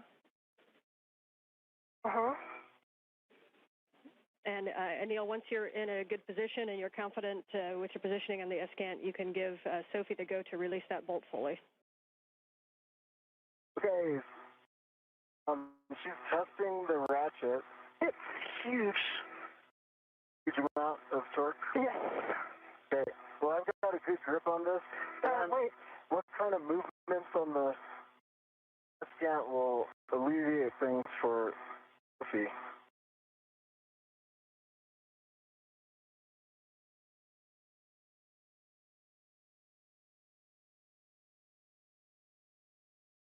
Okay, quarter turn. Just need to see, can you see the gap between the boom and the Afghan? I can see the gap. Okay, so make sure this is 0. Okay. Quarter turn.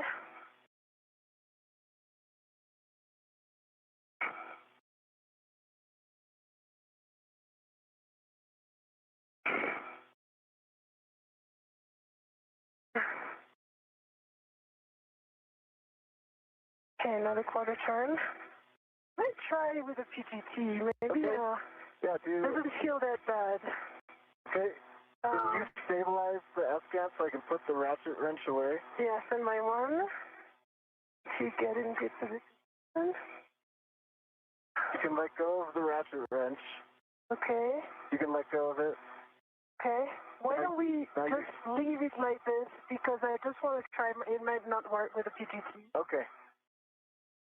But I'm going to have to put it away at some point. It's true. You can put it on my MWF. If you can just stabilize this. Okay, I stabilize this. Okay, ratchet wrench is going to go on.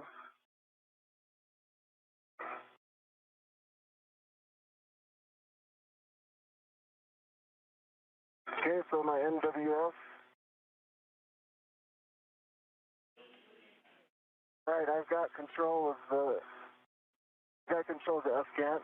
You got control of the Afghans, copy. Your goal for bolt 1. Ground concurs.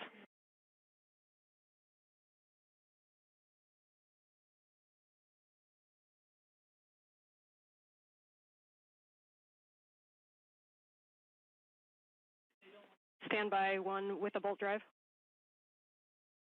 Copy, standing by.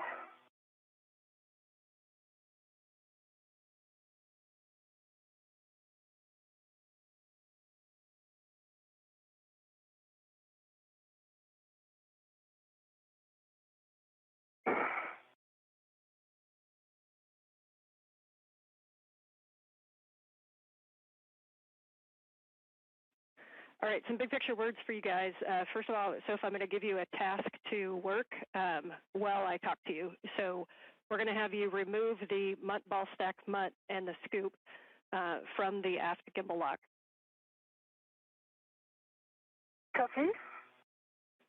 Okay, while you work that, we're looking at times. You guys are currently just over 3 hours of PET. We're going to go directly to a long-duration tie-down of this S-gant on the Z1 truss.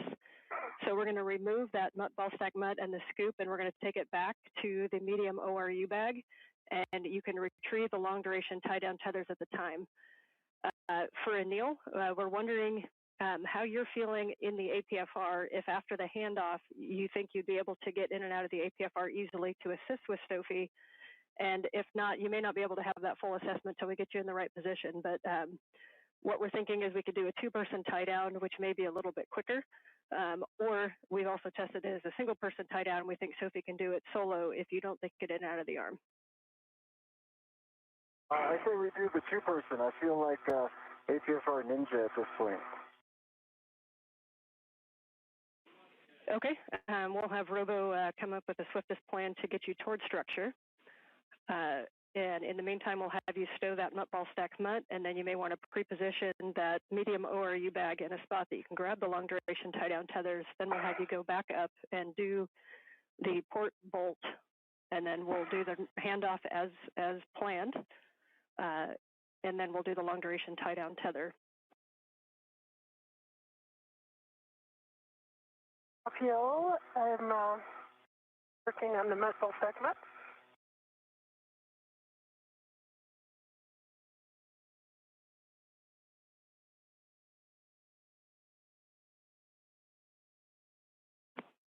And Anil, what we think you're going to end up doing after handoff is that you'll be coming down the boom. So if you picture that the agate or the escant wasn't there, do you think you have a good access to get in and off of the arm? The agate wasn't there. Yeah, I think I need to go straight to the handle that Sophie's currently on, stay away from the waveguide and box. And then there's a handle right under that. Yeah, I think I can work my way down. Okay, we will work that after we get this handoff.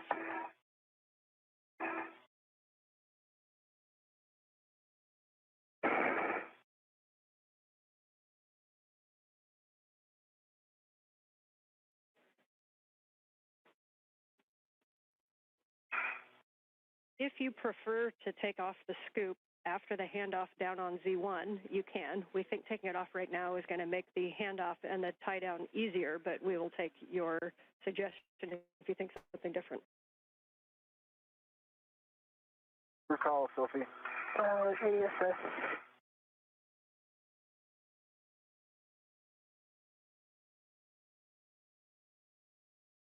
What are you thinking, Sophie? Yeah, you need to stabilize the escant right now. I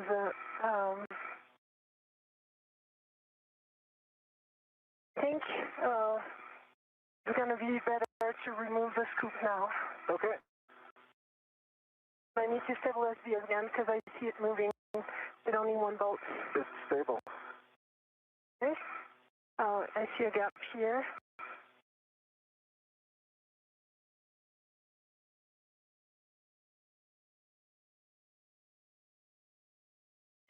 And you guys are working great together. So I know it wasn't what we wanted to go do this tie down, but we still have a chance to get the good escant up there. So that is now the goal. So let's get this tie down knocked out as quick as it can. Sometimes an NVGL just eats your lunch, and that's what it did today. But we'll get this tie down, and then let's see if we can't get Cronus a good KU antenna with a new one. Copy, Ann. Appreciate the big picture words.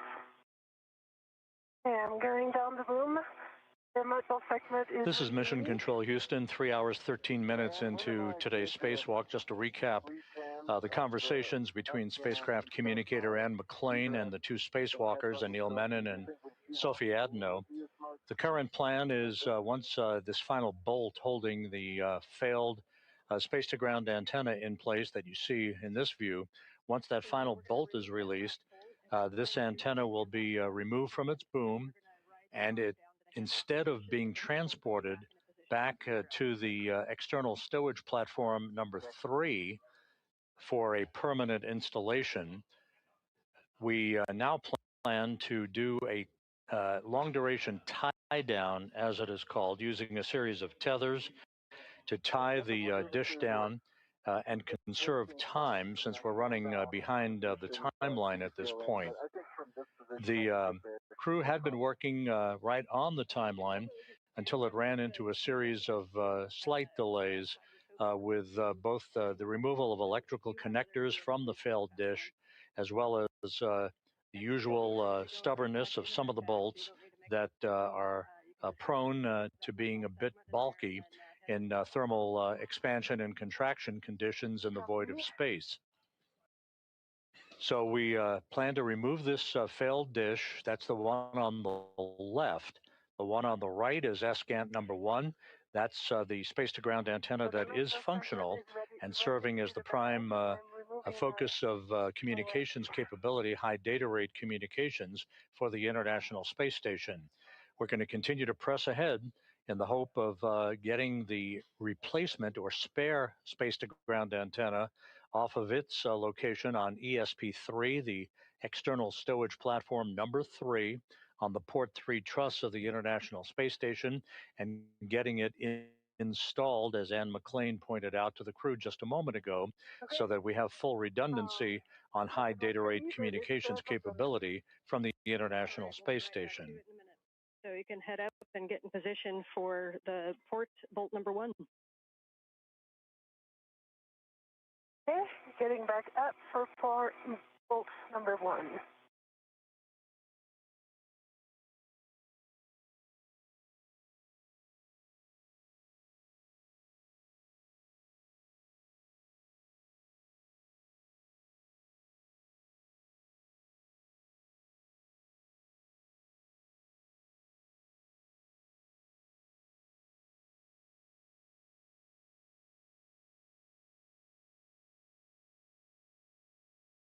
She's good for Bravo 7 there. Yeah. And we concur Bravo 7 counter 2 with Sophie's PGT that has a 2-inch rigid. Yeah, let me just put my VRT down.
Okay, pulling my VRT to my PGT. Copy.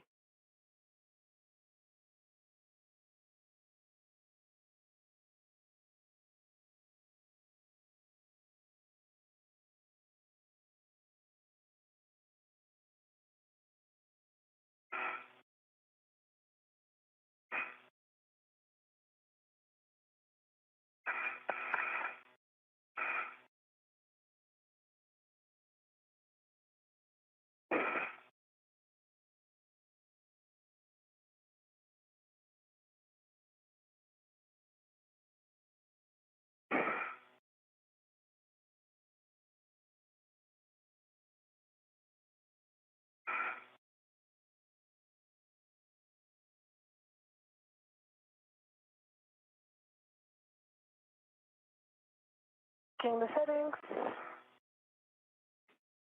Yep, and just doing a Bravo 7 counter 2. Please.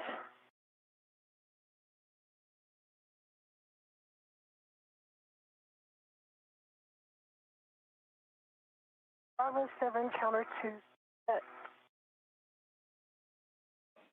All right, and on Anil's go, you can release that bolt. Get my go, Sophie. Okay.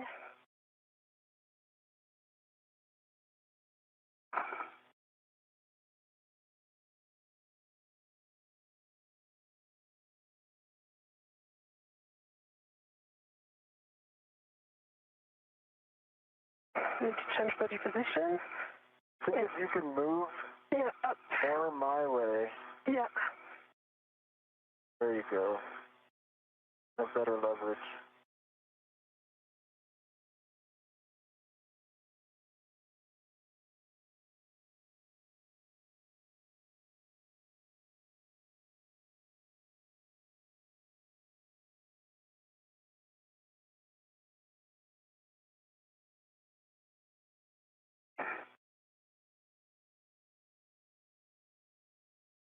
Get seated.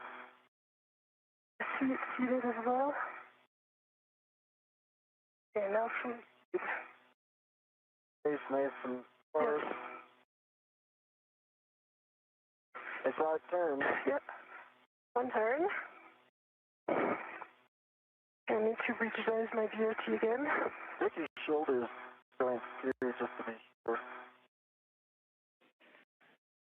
did you And say? good job working that Shoulder position. So joint. just remember, Bravo 7 could come with a tick, although you're releasing, so it should be pretty nominal, hopefully.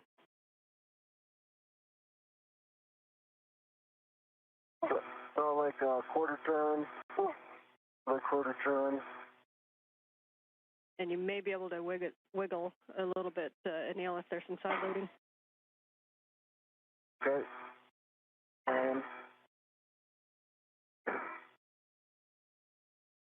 Oh, it's working.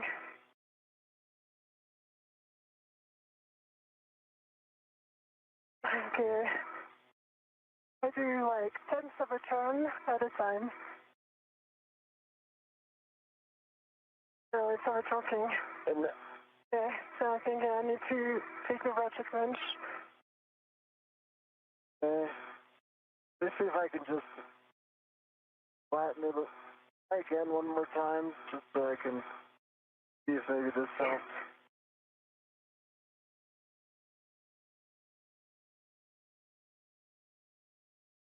Yeah. Oh. I mean, I see the gap in the threading. Yeah, okay.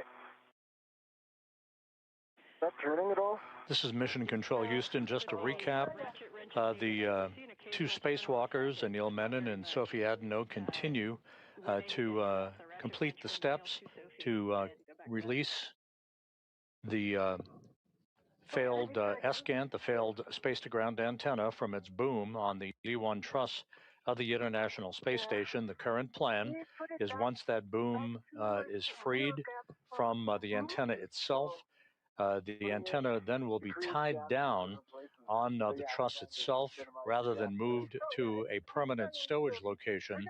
That will conserve time, since the crew took longer than expected in bolt and connector demating operations earlier in today's spacewalk.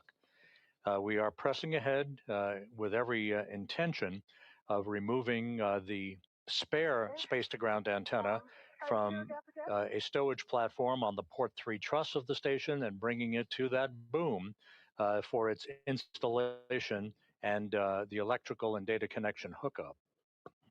And we're not seeing the socket move. We recommend going back to the ratchet wrench. Copy. Okay. So, Anil, standby 1, I'm starting my PGT. You're starting your PGT. And am I good to just get the ratchet wrench with this one bolt and we both let go of the ESCANT?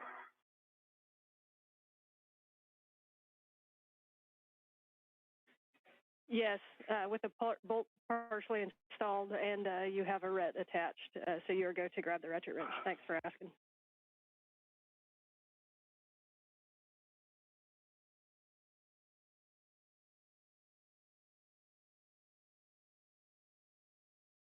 Sophie, so here's the plan.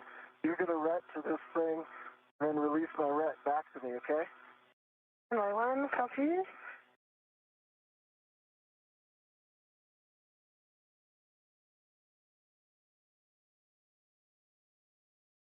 Okay, PGT stowed.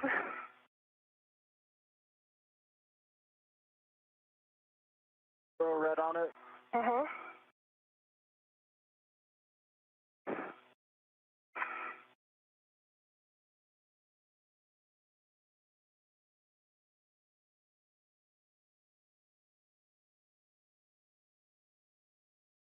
Okay. I can grab my RET. Okay, I'm sending this back to you. Okay. The RET is off. It's your ratchet wrench. Copy. Let me just put this stuff away and I'll see you in a moment. Yeah.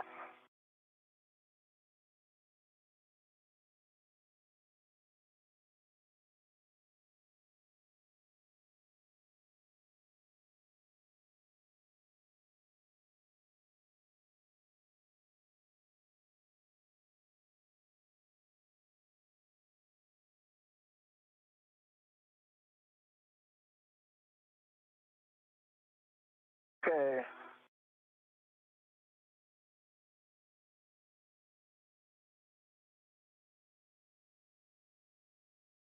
I've got my hands on the ESCANT and you are go to start on the bolt. Copy.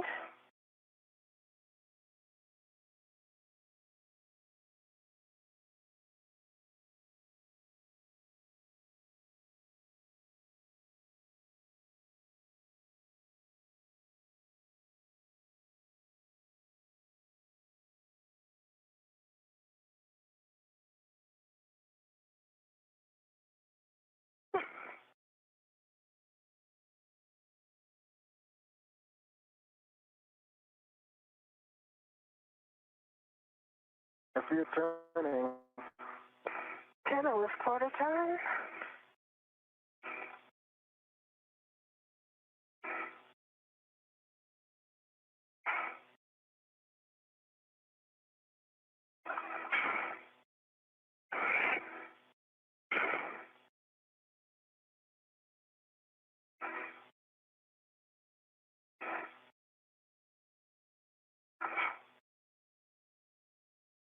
So another quarter turn.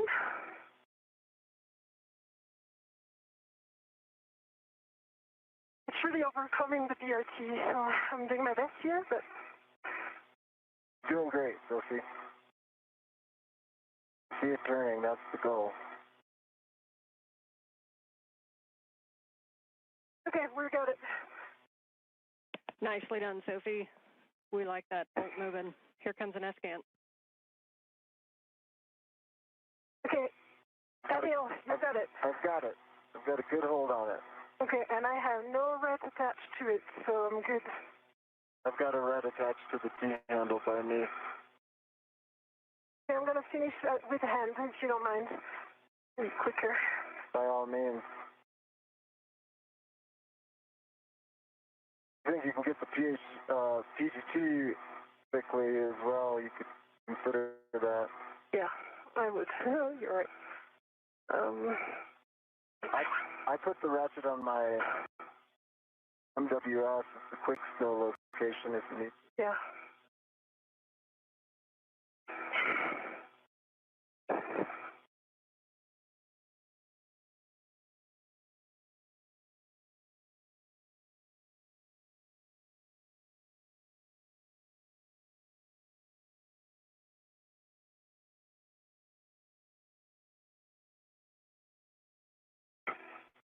Okay, I've got the ratchet wrench on my MWS and retrieving the PGT.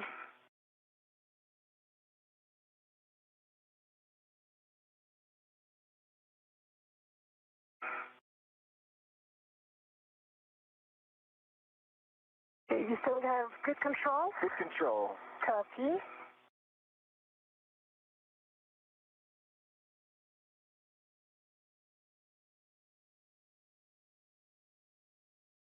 It's turning.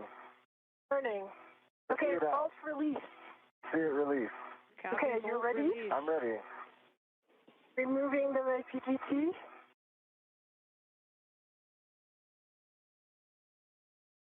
I think you can put your PGT away if you want. Yeah.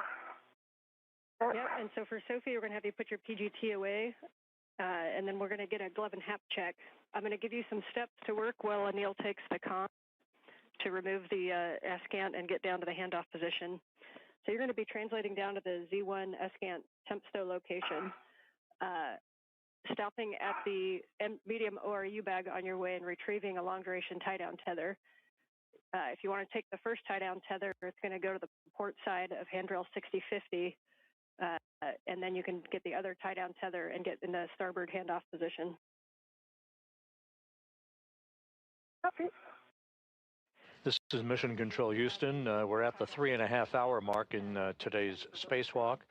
The failed space-to-ground antenna is now free of its boom and will soon be removed from the boom itself and be brought to a nearby location to be tied down with a series of tethers. This will be an interim parking place for the failed antenna, thus conserving time for the rest of today's spacewalk. So it'll come off easily. It's a good time to observe so that we really understand the waveguides.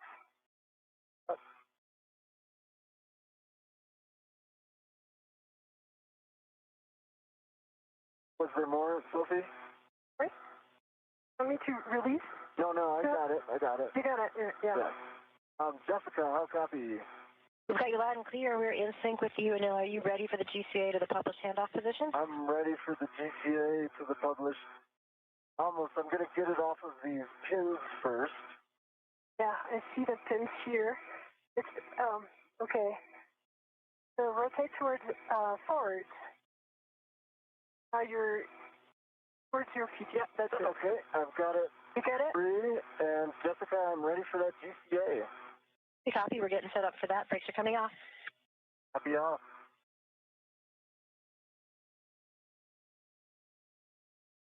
Nil, this is going to be that three-part series. We're going to take you body out, followed by body left, followed by body in, and then we'll be taking you to your egress position. Anil, copy. Go. Got my go. All right, Anil, you're going to be coming body out, starting motion in 3, 2, 1.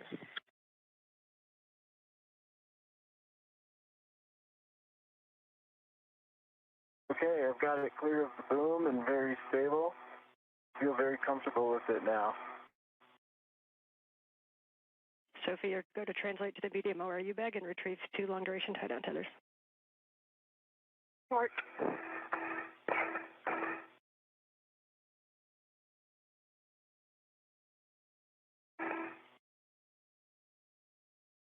Really good clearances here. Jessica, clearly getting better. I've got good control of the F-scan. Copy and concur, all clearances are improving.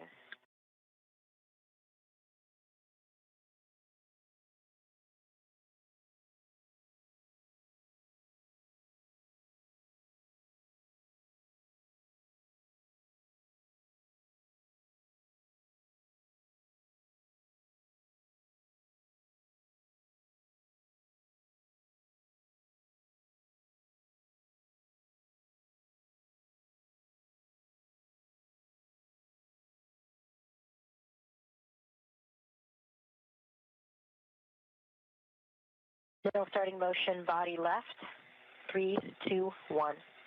Body left, and I'm watching the dish, keeping it clear of the boom. I'm putting a little lean back in. I've got primary eyes on clearances on this side.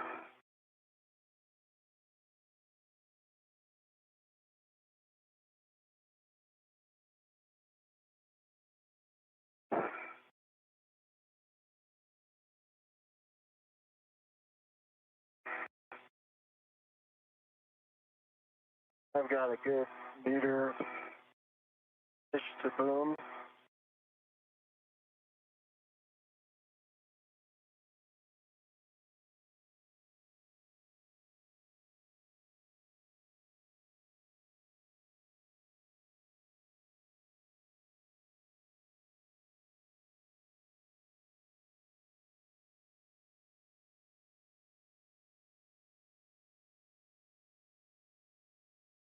Nil, starting motion, body in 3, 2, 1. Okay, and I'm going to keep clearances from Sophie here. Sophie, I've got eyes on you. Keeping the dish in position for a handoff.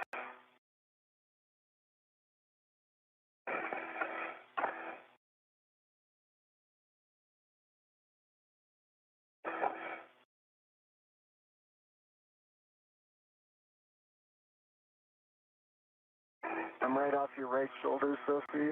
I got a meter distance from you. Okay.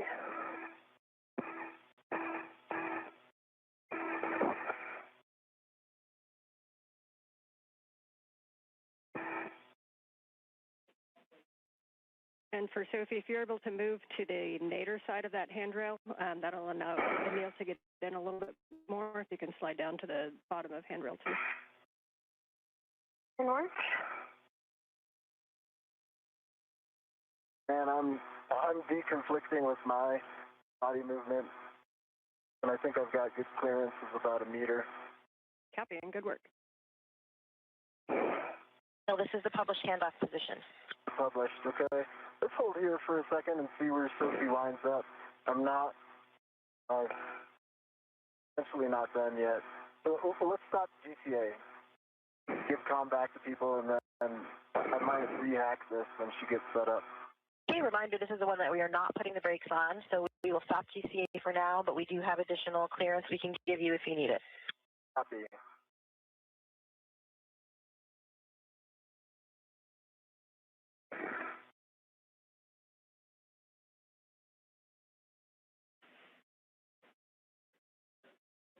Okay, and for Sophie, we'll just be retrieving those 2 long-duration tie-down tethers and moving to the base of Z1.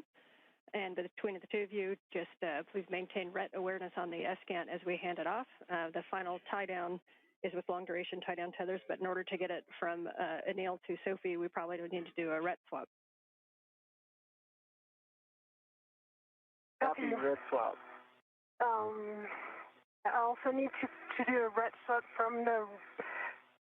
I'm just checking the number of RETs that I have. One is taken for the ratchet wrench right now, which was not initially planned. So I'm just retrieving one long-duration tether right now, right? Correct? You will want to retrieve both of them. Both of them. Copy.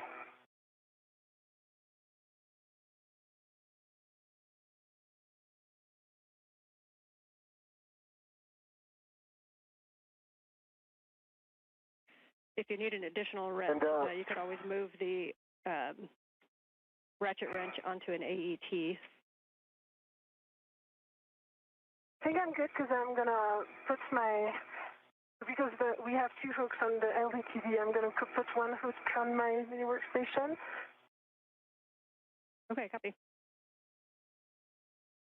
For Robo, Ann, and Jessica, a future egress position is potentially just body in, maybe a meter. Yeah, Neil, we can tell you what Robo had planned for you. It was coming body right and then going body in, and we think that would bring you to the handrail that we were talking about on the boom. Gotcha. Would a body in from here cause a conflict with the other things you're avoiding, like SASA, etc.? No, we don't. I don't think so. This had you coming body in to about by like up to 300 centimeters, so that would be another 1.5 meters. Yeah. And then you can have the right as well if you needed to get down to that handrail. Yeah, I guess what I'm saying is the body right just brings me up Venus when I'm trying to go nadir, and so we could omit that and save time. We believe that will work. We will verify.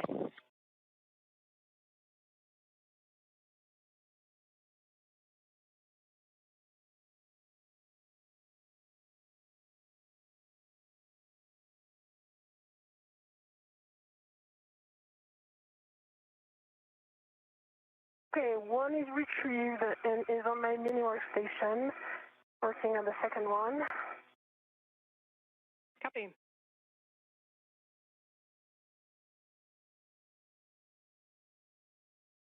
And just a reminder, as you RET to those, you want to RET to the D-ring on those so that the hooks are free for when we go to install.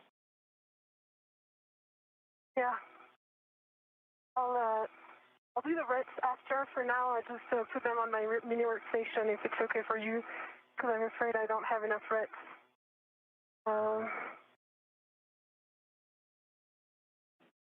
Copy. And reminder, another option you can use is you can take a long duration tie-down tether hook, and you can hook that directly to one of your wing tabs on your mini workstation and not use a RET at all.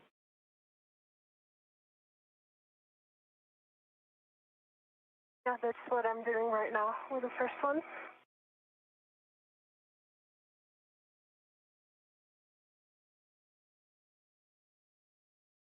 And Anil, we do want to bring you body right first because of the clearance from the tip boom with the SASA. And I also think you're at a little bit of an angle, maybe more than you realize, the way the arm is configured. I think that bringing you body right and then in will get you to that handrail. All right, that works for me. Okay, copy. We can try it, and then we can always get you where you need if that is not the right position.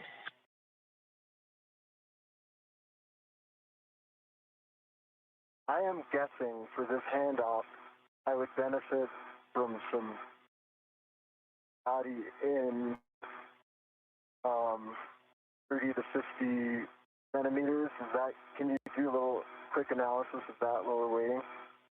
I can tell you that we can definitely give you at least 25. Okay.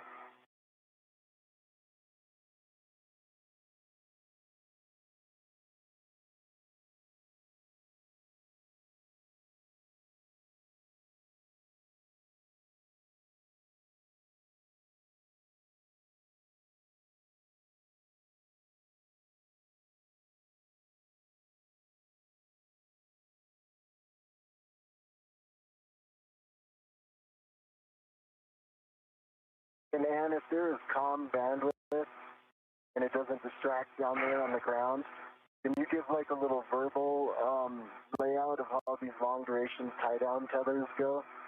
I know you said the cup page, but just so I have a mental picture. Yes, absolutely. We have a handover in 20 seconds, and on the other side, I will give you that that overview. If you're looking at the picture, I will talk you through that picture. I won't be able to see the picture. I got my hands full. Okay, I'll be able to describe it to you, Anil.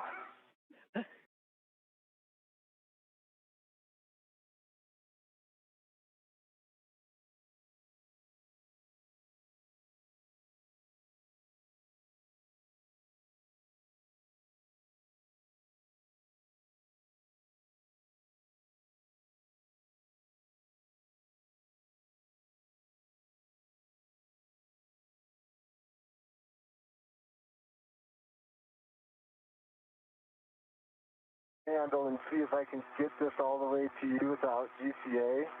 If that doesn't work, I'll ask for additional GCA.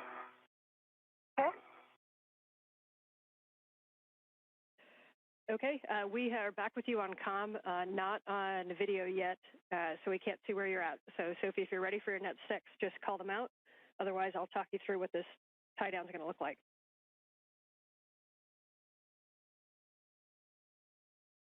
Translating, so I think we got some bandwidth here.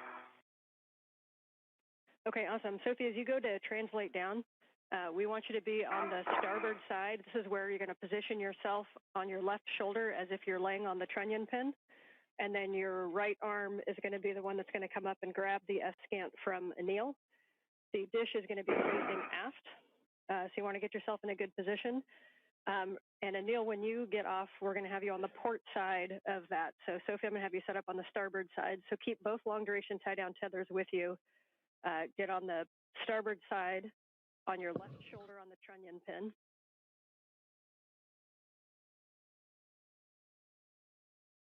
Copy, in work.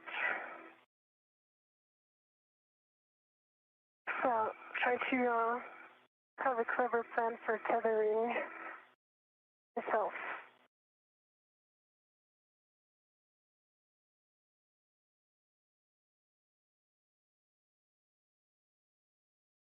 Yeah, I'm going to put this here.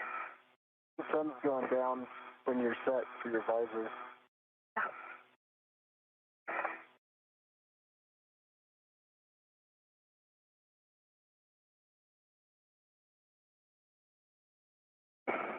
Actually, Jessica, I have a feeling I'm going to be able to get this to Sophie without GCA. Okay, we copy. Yeah, we see you kind of maneuvering it a little bit, and it won't be a big deal to give you that little bit extra if you need it, so don't hesitate to ask if you need it. And Sophie, as you get set up in position, don't worry too much about the configuration of the long-duration tie-down tethers quite yet. Once Anil gets down there and we have both hands on them, we will work those. What you do probably want to grab is a RET from your mini workstation to be able to RET to the S-scant for handoff. Copy.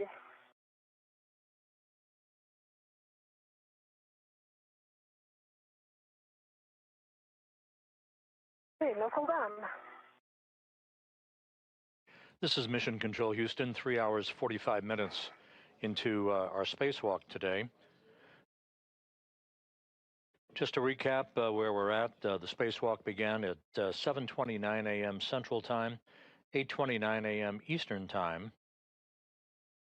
The objective was to remove a failed space-to-ground antenna from the location point at the Z1 truss on the International Space Station, the center of the truss structure. It began to exhibit degraded performance back in November of last year, and its swiveling or gimbling capability was reduced so significantly that we had to move to a backup antenna. They come in pairs. They reside side by side on the Z1 truss. The antenna in question has now been removed from its boom. That's S-scant number 2. S-scant number 1 remains an operational antenna to provide high data rate communications capability from the station to ground controllers throughout the world. T1. Yeah, right now. The two spacewalkers today, Anil Menon of NASA and ESA's Sophie Adenot, began the spacewalk working per the timeline, but ran into some difficulty loosening up bolts and electrical connectors along the way and fell behind on the timeline.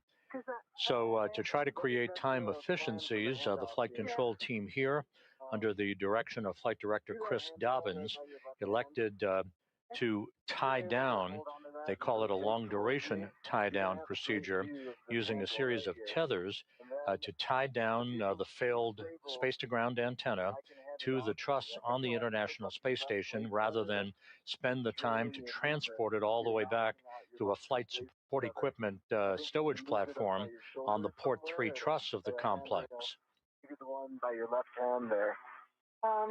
With that in mind, we are continuing to press ahead with a plan to remove the spare space-to-ground antenna that does reside on a spare parts platform on the P3 truss and bring it over to the now empty boom on the Z1 truss, install it, and see how far we get in the timeline before we determine whether or not we can complete all of the work associated with the installation of the spare space-to-ground antenna. Time will tell. We're at the 3-hour, 47-minute mark, with the flight control team continuing to press ahead with the current plan of tying down the failed space-to-ground antenna onto the truss of the station. Use my legs as leverage, not up on the triangle, but kind of sideways. If you can stay there, I can get you this S-gas. Yeah, but how am I mean, I'm not stable right there, so it's not going to work. I agree. It looks a little tricky. That's why I was thinking if you can use that handrail by your left cheek. Yeah. To do a end effector, base tether, and then just BRT anywhere that will keep you stable. Yeah. I need to be RT. Yeah, and the other if you can't, it's kind of an awkward angle to get to BRT on 6051 sometimes, but your stability is really going to come with your left hand on 6051 and your right hand up toward the S-cant. You'll be able to get a good purchase on 6051 if you can kind of turn a little bit, and then you'll kind of have your hand on that handrail the whole time during handoff, and then hold it until Anil gets down to assist with the tethers. And again, with your right hand, though, you're going to want to have a ret in your hand to reach up to ret to it. Yeah, the ret is already on it, so we're good. But I think we made a mistake of taking the metal segment on just to help stabilize. So I'm working on my VRT right now to be able to hold the position. Maybe this one. Okay, and you don't have to be able to get into a perfect position. If you can, if Anil can hand off the S-cant and then reposition, even if he hands you a T-handle, you could hold a T-handle and just hold it stable with one hand on a handrail and your right hand on a T-handle until Anil gets in position to be able to, it might take all four hands to get it fully down in position. Yeah, so this is what I'm... Break, Sophie, can you double check to see if that ret that you've attached to the T-handle is locked or unlocked? I feel like it might be locked. Oh, that's a good point. It just locked against the structure. All right, so now I think I'm in a good position now. I have good hand on this trunnion thing. The ret is unlocked. And so I'm going to be able to use the T-handle here. Is that what we want, right? Yeah, there's the T-handle. Yeah, wait a second. The ret is... And then you come after right away. Is that correct? And I am coming, yes. Okay. Okay. Do you have control of it? I have control. I'm releasing my ret. Copy. Really nicely done on the handoff and good position, Sophie. If you're stable there, then we'll hand Anil the comms to talk to the crew inside and get in a position for egress. Okay, Sophie, you have full control of this. Do you want me to help you move this a little bit? Or do you want to just keep it there? Keep it there. Okay, Jessica, how copy? Got you loud and clear, Anil. This first motion is going to be body right. And can you verify that the antenna itself is clear enough from you for that?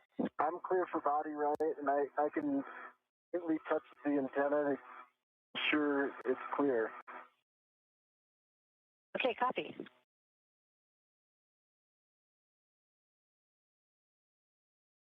Okay, we're starting motion body right in 3, 2, 1.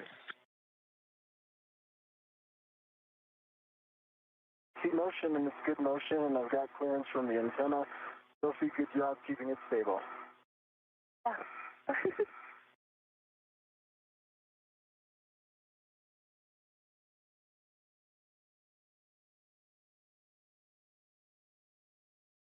All right, and now we're going to start that motion body in. Wait in 3, 2, 1. Stop 1 second. Stopping motion. Sophie, if I go body in, I'm going to hit this antenna. Are you able to bring it towards you? Like this? I think it's the limit because otherwise I'm close to the trunnion pin right now. Okay. Jessica, can we go body right 20 more centimeters?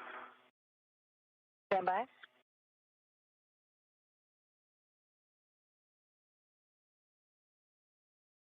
All right, Anil, we'll bring you body right 20 more centimeters. 3, 2, 1. I see motion, good motion. It's going to give me clearances. Okay, Jessica, that's enough. We can go body forward. I don't know. We can come in up to 1.5 meters. Do you have an estimate, or do you want to call the stop? I will go 3, 2, 1 ramp out if I feel like we're close enough. So let's do the whole 1.5 meters. I think we might need it. Okay, we copy. Starting motion in 3, 2, 1. I've got clearances from the antenna.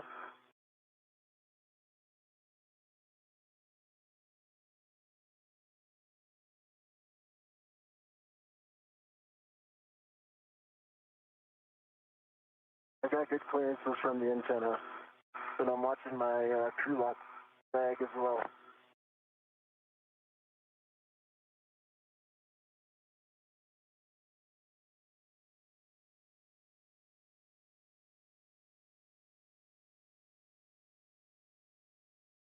Ian, you're clearing the antenna now? I'm sorry, I cannot help with clearances. It's okay, you're doing great.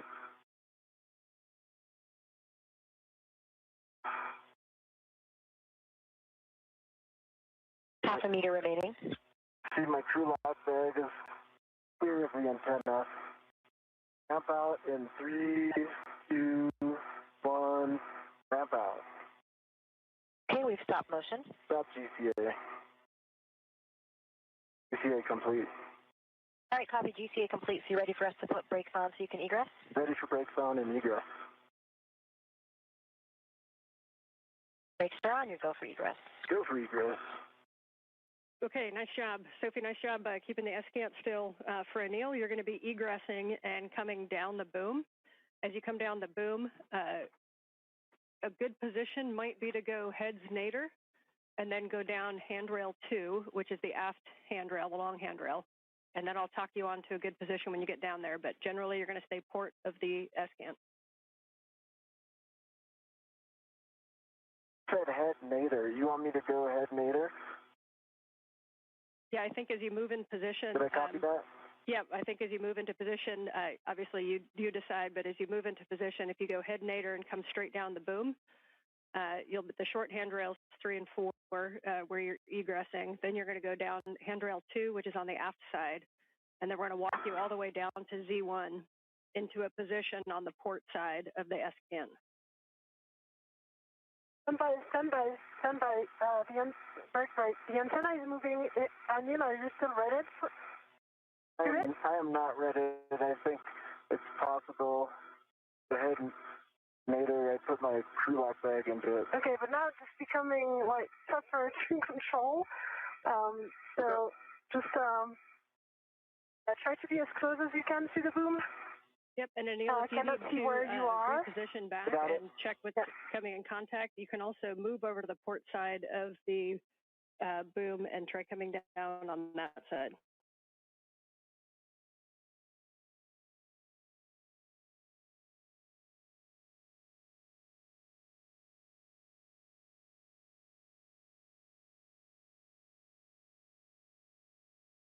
Oh, I see. I think it was your crew lock bag. Yeah, I think it was the crew lock bag. Okay. I think I just have to go feet later to avoid it.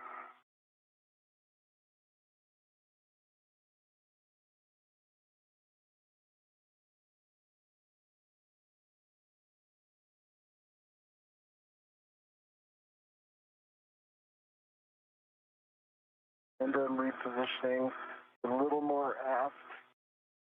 Slowly.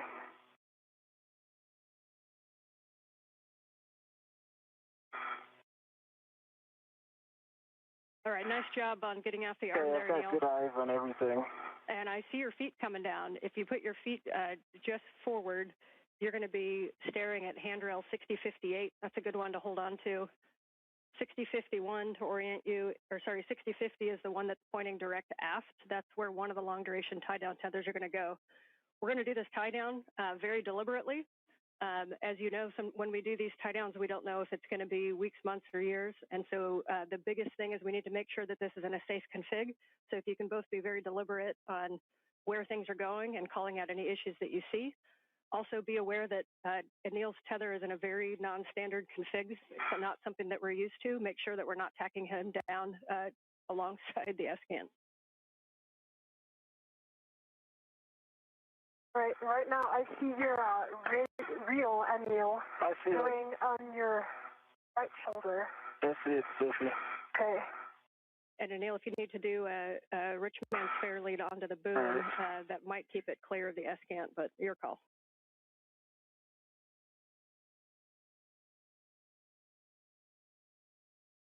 I see what you're saying. Yeah. Or if you want to do a 4-man sail lead, you see on your left shoulder there is VH36, and then right. I got it fixed right now. Well, you are yeah. So break, go for it. All right, Anil, that's a good handrail to come down on. Again. Okay, so as you get into position, you're going to have a lot of room to just kind of keep your feet on the port side. Just take a double check of your crew lock bag, make sure that's not going to get in the way. I'll talk you through the tethers one by one, but big picture, we're going to have the dish is going to be facing aft. We're going to put one tether is going to go from Anil to Sophie wrapped around a handrail and back to Anil as a clip, and then we're going to put a second long duration tie down tether down by the agate handrails. So for Anil, when you're ready to get into a position, I'm going to have you holding on to handrail 6050, which is the aft-facing handrail that's just over the lip to your right side. In front of my eyes. Okay, I see it. Going down there, I'm gonna. Yeah. I need to relocate my. Yeah, and we need to have a plan for. This is Mission Control Houston. We have now reached the 4-hour mark in today's spacewalk by Anil Menon and Sophie Adenot. They are in the process of conducting what is called a long-duration tie-down of the failed space-to-ground antenna that was removed from its boom on the Z1 truss a short time ago. This will ensure that the failed antenna is in a safe configuration for some period of time until it can be dispositioned to be installed on a stowage platform on the Port 3 truss of the International Space Station. Meanwhile, flight controllers here under the direction of Chris Dobbins, currently evaluating the time remaining in today's spacewalk in order to determine whether or not we address the spare space-to-ground antenna and whether time permits its installation into the now empty boom on the Z1 truss. Over the edge is 6050.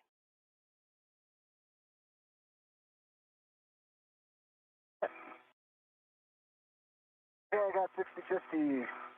Phenomenal. Right in front of you, there's a long-duration tie-down tether on Sophie's MWS. We need to grab one hook of either of those, and that hook is going to go to the wine glass stanchion on your side, Anil, of that 6050.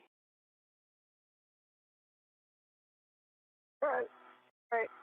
So if I could give you some advice, no, take the one that is attached to the hook, like the one that is closest to the trunnion. I'm gonna take them.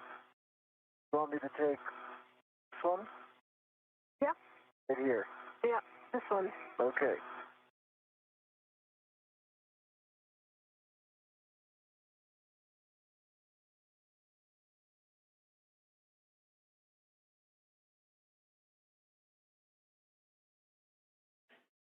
And I'm not sure exactly how they're daisy chained, but if you end up with both, Anil, that's fine. You guys are going to be in the same place when you use the second one.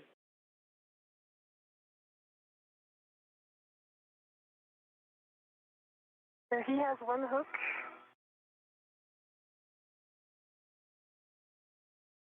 Okay.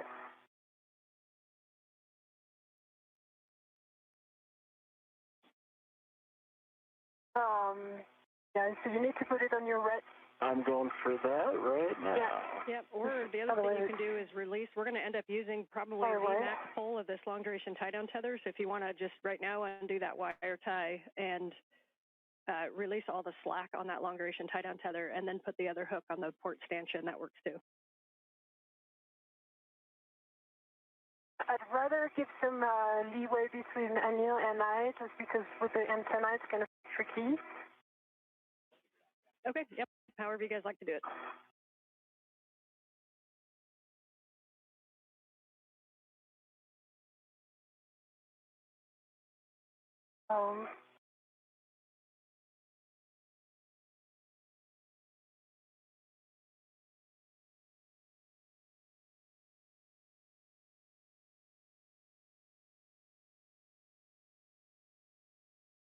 Stop.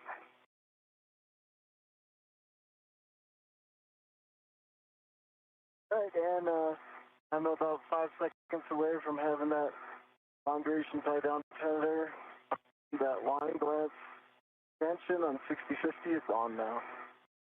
All right, nice job. Now you can just kind of tend that out of the way. And the next thing you guys are going to work together to get the SGANT antenna faced aft. Take a good look at your tools and tethers and make sure that there's nothing in the way. And you're going to lay down that SGANT antenna. And then what's going to happen, we're going to hold it right against Z1.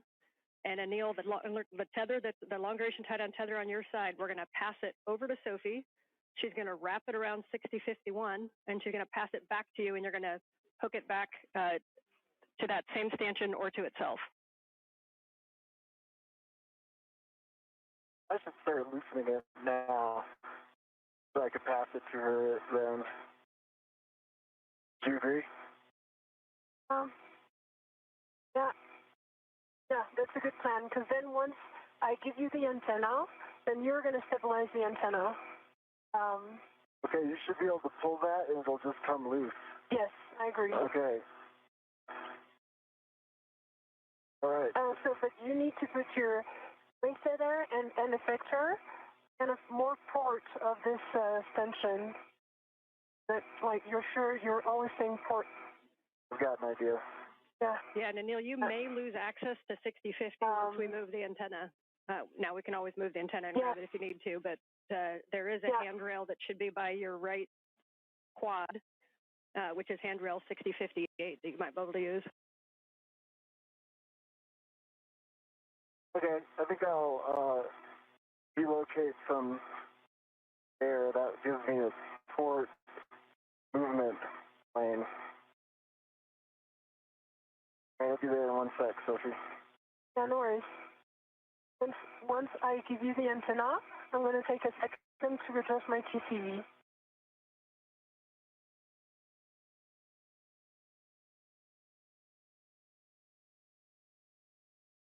Yeah, that's great. Great location. All right.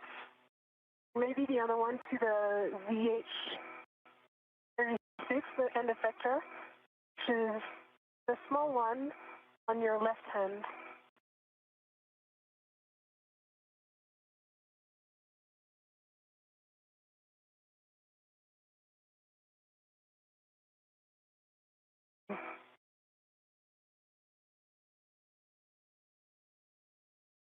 Job?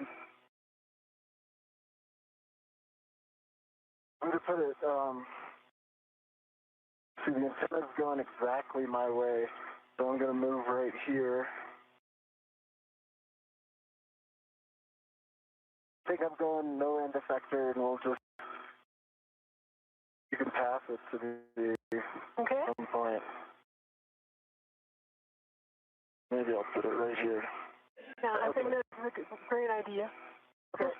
All right, and Anil, I do I'm ready. recommend at this time to take off that wire tie and open up the long duration tie down tether and release all that slack.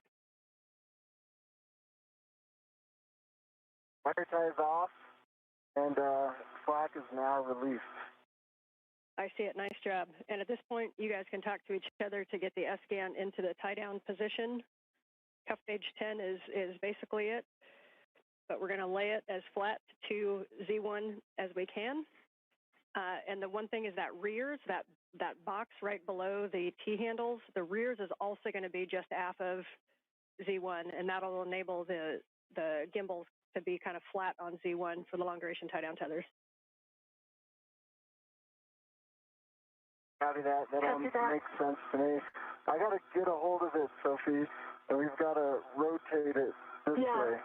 Rotate it, and how, like, what's the plan? So the idea would be that you reach the other T-handle. I think I could go low here, and then, and by low I mean nadir. And then if I can get the T-handle,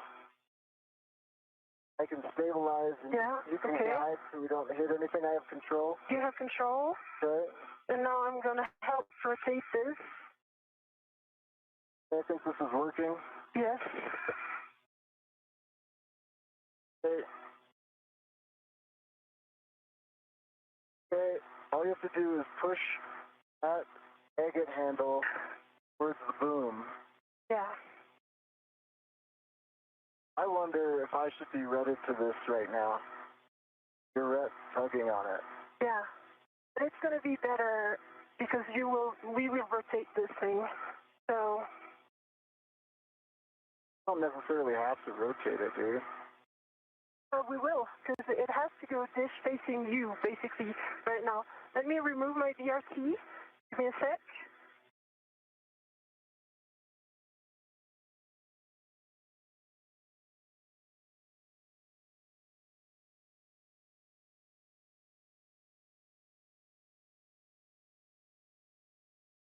Sorry, when you said rotate, I thought you meant turn it around to dish axis. Yeah, I'm on the same page as you. The dish needs to go aft.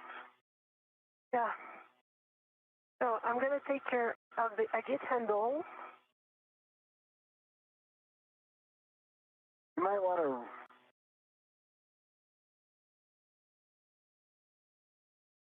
Okay. You might want to do a ret swap and put a ret at the agate handle so you're at that end. Yeah. And I can release you at this end. I was going to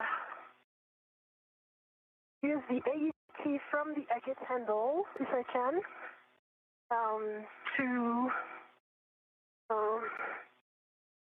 need to rotate it further. Okay. And the sector might be limiting your motion.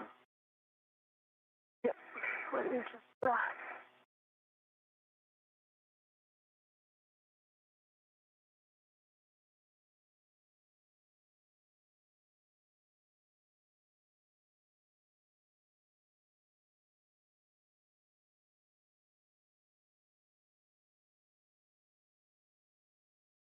All right.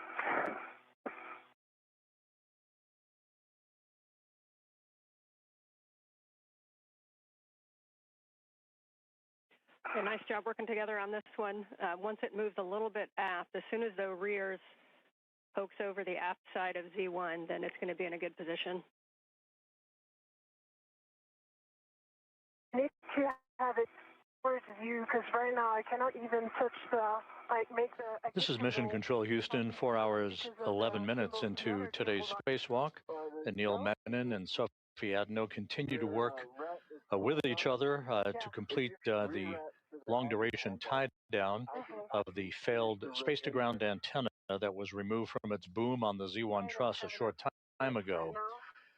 The time required to demate electrical connectors and to undo bolts holding this antenna in place on the Z1 truss will now prevent any ability to take the spare space-to-ground antenna out of its stowage platform on the P3 truss of the station and install it during today's spacewalk. We simply ran too far behind in the timeline to enable time available to complete the installation today, at least, of the spare space-to-ground antenna. How we proceed downstream in prioritizing the tasks associated with next Tuesday's spacewalk and whether or not the installation of the spare space-to-ground antenna becomes part of next Tuesday's spacewalk activities, yet to be determined.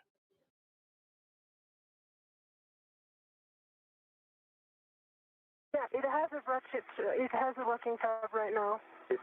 Okay, in that case, you can release your RET from that. That's a legal spot for your ratchet without a tether. Oh, I have my VRT, sorry, RET. So I'm going to use my VRT RET even easier. But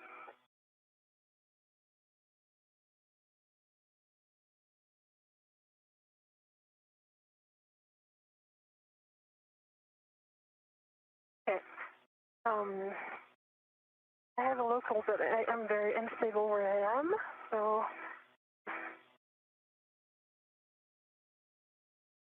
Right.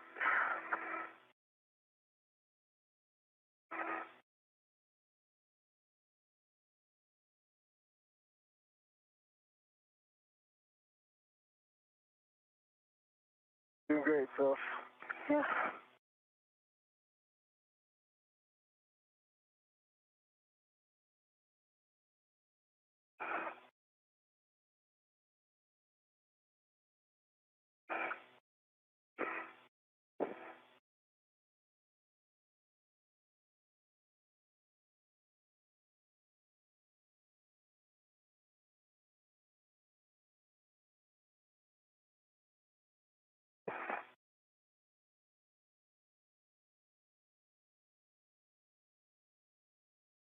And you guys are doing great. I know this is a little bit of a new work site and a weird config, but keep working through it. We're very close to getting this tied down. Ground is happy with the work you're doing, so just keep marching forward.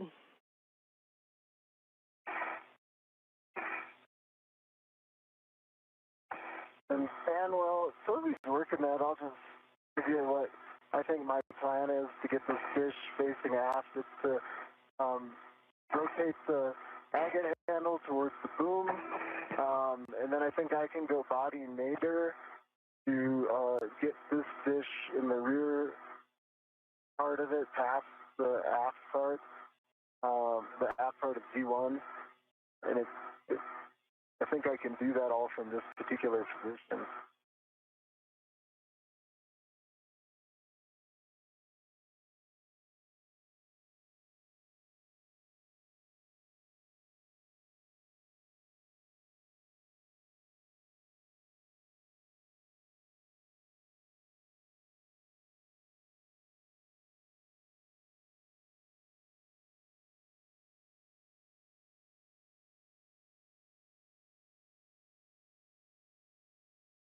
All right.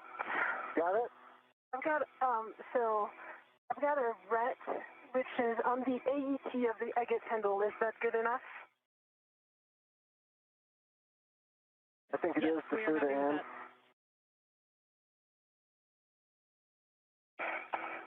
Okay.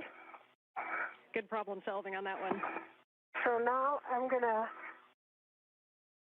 release your rack. Yeah, standby one. I need to unlock it. It is unlocked, and I'm ready to receive it.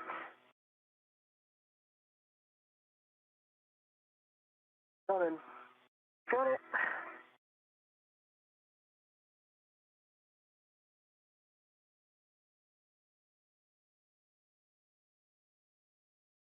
Okay. All right, if you're squared away, what we're going to do is move that the agate handle Venus and port. Copy. Venus and port. I'm in work. That's the right direction. Good direction. Now a little port. That thing port. There you go. Good direction.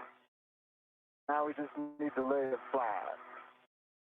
I'm going to get out of the way here. And the rear is past the half side of And for V1, orientation, so all I need to do is get out of the way. the one thing that matters is that the gimbal locks are, either one of them is faced zenith up.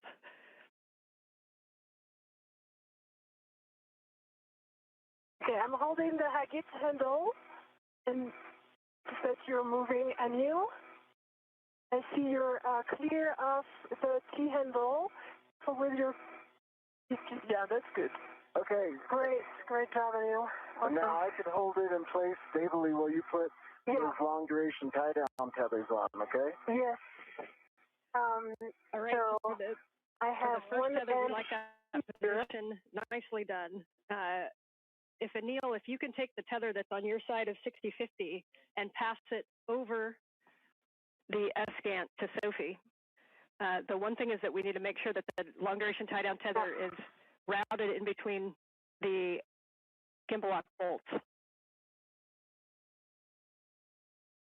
So I'm sending it to you. You see this scoop that is coming? 1, 2, 3. And coming into a handover. 1, 2, 3. Okay. See it's coming, Anil? I see it coming. Okay. But I've got a hand on the S-Scant. You got that?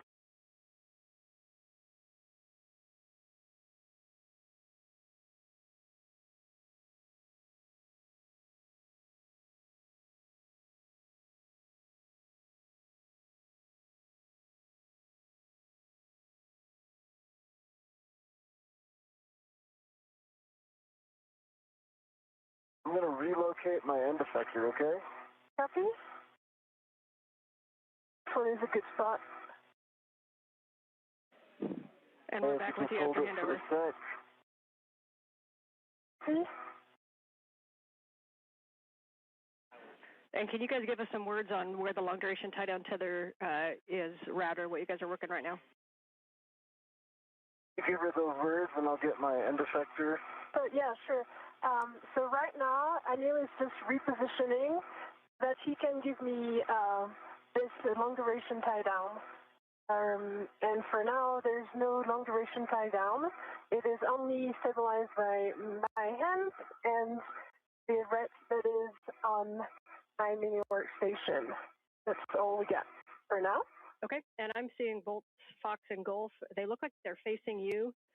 When you do the long duration tie down tethers, just make sure that those are facing zenith. Either one of them can be facing zenith.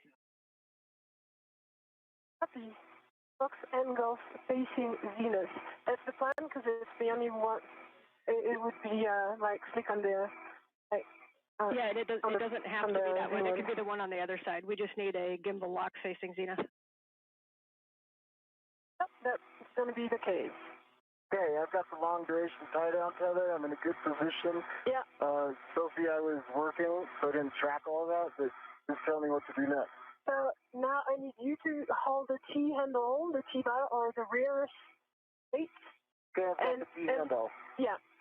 And also send me your long duration tie down, and I'm going to put around 6051. When you say my long duration tie down tether, do you mean the one that you have in your, like, close to your helmet? So the tether that you have on your side on 6050, it's got to go over the askant.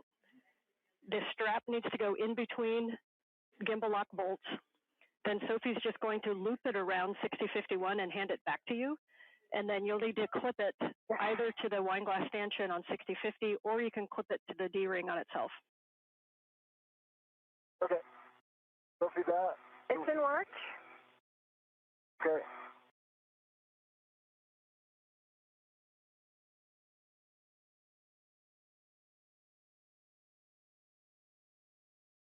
Okay, it is right now looped around 6051.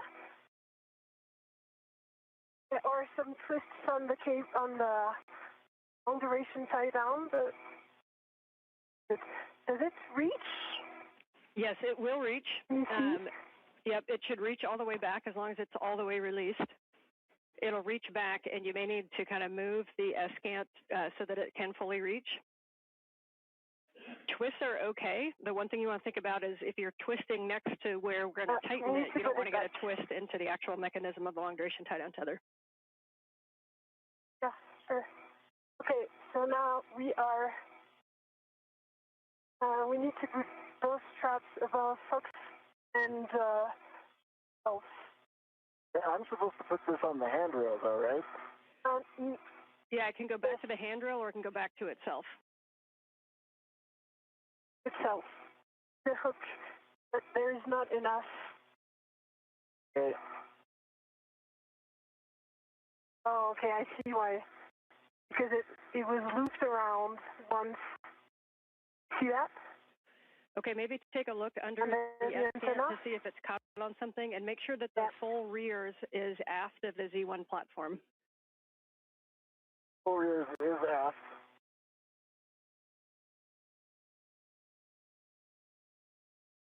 And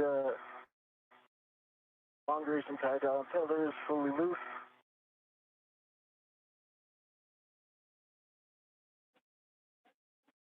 Yeah, that's better. I can give you more. The one thing is that we want to be above Fox and Gulf. One of the wire ties is in a... Yes. So you guys mentioned that the rears was aft of the Z1 platform. Make sure that it's not very aft. Like the rear should almost be up against 6050 on the aft side of Z1. Yeah, it is on the aft side of 6051, so that is really good. One thing that we need to correct right now is that it would need to go above Fox and Gulf, but in work. It was working on his side. Okay, it's maximum relief here. Okay, can you grab this, put it above Fox and Gulf? Like aft side of Fox and Gulf? When you say grab this, grab the strap. Okay. And yes, exactly. And there it is. That's it. And now I'm going to give this to you. And I think, wait, it needs again to be above. And I think that you would have enough. Thanks. To go back. That did the trick, and I think we're going to just done. We're in. Good, nice work, you guys. About an inch to spare. Yeah. As for your information, it goes to Z8. This is Mission Control Houston, 4 hours, 24 minutes into today's spacewalk. Menon and Adenot wrapping up the long-duration tie-down of the failed space-to-ground antenna near its original parking place on the Z1 truss of the International Space Station. It will not be moved to its permanent stowage location on the P3 truss since the crew members ran behind time-wise in removing electrical connectors and bolts earlier in today's spacewalk that sent them behind in the overall timeline. We do not expect to remove the replacement space-to-ground antenna from the spare parts platform on ESP3, the external stowage platform number 3 on the P3 truss. We may go over there if time permits, just to take a quick look at the antenna, maybe break torque on a couple of bolts just as a get-ahead, but that remains to be seen. Flight Director Chris Dobbins evaluating the time with the lead spacewalk officer, Sandy Fletcher, in determining what our next course of action will be. However, the spare space-to-ground antenna will not be installed during today's spacewalk because of time constraints. Second long-duration tie-down tether is going to go to the forward wine glass stanchion on ZH-36 and the forward wine glass stanchion on 6051, and it needs to go through an agate handrail, so it's going to be a real short distance. Okay. Anil, I'm going to give this to you. Okay. One end, and you can work on this. It is attached to me right now. Either you ret or you put on the stanchion already. I could put it direct to the stanchion. Yeah, that's great. And then I'm giving you the other as soon as you tell me it's on the stanchion. It's on the stanchion. Copy. I'm going to give you the other one. Yep, and Sophie, if you want to keep that one, you can just reach up and put it through an agate handrail. Yeah, but I really need to adjust my TCV, sorry. I'm just giving this so that Anil can do the first step, but I really need to do something right now. Okay, yeah, please do that. So you can he's got it attached, so you can just let it go as well. It is, and now I did send it to Anil.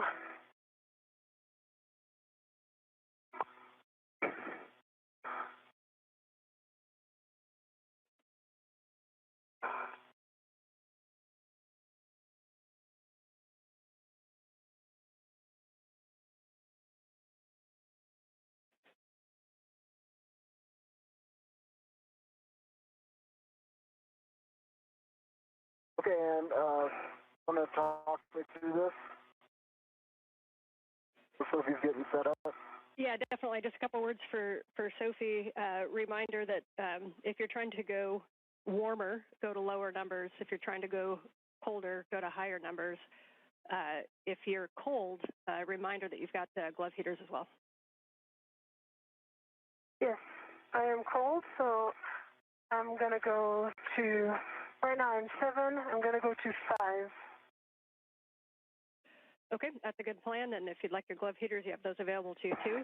For Anil, that long duration tie down tether is going to go from ZH-36 underneath an agate handrail, and then over to Sophie's side, it's going to go on the forward side of 6051. It just needs to go under one agate handrail? That's correct. Okay. If you need it to go under more, it's fine. It just needs a minimum of one. Okay. And the idea that the tether is going to be over the top of the central boom of the ESCANT. So over the top of it, but underneath at least one of the agate handrails. Yep. We'll get it ready for Sophie. Okay, TCV is 5 and glove heaters are on. Copy TCV 5 for EV2. Right, Sophie, this has gone through an agate handrail. Yes. And take your time. I'm ready. Okay, there you go. I've got it.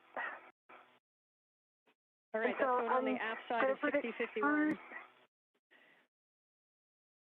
And the next step after that's going to be to tighten it.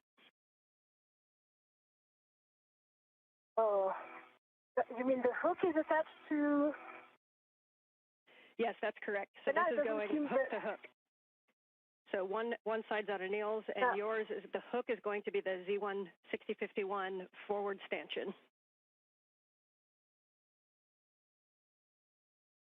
And just want to check that long duration tie down tether. It looks like it's going underneath the ESCANT. We want that to actually go over the ESCANT, but underneath one agate handrail. Yeah. Oh, I got that. This is what I thought it was. Yeah. So. Got it. I understand. I can grab it from here if you pass it through. Yep. Yeah, we like that config. Two agate handrails. How about I hold it right here, Sophie? Yeah.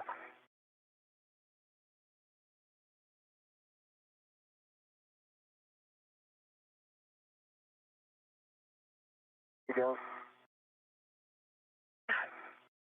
Okay. All right. Now I'm going to give it back to you, and I'll slightly... Got it? Yeah, you got it. And now, if you lift this, do you see the handrails? Where it goes? It's here. One. I see it. There. It's there.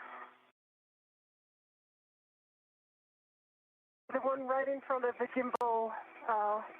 Yeah, the other gimbal. Yeah, Right. good words. Okay, so for right now, we just need to cinch this up really strong. So first, we want to really double check those hooks to make sure that the gates are fully closed on those wine glass stanchions. Then we want to tighten the long duration tie down tethers and set it to low profile. You can move the Escant around a little bit. We want to make sure it's pretty solid against the top of Z1. And Anil, given the location of the hook, could you give me the track? This is Mission Control Houston, 4 hours, 31 minutes into the spacewalk by Anil Menon and Sophie Adenot. The failed space-to-ground antenna, which began to exhibit degraded performance in being able to track NASA's Tracking and Data Relay Satellites constellation of satellites late last year. That failed antenna has been removed from its boom on the Z1 truss of the station as Menon and Adenot are in the home stretch of tying it down, what is called a long-duration tie-down, using a series of tethers. It is being tied down on the truss of the station near its operational point at the Z1 truss. What we will not be performing today is the installation of the spare space-to-ground antenna because the crew members ran behind earlier in today's spacewalk due to the time that was required to remove electrical connectors and bolts regarding the failed antenna that held the antenna in place on the boom. Okay, here it is. The team is currently looking at perhaps one or two get-ahead tasks just to take advantage of the time outside of the void of space today. But the work to install the replacement space-to-ground antenna to restore full redundancy in the high data rate communications capability for the International Space Station will wait for another day. There will be some meetings that will be held to determine the priorities and the further course of action coming up on next Tuesday's spacewalk and other activities associated with downstream spacewalks.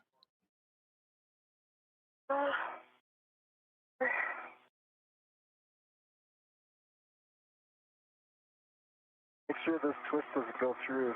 Yes.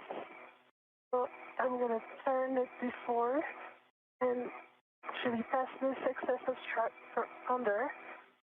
Really nice work on those. I know long duration tie down tethers aren't the most fun, but you guys are making it look fun. So if you can make sure that we get it real tight, and then if you take the Escant and just imagine forces in any direction, we want to make sure there's no wiggle in it. So making sure it's really nice and firmly down there. Understood. Okay, I'm going to fix the twist from under.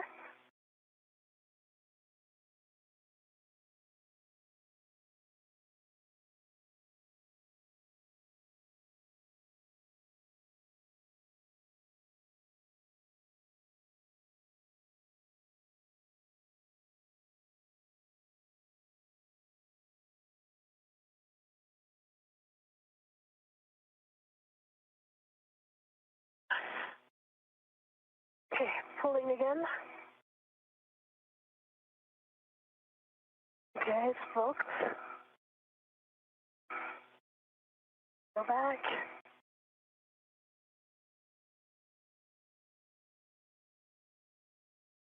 Okay, it's not cinching. Can you open Yeah, I'll the open it. Velcro stuff? Yep.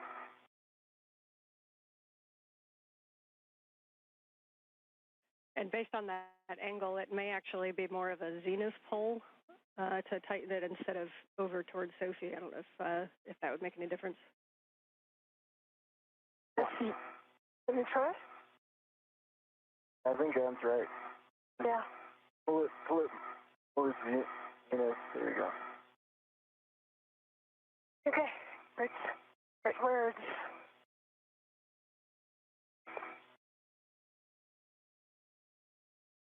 Done.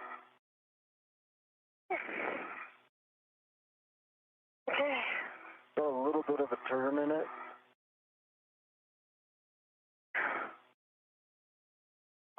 But it's pretty tight, actually. Like when I look at this side, it's got like quarter-inch play in it, maybe on the agate side.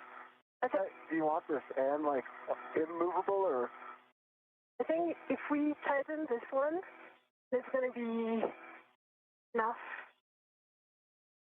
Well, that's pretty tight on that end. Yeah, that end is really tight. Yeah, we're looking and listening. You may want to also iteratively tighten with the other one, and then keep doing those wiggle tests. Best effort, but if you really want to make sure that this is secure and won't twist or pull with forces.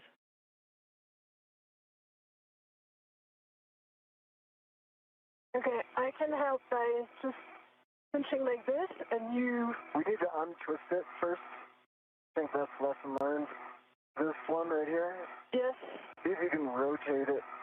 Yeah. This one is going to be... Yeah, okay, I see what you mean. There you go. Yeah.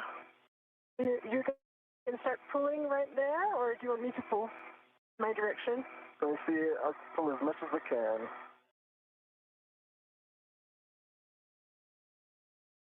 Good pull.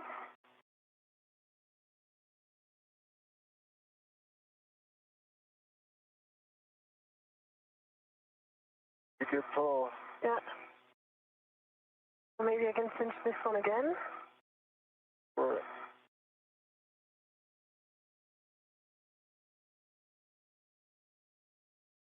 no, it doesn't work. And does it?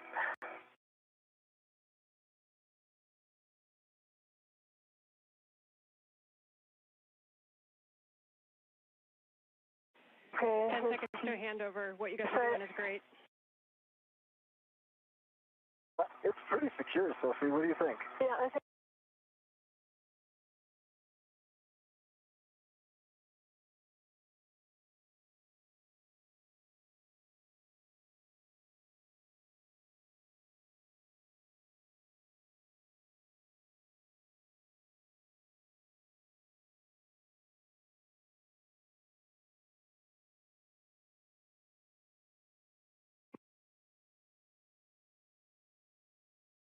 One more here.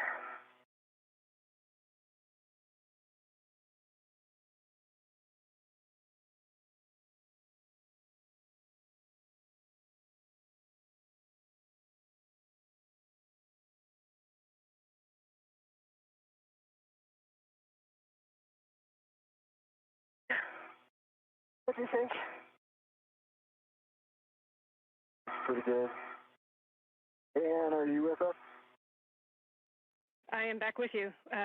Audio, no video. Okay. I think we've got it max tightened. Because of the long duration tie down tether. HECA scans as you move around, look cleaning up those tethers, and we'll hand the comm back to Anil. And Anil, you are back to the phase one to get out of the arm.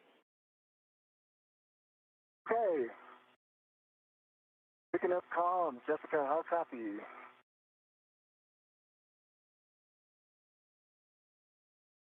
With you, Anil. We are ready to get the arm back in motion. We're going to take brakes off and get set up. Sounds great. That was Jessica Meir at the robotics workstation inside the station as she works with Jack Hathaway, about to maneuver Menon away from the work site. He is still at the end of the station's robotic arm and a portable foot restraint. Starting motion in 3, 2, 1.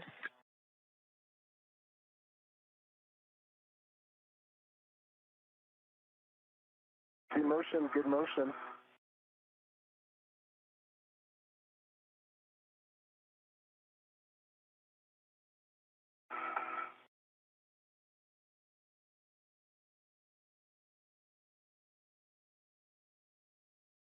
I should have given you the reference. It's really annoying. You could drop it in the MRU. Yeah, this is my plan, but for now, I'm need to work on the MLI. Okay. And I did see a long duration tie down tether that wasn't closed on the on my side, and you can go over the top of the edge to get it.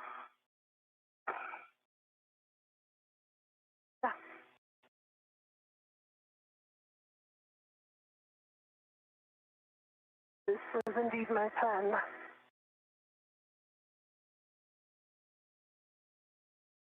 I know we're going to start motion body right in 3, 2, 1.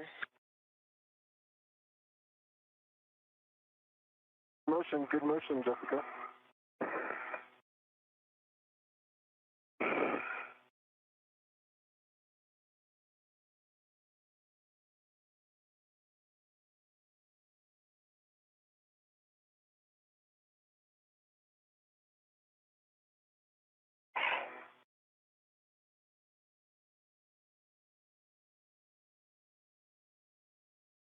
Now we're going to bring you body up. Sorry, body down. Copy.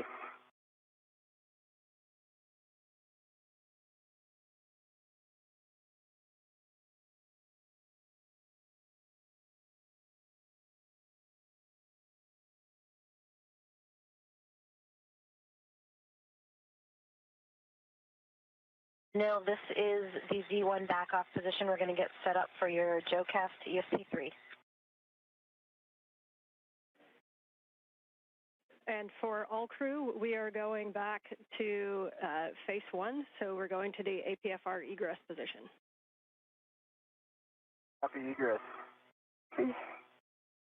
Hey, we copy. We're going to the APFR egress position.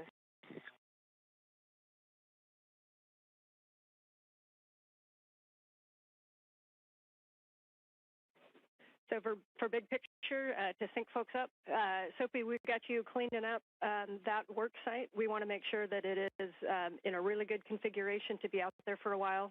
So what you're doing is really important. We need those straps tied down. We need the MLI over the buckles and the wire ties on. We need a really good HECA scan, and then we'll be having you scan, including the dish, as much as you can. And then we'll be having you clean up the bag. For Anil, we're going to be GCAing you over to the APFR egress position and doing a swap back onto your regular tether and cleaning up the arm. And from there, we'll make a call on get-aheads. Copy, and thank you.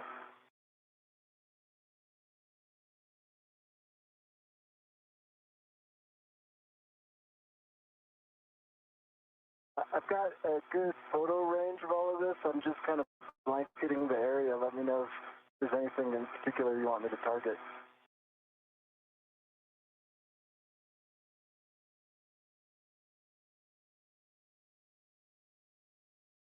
And Anil, we appreciate those scans. We got what we need from that. We're actually going to power it down just for heat.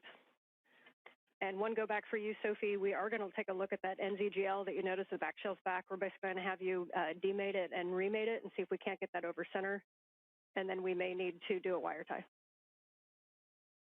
Copy.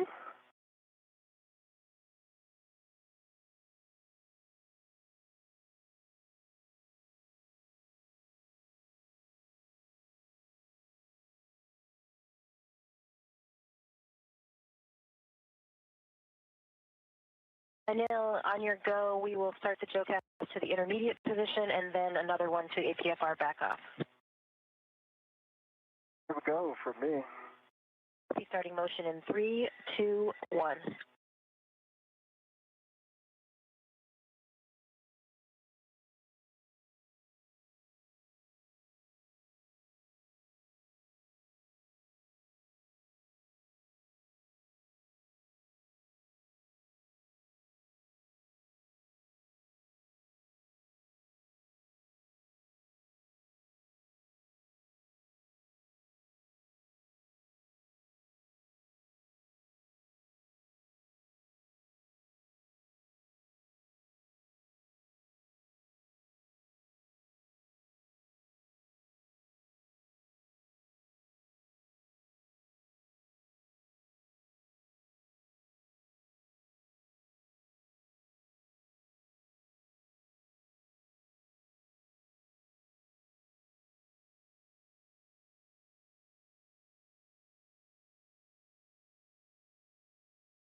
This is Mission Control Houston. We are approaching the 5-hour mark in today's spacewalk. As previously mentioned, the forward plan now calls for Anil Menon at the end of the station's robotic arm, as you see here in this view, wearing the suit with the red stripes.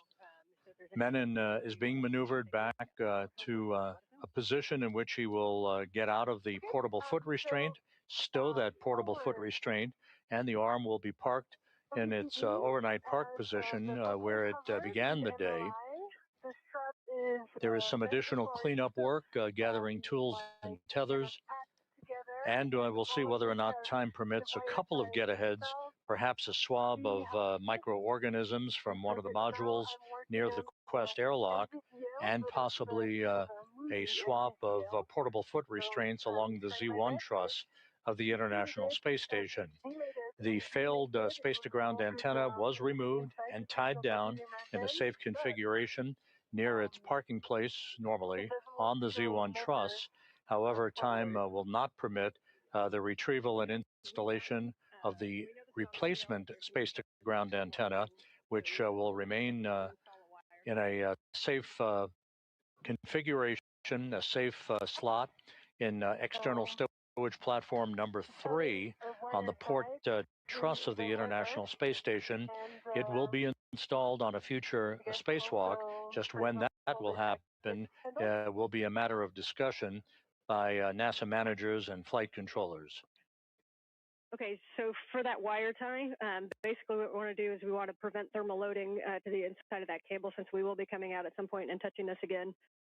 So we want you to have it kind of in that half-connected position that you had it, and then use a wire tie. Be creative to somehow pull that connector down onto the other side of the connector, and so that it just stays touching and stays mated. Still starting motion in 3, 2, 1 for the next maneuver. Ready for motion. Understood,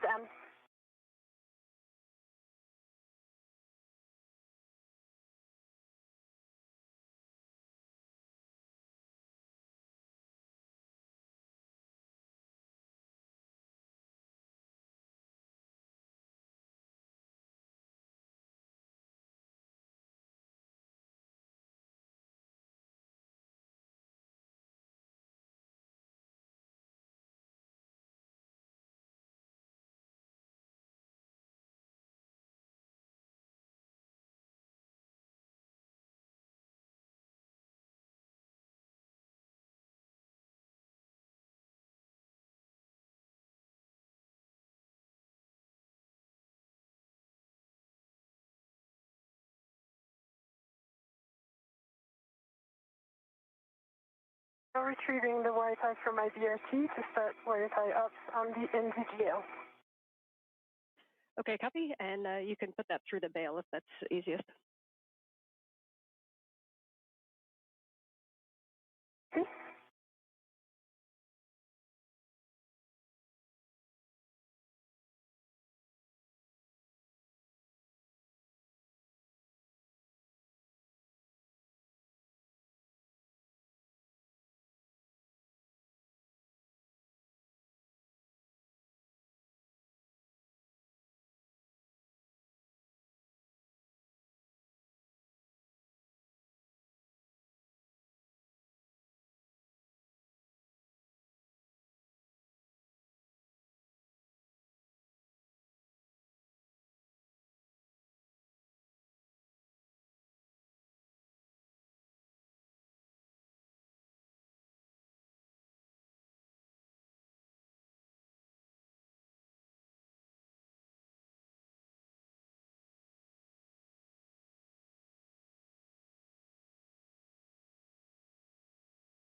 This is Mission Control Houston as the International Space Station flies over the rainforest of Brazil.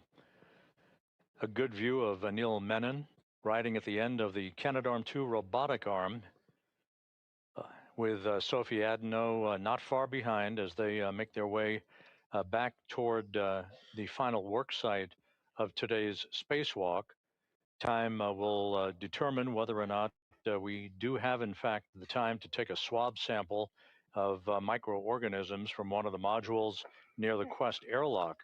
On the left side of your screen is the SpaceX Dragon spacecraft that will return the Crew 12 crew on board the station. Jessica Meir, Jack Hathaway, Andrei Fedyaev, and Sophie Adenot. They'll be returning to Earth in the next several weeks to complete their long-duration mission on board the International Space Station.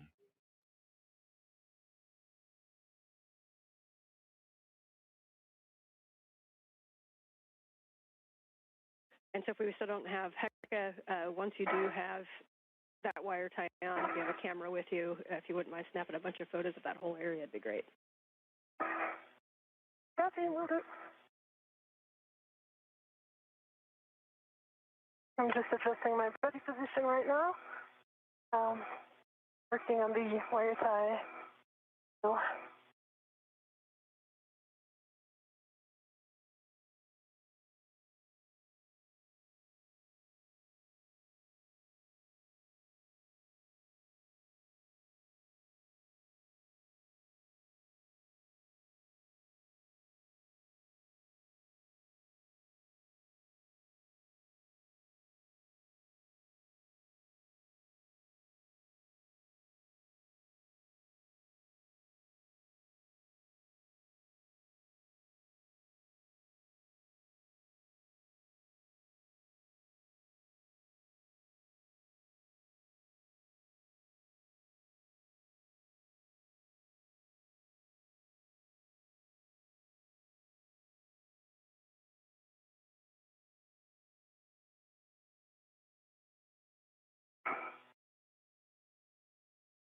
Doesn't really go through. Wire tie is too thick. This NZGL, the gap between the bail, the lever, and the body of the NZGL itself is very thin. Yeah, you may have to pinch it if you can. Pinch it and make it small, or if you have if you think a long one would work with a smaller loop. But pinching that loop, small one. Yeah, it's not the loop. The loop is already in. It's a white plastic thing that is kind of protecting the free end. And this one doesn't go through, so I'm trying again. So yeah, the risk is that this white thing is going to go apart, and then once it's apart, then it's going to expose one sharp edge. Okay, yeah, just best effort on however you think it can hold it to not disconnect. Okay. Yeah, I've got an idea, and that will be good.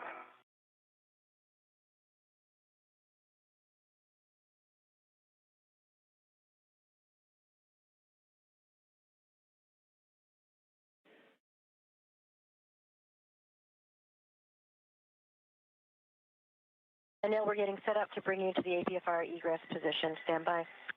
Stand by. And Sophie, if you can take the free end of that wire tie around the agate handrail with free twist, then we're happy with that config. Copy, in work. That was exactly my plan. Copy and thanks. And that AET that was on the agate handrail, did you pick that up? Or is that still on the handrail? No, I did pick that up, according to what I understood, was the plan, right? Yep, no, that's exactly correct. We're just making sure. Okay.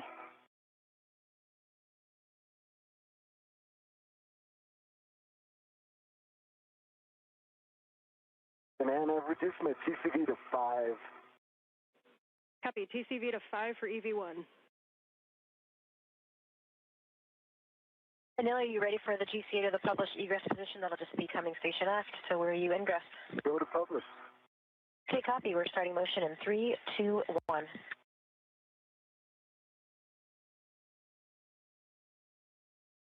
I see motion, good motion. Got good clearances here, and I know you have an orthogonal view, but I can also give you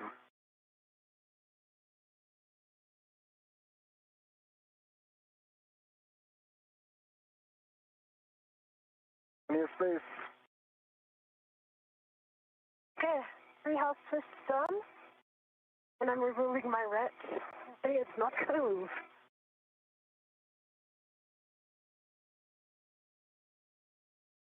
Okay, we copy. All right, you have happy people down here. Well done, Sophie. Okay. I need to work on the other MLI though, and take a few pictures before I change location.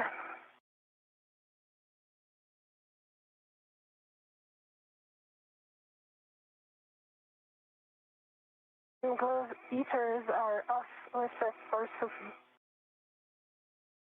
And sorry, say again, Sophie? Glove heaters are off OSS. Copy, glove heaters off. Working will warm you right up. Dancing out, we are at the publish.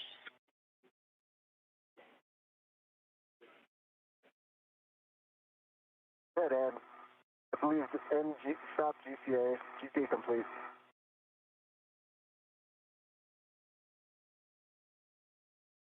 Sure, Anil. You can go to egress. Go to egress. All right, Anil, you will egress and then temp stow the bag as desired. And then we're going to be cleaning up the arm with your safety tether swap being the first thing. For Sophie, I see you doing some pictures. Definitely need some pictures of that area. And then can you confirm for us the configuration of the buckle on the aft long duration tie down tether, the one that was on Anil's side? Did we get the MLI and the wire tie on that one? Not yet in work. It's just wanted to take the picture before I leave this workspace. Okay, copy. We got you going over to the other side. Yeah.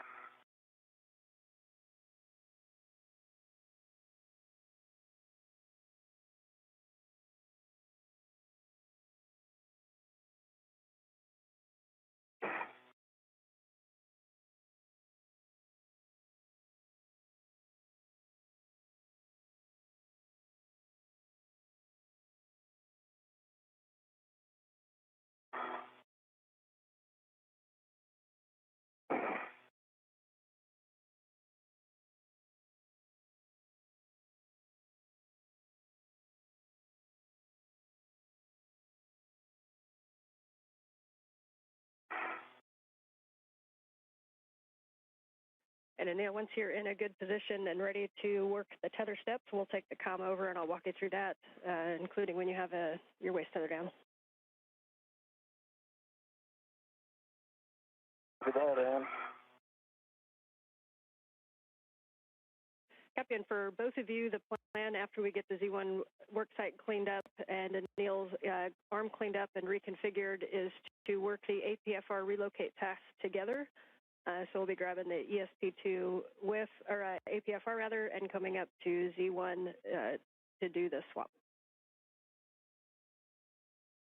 Okay.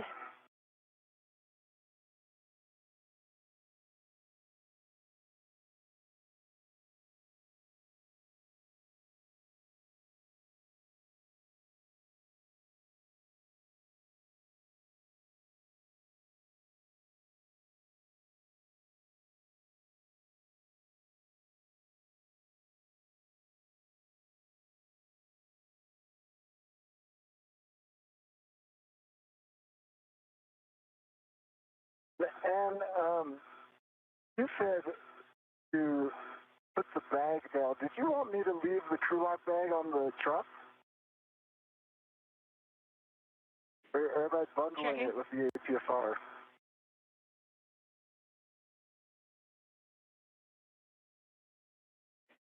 Yes, bundling it to the APFR is fine.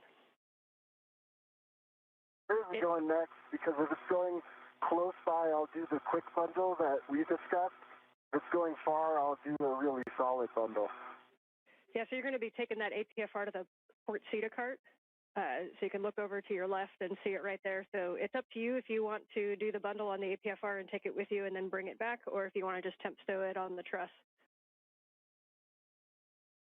Okay, I'm going to temp stow it.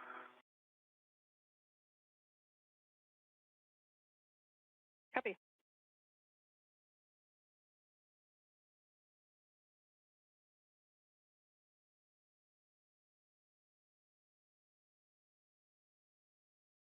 And Sophie, as you get set up over there, it looks like your hands are empty for a sec. If we could get a glove and hat check, please.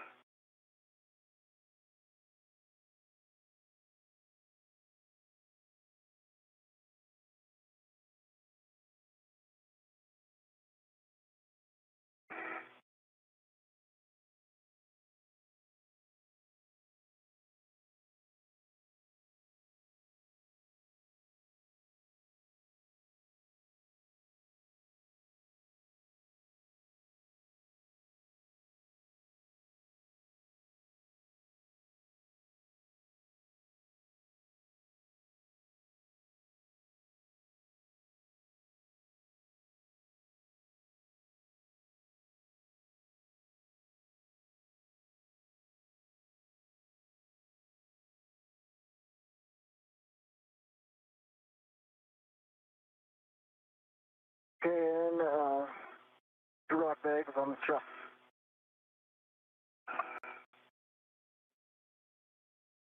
Okay, copy. And are you ready for your tether swap steps? Ready for tether swap. And for Sophie, hat is dry. And gloves in work. And then... Okay, copy. And Sophie, you can head up to the medium ORU bag and clean that up. Yeah, I still need to work on the MLI, but I'm going to remove the wrench from my mini workstation because it's really annoying. Okay, and put it into the medium ORU bag. That's great. And then we have you going down to the other long duration tie-down tether to clean that up. And I'll take the comm with Anil for the tether swap. Copy. Okay, for Anil, with your waist tether down, you're going to retrieve your green hook from the NTA vertical handrail and attach it to your red tether reel.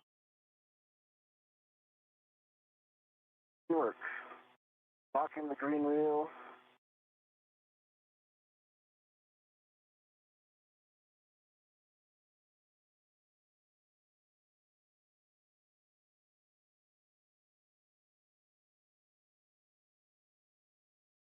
Green hook is on the red reel and locked.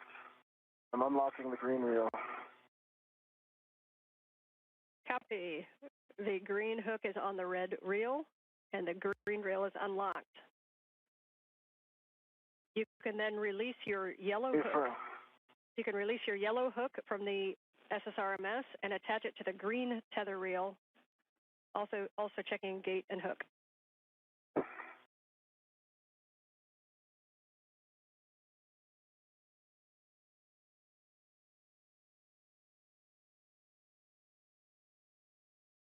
This is Mission Control Houston, 5 hours, 15 minutes into today's spacewalk.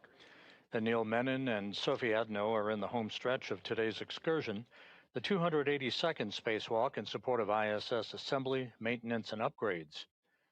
This was the 5th spacewalk conducted out of the International Space Station this year, the 2nd for Expedition 75 crew members, the 2nd for Menon, and the 1st for Adenot, who today became the first French woman to conduct an extravehicular activity. You see Menon with the suit and the red stripes there in the field of view. He has conducted the work today as EV1, or extravehicular crew member number 1. Adenot, alongside him, has been EV2, the unmarked suit, with no visible markings on that suit. Extravehicular crew member number 2. The crew began their spacewalk placing their suits on battery power at 7:29 a.m. Central Time, 8:29 a.m. Eastern Time. Copy, thanks.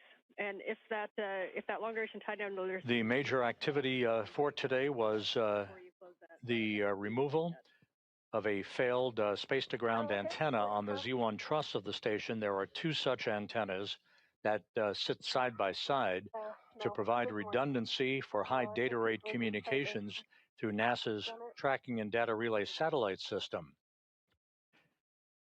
The crew ran into some time constraints. It took longer than expected for them to install locking pins on the failed antenna that first encountered swiveling or gimbaling problems to track the TDRS network satellites last November. They also spent more time than had been anticipated in demating electrical connectors on the boom that the failed antenna resided on the Z1 truss. Because it took much more time than had been expected to get the failed antenna removed, the decision was made to tie the antenna down with tethers right there on the truss of the space station in a safe configuration, but not to pursue the installation of the spare antenna that is housed on an external spare parts platform on the Port 3 truss of the International Space Station. Both reels are unlocked.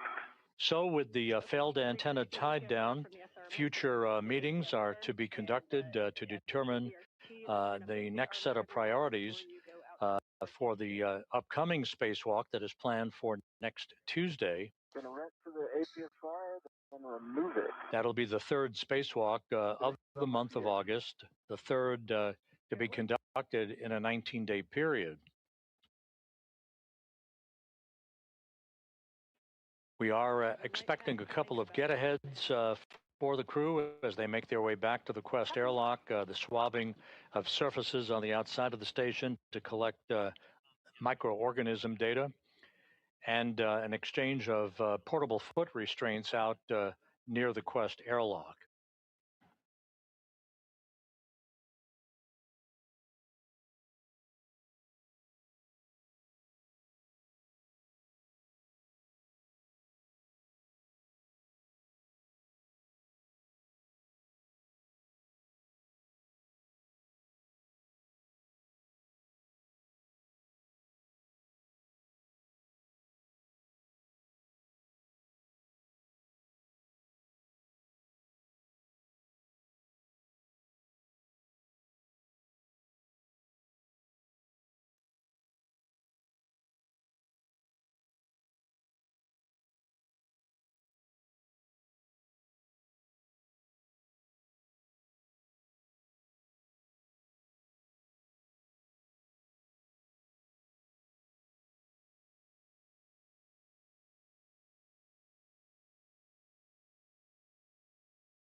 Nice for both of you on the cleanup steps, and just letting you know we're about 5 hours and 20 minutes into the EVA. Go ahead, Sophie. Copy, 5 hours, 20 minutes. So the last VTV buckle is covered with amylar and 3 helps with the wire tie. We see that config. Beautiful. So at this time, you can move up to the medium ORU bag, and we'll start cleaning that up. Okay.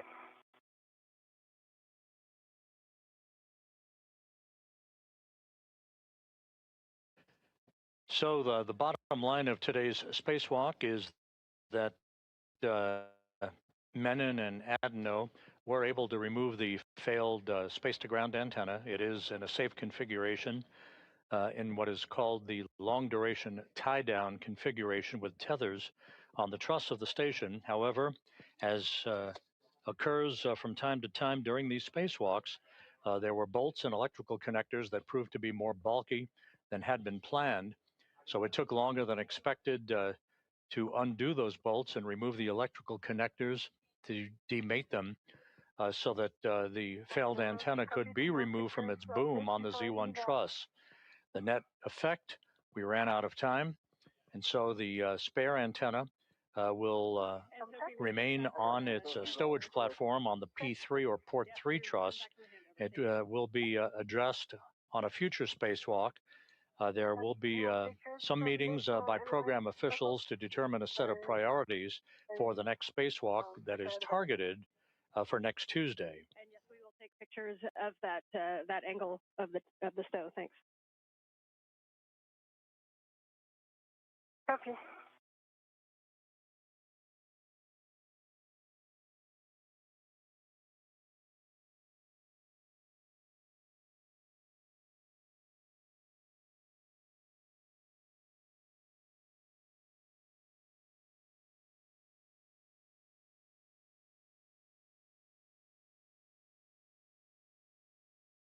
And the excess strap of the Ford LDTV, I was not able to put it inside the MLI of the buckle because it was under the agate handle and would have required a whole reconfiguration. So I don't know if you're okay with that plan, but I just put it under another agate handle so that it doesn't fly around.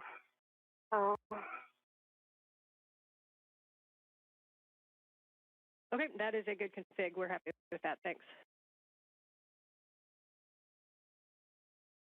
Okay.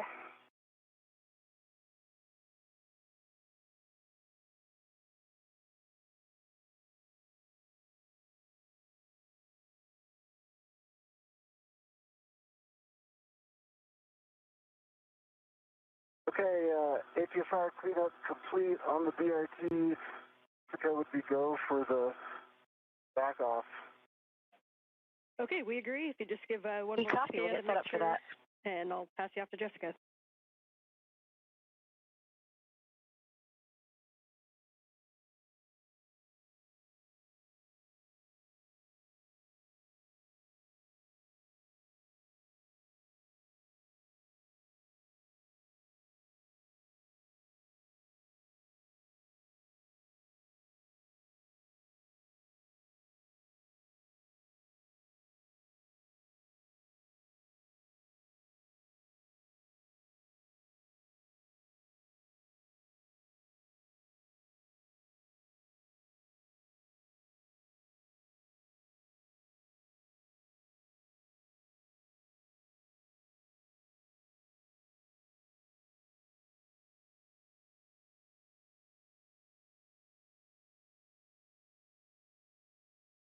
Okay.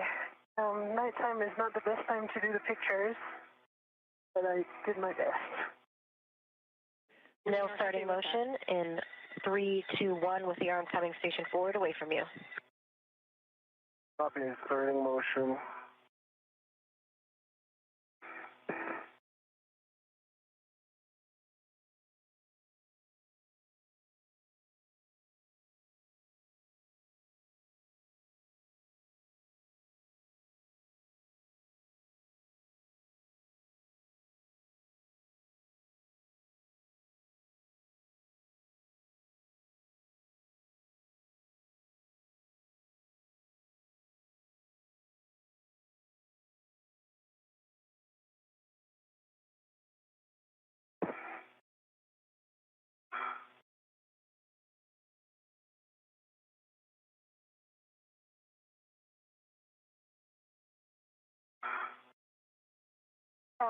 And just a clarification, I close the bag with everything in it. I do the HECA scan, and then I put it on my BRT. Is that correct? That is correct. Yeah, we're happy with that. So you can put that on your BRT.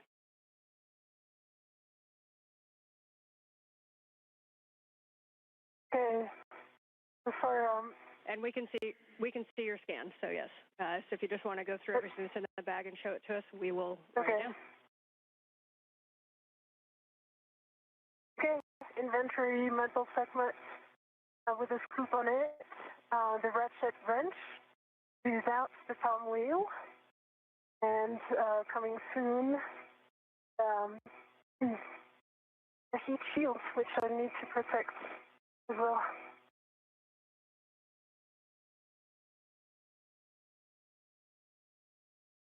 That's a good inventory, so you can pack that one up and get it on your BRT.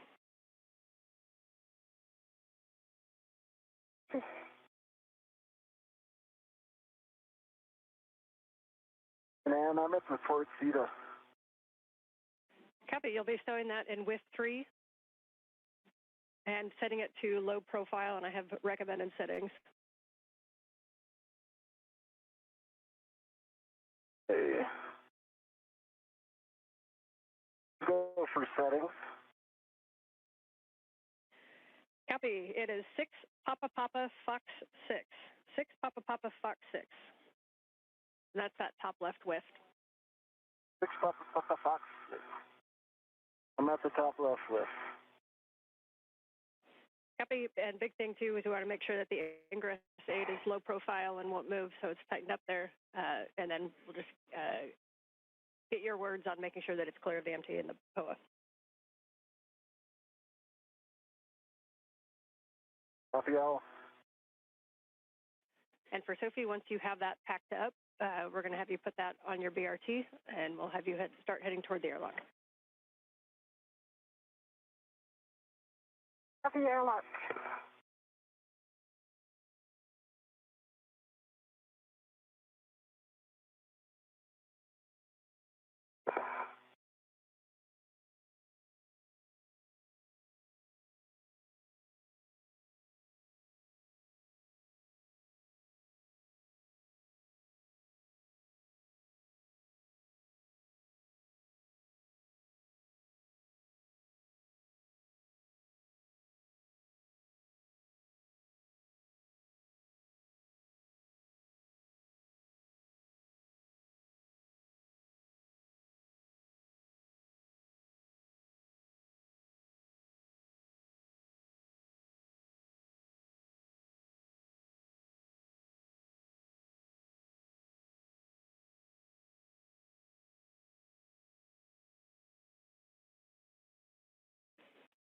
Big picture for both of you as you're working your tasks. Sophie, we see you working the bag, and Neil, we see you working the APFR. When we're done, we're going to have Anil head down to ESP2, and pick up the APFR that you previously gave us the inspection on, and we're going to have you relocate that to Z1. And for Sophie, you're going to grab that medium ORU bag, and you'll be heading back to the airlock. And we don't have any further tasks, so you can take your time and enjoy the view while you do that.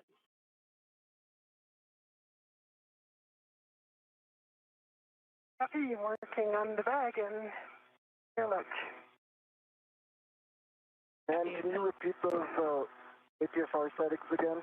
Yes, 6 Papa Papa Fox 6. 6 Papa Papa Fox 6. Copy, 6 Papa Papa Fox 6.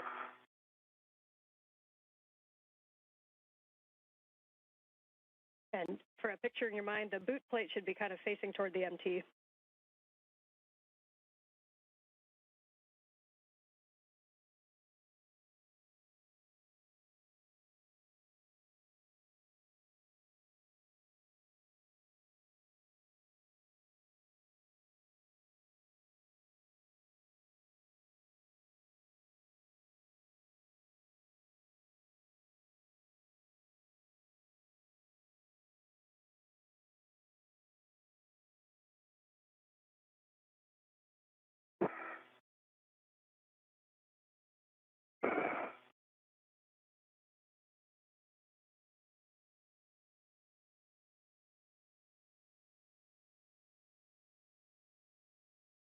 This is Mission Control Houston, now 5 hours, 31 minutes into today's spacewalk. Sophie Adenot is cleaning up her part of the spacewalk paraphernalia that she has operated with throughout the course of today's excursion outside of the Quest airlock. Anil Menon will relocate an articulating portable foot restraint from one of the stowage platforms right outside of the Quest airlock to the Z1 truss nearby, and we'll join Adenot back in the airlock. We will not pursue a get-ahead task involving ISS microorganism swabs today. That'll be deferred to another day. Once again, the spacewalk today highlighted by the removal of a failed space-to-ground communications antenna that provided high data rate communications through NASA's Tracking and Data Relay satellite system. It has been tied down in a safe configuration known as a long-duration tie-down with a number of tethers on the truss of the station, but time ran out, not permitting the removal and installation of a spare space-to-ground antenna to provide redundancy for the high data rate communications capability on the International Space Station. That work is going to be deferred to an upcoming spacewalk, although the priorities for the next spacewalk targeted for next Tuesday and then other spacewalks to follow have yet to be determined by program management and the flight controllers.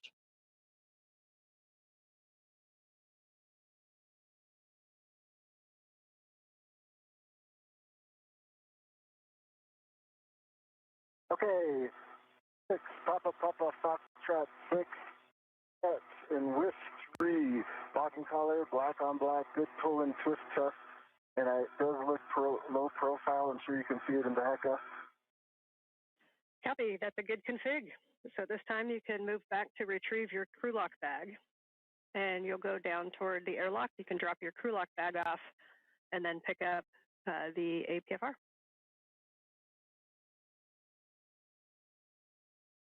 Hey, going for crew lock, then APFR.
And for Anil and Sophie, you guys are both kind of headed back toward the airlock with a bag.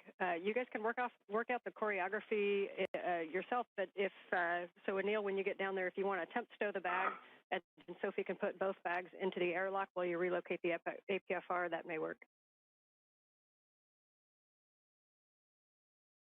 That looks like a great idea. If the timing works out.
All right, both looking good. Anil, it looks like you've got that crew lock bag out at the NTA, and Sophie, it looks like you're about to grab the medium ORU bag as well. How are you guys feeling? Yeah, it is on my VRT. I'm about to do the final check before heading back to the airlock. Okay, copy. And for future reference, as you go down, if you want to give us any words on the forward or the aft translation paths, I know there was a lot of discussion as we were planning the CBA because we haven't had a lot of people do it. So if you have any thoughts on your way down, we'd take them.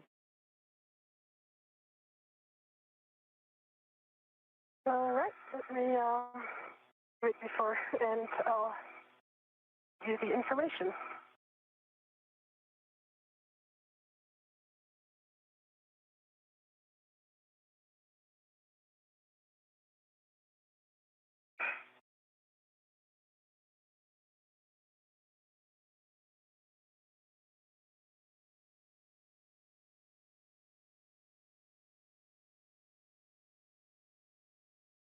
On the seat of spur. Cap on the seat of spur.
And the suggestion was I temp stow the bag, Sophie puts them away, and I head out to the APFR.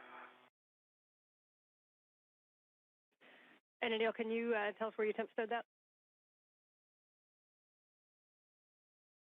Oh, it was a question. Well, the question was, were you suggesting Sophie, I temp stow it on the circular handrail or ring, and then Sophie puts them inside the airlock, and then I head to the APFR, or we both temp stow? Yes, that outside was, the airlock. If that works for you guys, you can temp stow. You can temp stow the crew lock bag right there at the circular handrail or somewhere in that area, and then go forward on ESP2. Sophie has just headed that way with the medium ORU bag, and she can stow both bags inside of the airlock.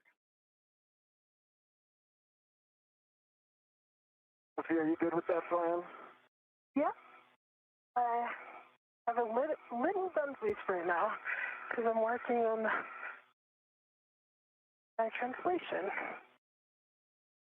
But it's okay. Anne can repeat it when you get here. Yeah.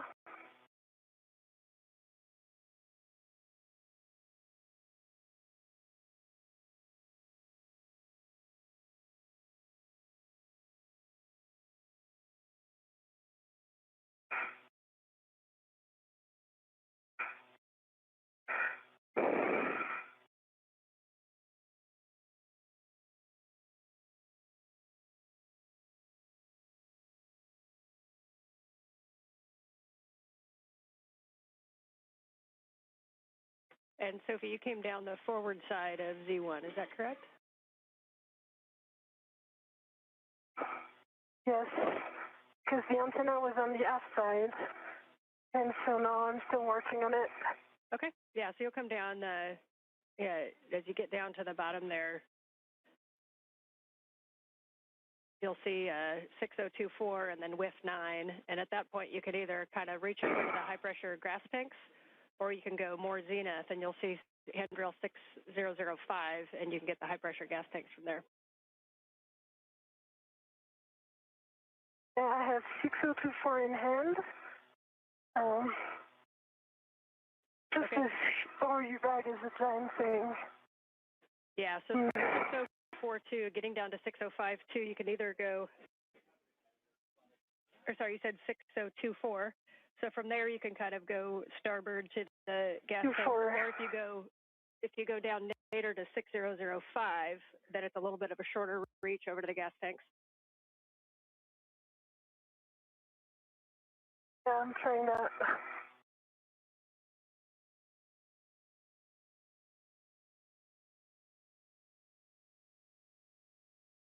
And the crew lock brake jump stowed forward, part of the circular handrail.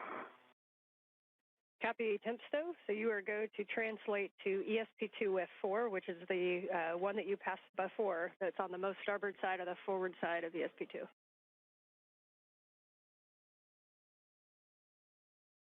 Okay.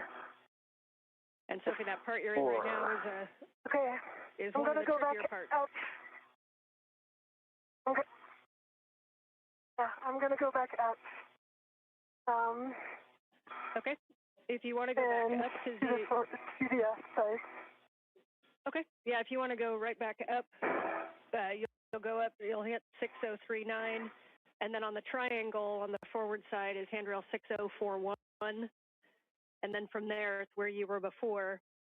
And if you get into position kind of almost where you were in the handoff, from the aft side of that triangle over to the handrail that's below the trunnion pin is a pretty close reach.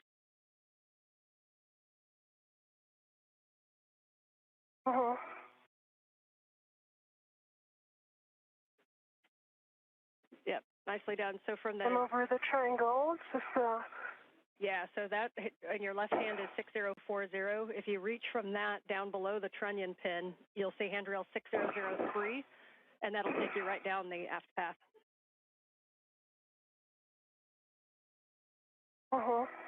Yeah, just need to take a second to put my tethers in front of my feet.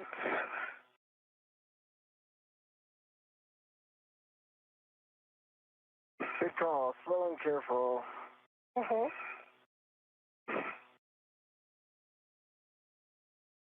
actually, they're good.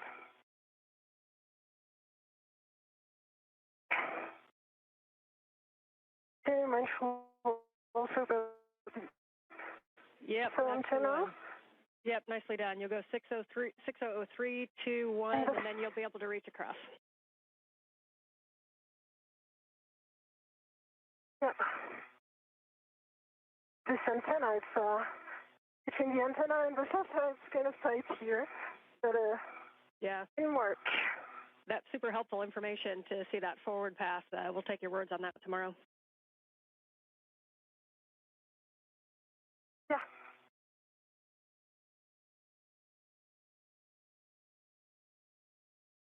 This is Mission Control Houston, 5 hours and 47 minutes into today's spacewalk. Anil Menon and Sophie Adenot are making their way back toward the Quest airlock. The work all but complete for the day, except for some cleanup work that the two spacewalkers are involved in. The failed space-to-ground antenna, the SCANT-2, was removed from its boom on the Z1 truss of the International Space Station and tied down in what is known as a long-duration tie-down with tethers by the Z1 truss where it resided. However, time ran out on the clock that would have enabled the two spacewalkers to retrieve a spare space-to-ground antenna from a stowage platform out on the port side of the truss structure of the International Space Station to install it on the now empty boom that the failed antenna occupied for all the years that it provided its service. So that work will be deferred to another spacewalk. We will determine through a series of meetings what the priorities are for dispositioning the completion of the space-to-ground antenna spare installation. It will be conducted, it's just a matter of when, and other work yet to be determined in the next spacewalk that is tentatively scheduled and actually targeted for next Tuesday, August 25th. Boxes. Can I see your tethers, Anil? This was the second spacewalk for Anil Menon. He ventured outside back on August 6th with Jessica Meir to complete the construction of the bracket platform upon which the final IROSA or ISS rollout solar array will be installed after it is delivered to the space station later this year on a SpaceX resupply mission. Yeah, I remember that from the... So Menon is in the home stretch of the second spacewalk of his career. This was the first spacewalk for Sophie Adenot of the European Space Agency, the first spacewalk by a French woman in history. And again, the determination of the priorities for the upcoming targeted spacewalk for next Tuesday, along with determining when we will complete the installation of the spare space-to-ground antenna, which we could not get to today when time ran out. The two spacewalkers simply ran into a longer than expected amount of work to disconnect electrical connectors and to remove bolts holding the failed space-to-ground antenna in place. So as we approach the 6-hour mark in the spacewalk, the two spacewalkers soon will be making their way back inside the Quest airlock. You see them right there at the hatchway to Quest. They will close the hatch, and the end of the spacewalk will be officially marked with its elapsed time at the point that the repressurization of the spacewalk of the Quest airlock begins.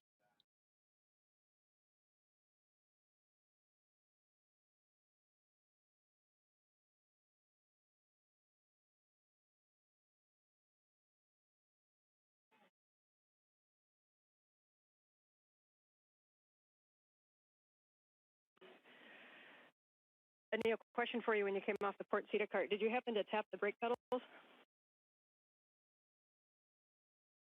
I did not.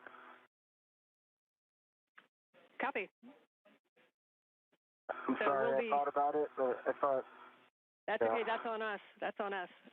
But we might have bought you a free translation to the port seater cart and back. So after you stow the APFR, we will have you go tap that twice, please. Hey, win for me. Anil, your tethers look good. It's not in my way, so opening the thermal hatch now. Okay, sounds good. Heading down. Thermal cover, sorry.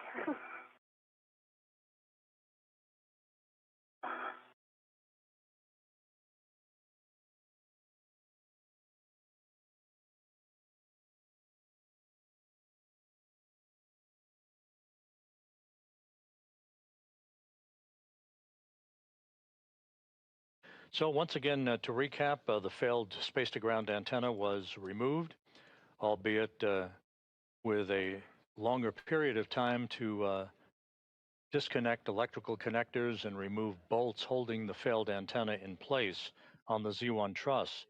It is now in a safe configuration, securely tied down to the truss on the International Space Station.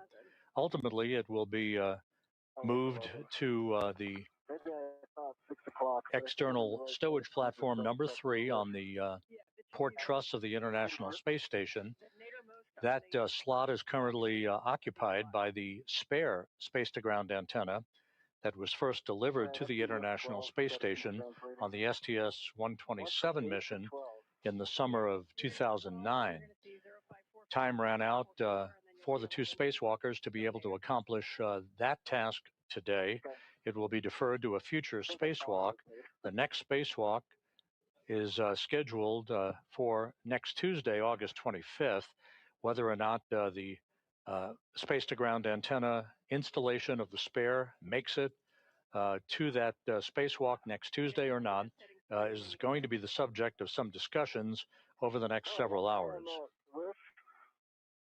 11, I'm going to just get situated and then I'll be ready for those settings. Copy. And Sophie, you are go to open the thermal cover when you need to. Yeah, I just verbalized it. Did you get it? Like, it was like 5 minutes ago? We see that now. Yep. Okay, great news. And Anil, I see your tethers. I'll just, yeah. Now you're going aft.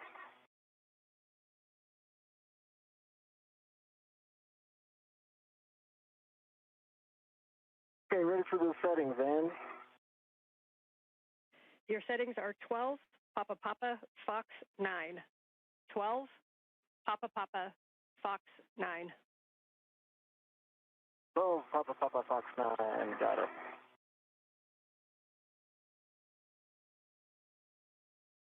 All of the bags are bundled together and ready to my BRT rep. Okay, we copy the bags are ready together, and you'll go to transfer those in the airlock. Uh-huh.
I'm going to read my load pass to station.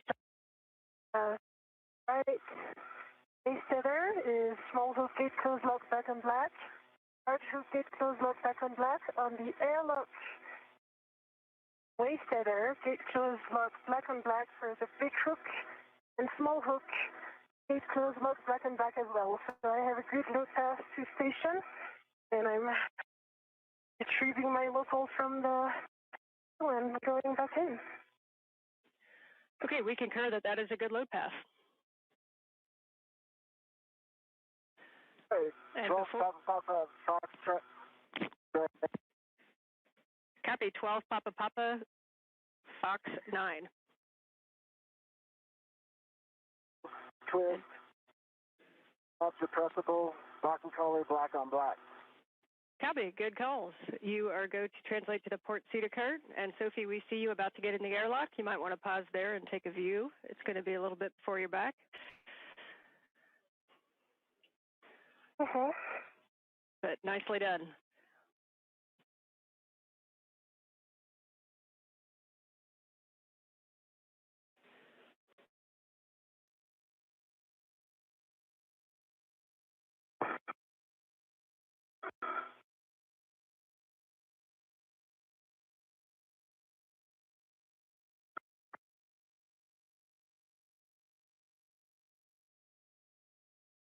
Okay,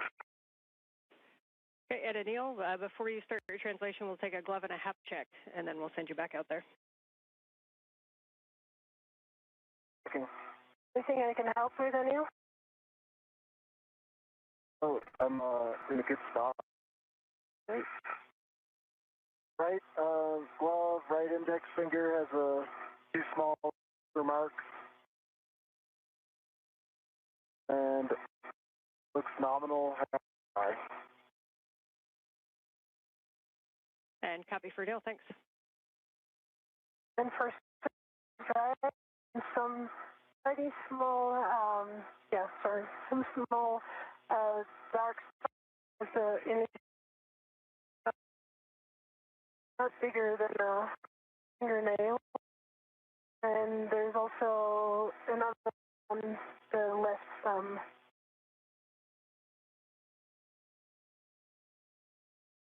Really, just. Okay, we copy, Sophie. Your comms are coming in a little bit broken, so we didn't quite catch that. Copy. Some for the gloves, I can observe is dark markings on the fingertips of both hands.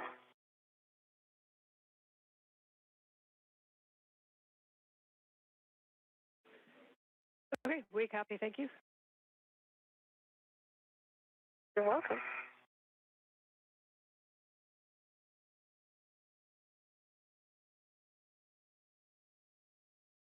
Right, and I'm headed to the feeder cart. Copy, we appreciate your extra work and overtime today.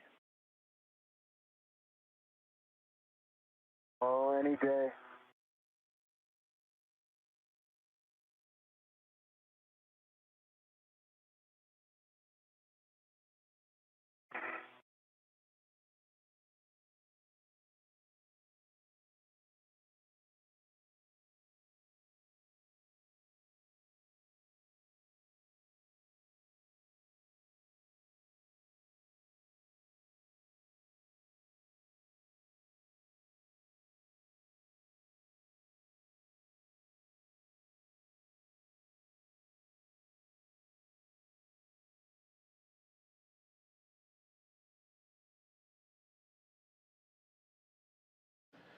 This is Mission Control Houston. We've just passed the 6-hour mark in today's spacewalk.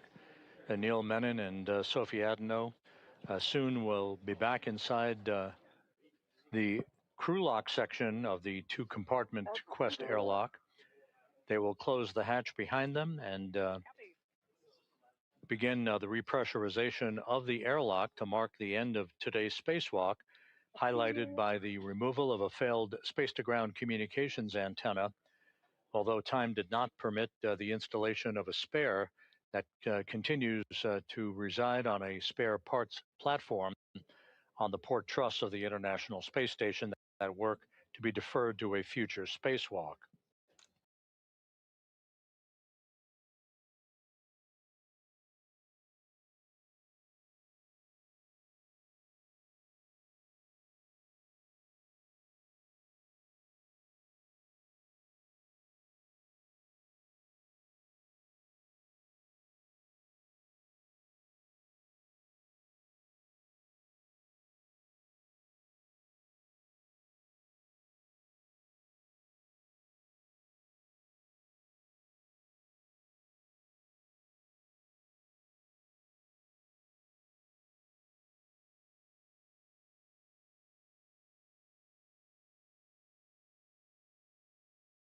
I'm hitting the brakes on the outboard side, right?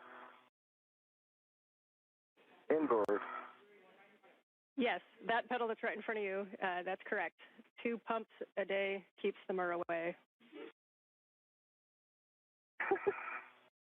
Pumped it. Unfortunately, on this one, the MER won. Oh, I thought you were going to say, unfortunately, go back and do it again. We appreciate that. I don't mind. Anil, with that, you are going to return to the airlock, and Sophie, you're going to ingress the airlock. Copy.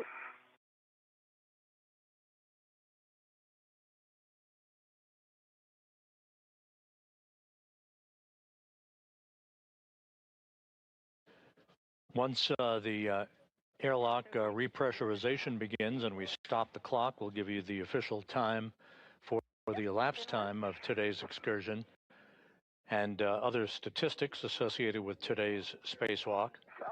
We will continue our coverage through the time that the crew is back inside the airlock and has doffed its helmets.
And at the end of the feeder, sir.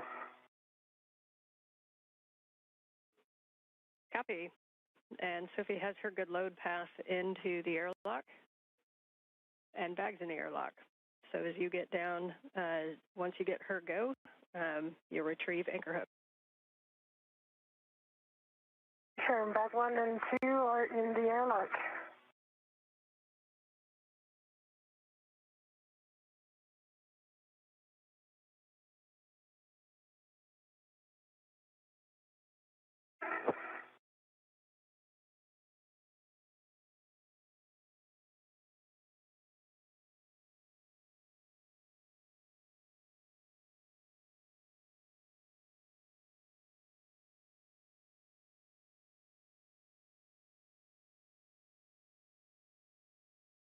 All right, Ann, I'm going to verbalize everything so I get this last part right, okay? Copy. We'll take it. Let me know if you'd like any steps.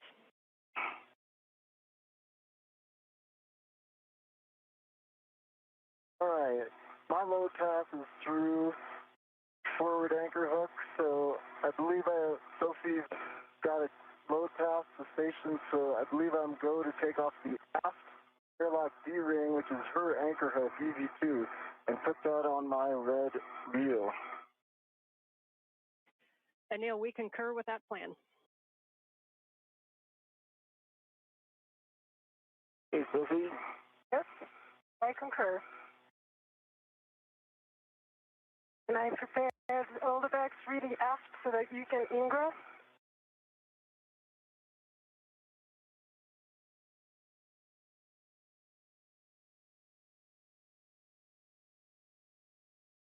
Sorry, really port.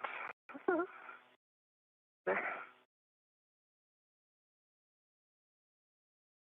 right, your anchor hook is on EV1's red reel, closed lock, black on black. Now I have a load pass through you, Sophie. Yes. So I'm going to pick up my anchor hook and put it on my NWS. We concur? Agree? Yeah, concur.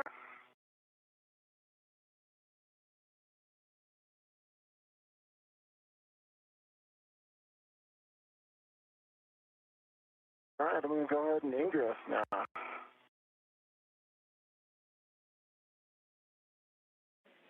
Copy, you're going to ingress, and if you want an end effector on your thermal cover, you can.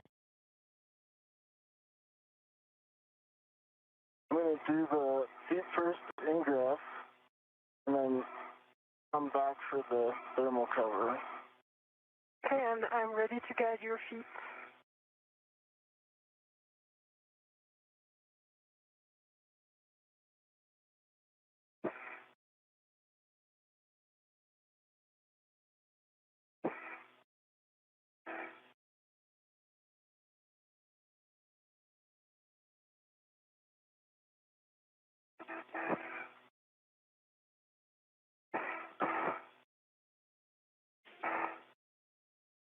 Okay, I'm going for the thermal cover here. Copy, you can close the airlock thermal cover, and we'll be attaching the integral strap to the magnetic plate D-ring and cinching until snug.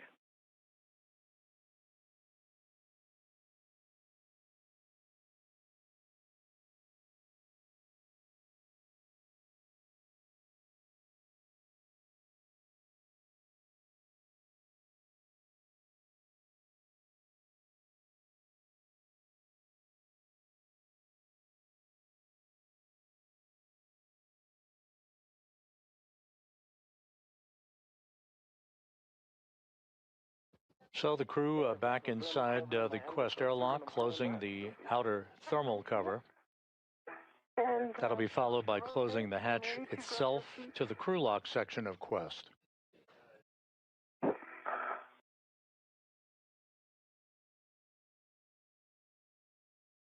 My cover is closed. I'm in. I'm going to do the strap now.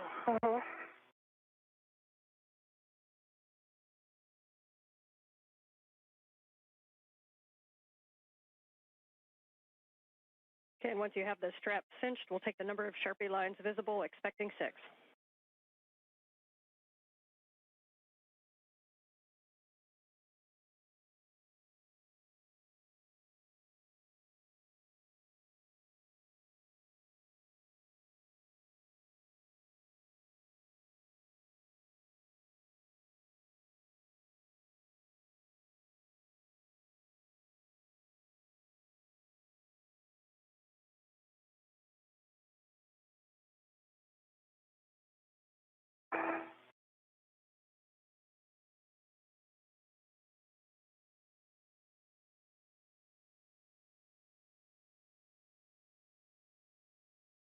Hey, the map is on and I'm cinching it. Okay. I'm pulling your feet towards. All right, 6 Sharpies. Copy, 6 Sharpies. You are both go to remove the SCU from the stowage pouches, remove your DCM cover, and connect your SCU to DCM and check locked. Copy.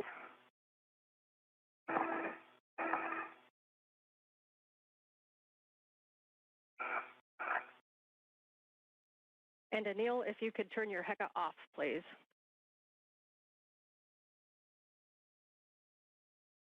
HECA is off.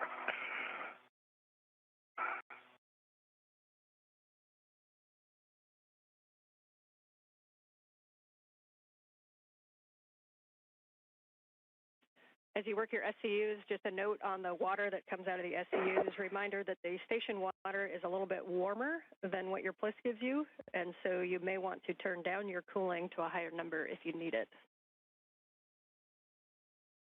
Okay. I leave mine at current setting.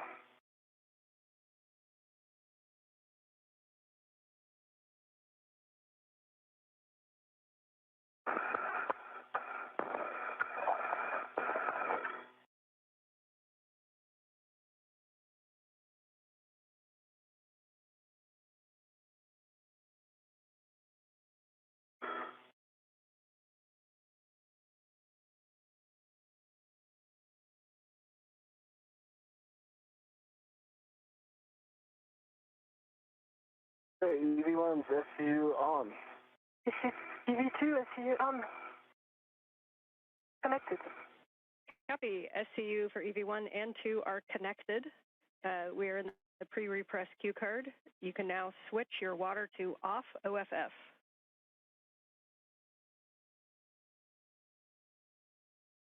EV1, water is off. EV2, where is that? Copy. We have a 2-minute wait here. Today definitely showed how well you guys can adapt. The strength of the plan is in the planning.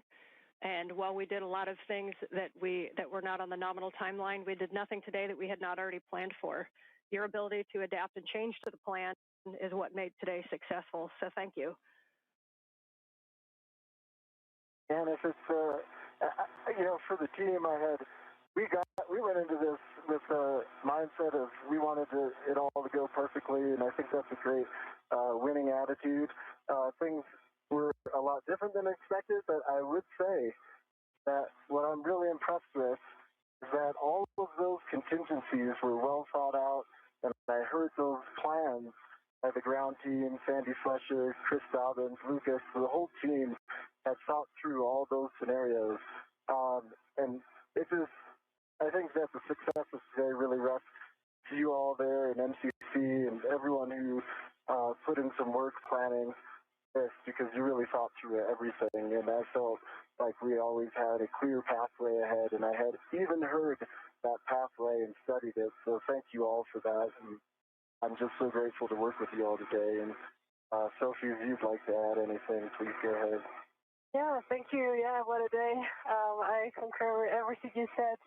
I would say that my deepest gratitude goes to everyone who made this possible, pioneers who came before us, but also the incredible teams working behind the scenes today. In this preparation, like being ready for the unknown, took a whole amount of people to be able to like think everything through. And in the end, although it was a lot of unknown and unplanned, like in the end, everything was kind of rehearsed and prepared. So well done. I would like also to thank you, Anil, for not only being an awesome EV1, but also a great friend. Jessica, Jack, thank you for helping us getting ready, paying attention to every detail that counts for such a big adventure. And finally, to everyone in Houston who made today's EVA a success, thank you. Because yes, even if we had a lot of unplanned things, it is a success. We are safe and the hardware is safe. You make us fly, you keep us safe, and you make moments like this possible. And finally, a very special thank you to you, Anne. From the very beginning of the preparation to every minute of today's EVA, your calm voice was always there to get us. You are simply outstanding, so thank you.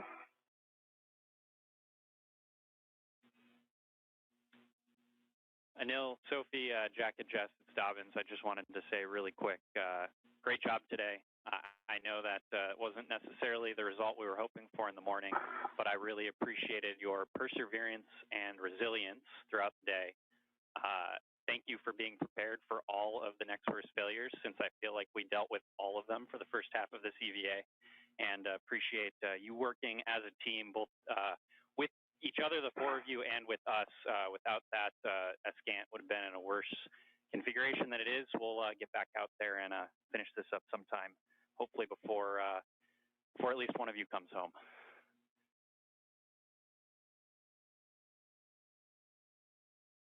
Okay, for Anil, thank you, Chris. And you, Anil, you are go to close the hatch, verify that the outer hatch is clear of hardware, and the handle position is per the decal, and you can close and lock the hatch. Handle position per decal. With that, a round of congratulations from our two spacewalkers, Anil Menon and Sophie Adenot. Menon wrapping up his second spacewalk in just 12 days. For Sophie Adenot, the first French woman to walk in space, this was her first spacewalk of her career. And the lead flight director for this spacewalk, Chris Dobbins, acknowledging the work that the crew did out there, especially when the crew fell behind due to difficulty demating some of the electrical connectors on the failed space-to-ground antenna, and working with some of the bolts that were balky throughout the course of today's spacewalk. The failed antenna was removed, and it was left outside in what is called a long-duration tie-down configuration, safely on the truss in a good config. The work yet to be conducted will be the installation of a spare space-to-ground antenna that will be on an upcoming spacewalk that will restore full redundancy to the high data rate communications capability on the International Space Station. An end effector on that handrail helps. Yeah, I thought maybe my arms were long enough to reach the hatch key, but I needed the anchor hook. In any case, the hatch is down. Menon and Adenot are in the process of configuring their suits to airlock systems before the repressurization of the Quest airlock begins to mark the official end of today's spacewalk.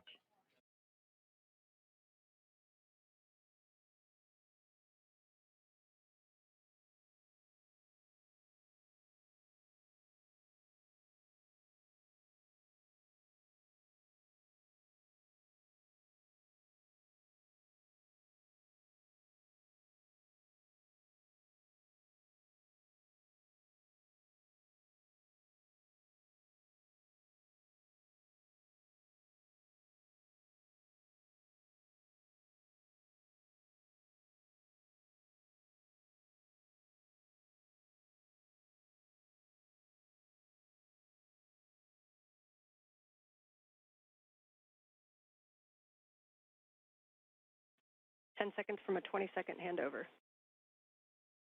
Right.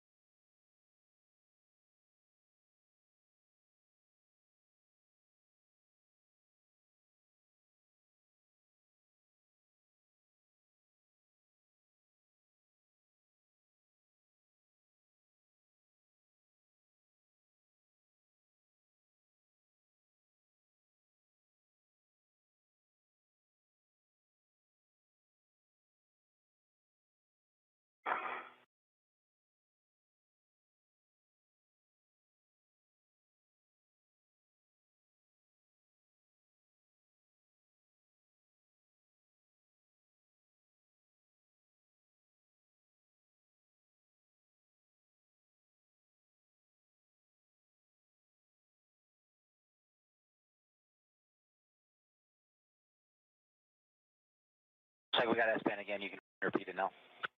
Hatch is locked. The locking mechanism is in place. Okay, I confirm, Houston confirms that the EV hatch is closed and locked. With that, I'll pass you off to the dream team of Jack and Jessica. All right, it's great to have all of Expedition 75 back inside the hull of ISS again, and we just got a few minutes to get you guys at the same pressure. Sophie, if you're ready, on the UIA, check that the oxygen EMU 1 and 2 valves, two of them, are open. Oxygen EMU 1 and 2 valves are open. All right, take the power for EV 1 and 2 switches, there's two of them, and take that to on, ON. In what?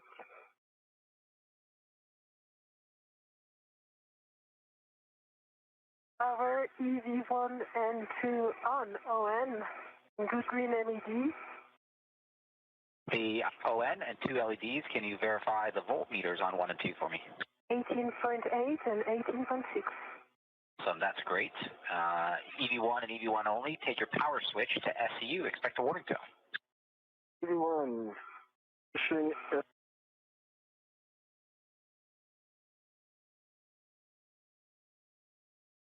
1-2 contact. Got you. I'm on it. Yeah. It sounds good. EV2, you can now take your power switch to SCU. EV2.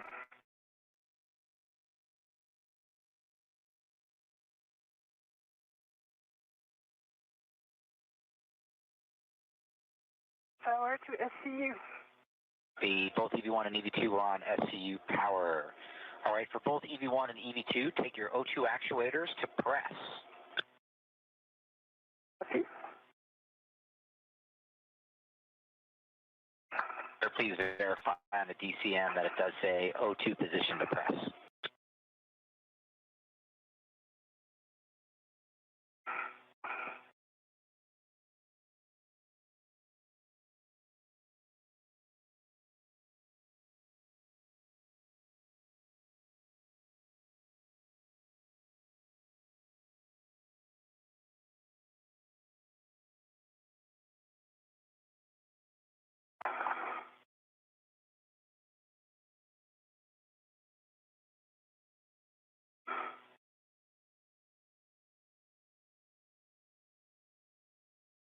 EV2 press. The EV2 and press.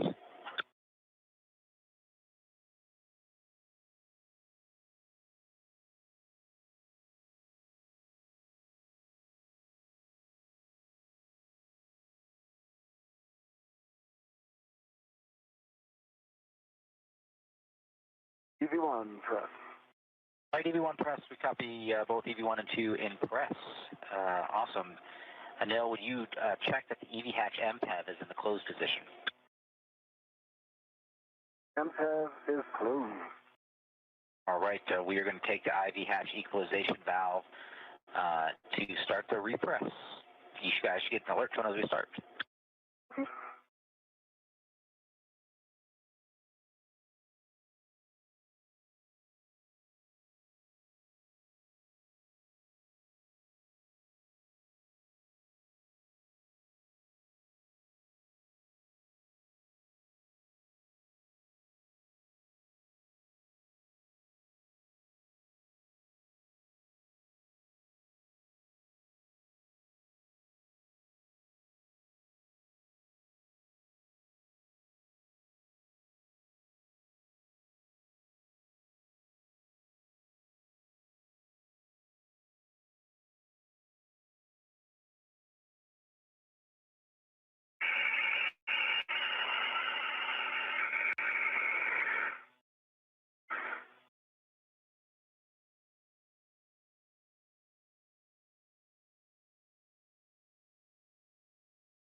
And Anil, Houston, I'm acting as Capcom now. Can you verify your O2 actuator is in press? Verifying. Was off a little bit. Yes, it's now in press. Houston copies.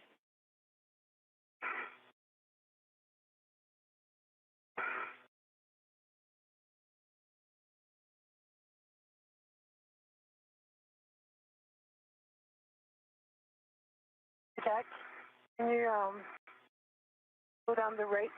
Go down the rate.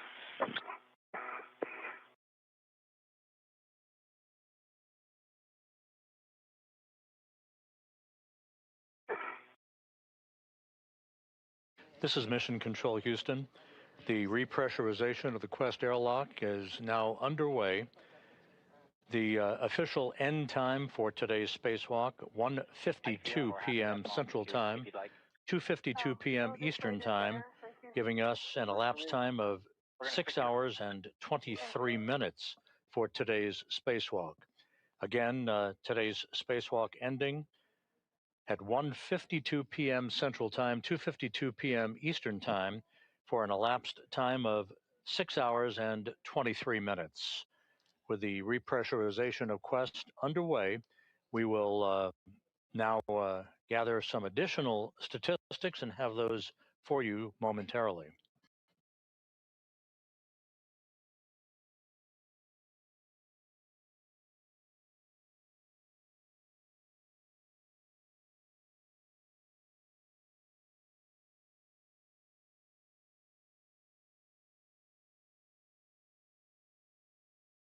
Right, we're passing up through 2 PSI on our way to 5.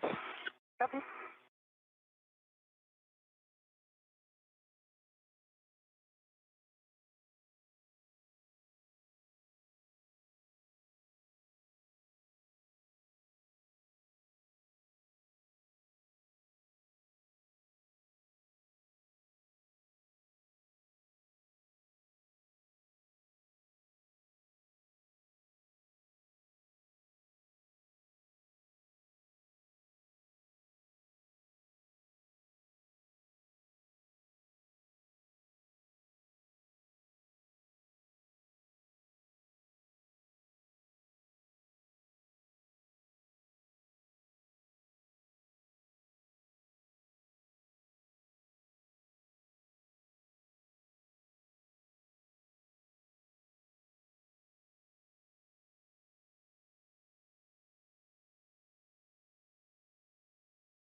passing through 3.5 PSI on our way to 5. You guys might get an alert tone at 4.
This is Mission Control Houston. The repressurization of the Quest airlock well underway, approaching 5 pounds per square inch of pressure. It'll get up to about 14.7 psi, and that will then set the stage for the opening of the hatch, separating the crew lock, in which Anil Menon and Sophie Adenot are located, and the equipment lock, where you see Jack Hathaway. He'll be joined by Jessica Meir as they help the two spacewalkers out of their extravehicular mobility units. The spacewalk today was the 282nd spacewalk in support of space station assembly maintenance and upgrades, the 5th spacewalk out of the ISS this year, the 2nd for Expedition 75. This was the 2nd spacewalk for Anil Menon. He now has a total of 12 hours and 50 minutes of spacewalking time. For Sophie Adenot, this was the first spacewalk for her and the first spacewalk by a French woman, 6 hours and 23 minutes. The spacewalk, by the way, began at 7:29 a.m. Central Time, 8:29 a.m. Eastern Time, and ended just a few minutes ago at 1:52 p.m. Central, 2:52 p.m. Eastern Time.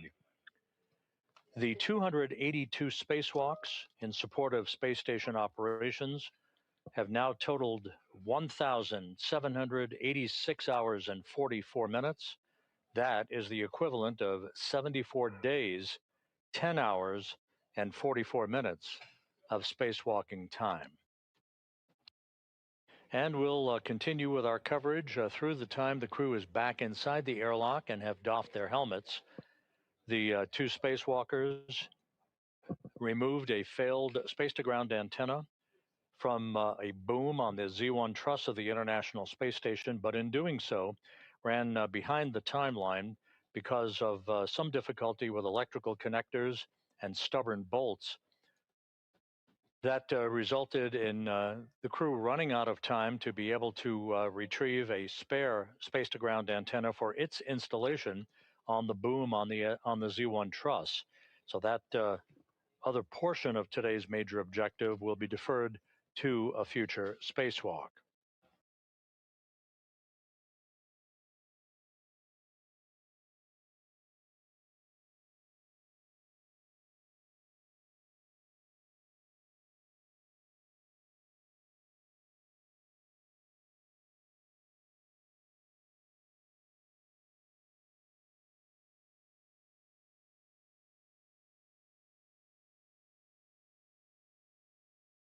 Hey, welcome to 5 PSI. I've paused it, and we're going to pause for 2 minutes while the pressure stabilizes before we do a 1-minute leak check.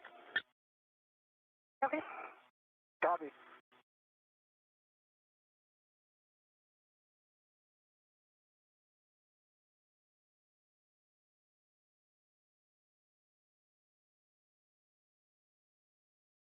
And the repressurization of the Quest airlock paused momentarily at 5 pounds per square inch. It will resume shortly and bring the crew lock section back to equalization with the equipment lock.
Right, that's our 2 minutes. Pressure's holding at 258. We got 1 minute for the leak check.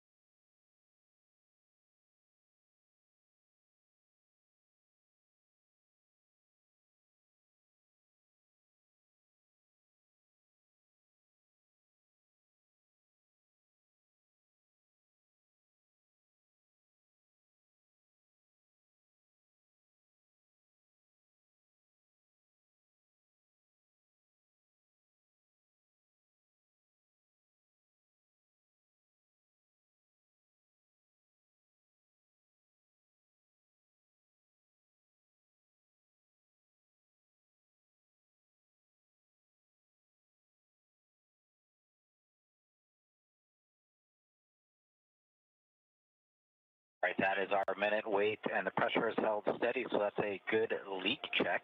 All right. EV1 and EV2, will you check your gloves? Heater switches are in off, OFF position. One is off. And 2 is off. All right, copy. Glove heaters are off, OFF for EV1 and EV2. Next, check your gloves for any contamination. I know you guys gave a glove report earlier. Is there anything you guys are worried about? Nothing worried about for EV1. Nothing I'm worried about for EV2. All right, copy. Sounds good. For step 9 into step 10, both EV1 and EV2, take your O2 actuators to IV. Good work. Good work.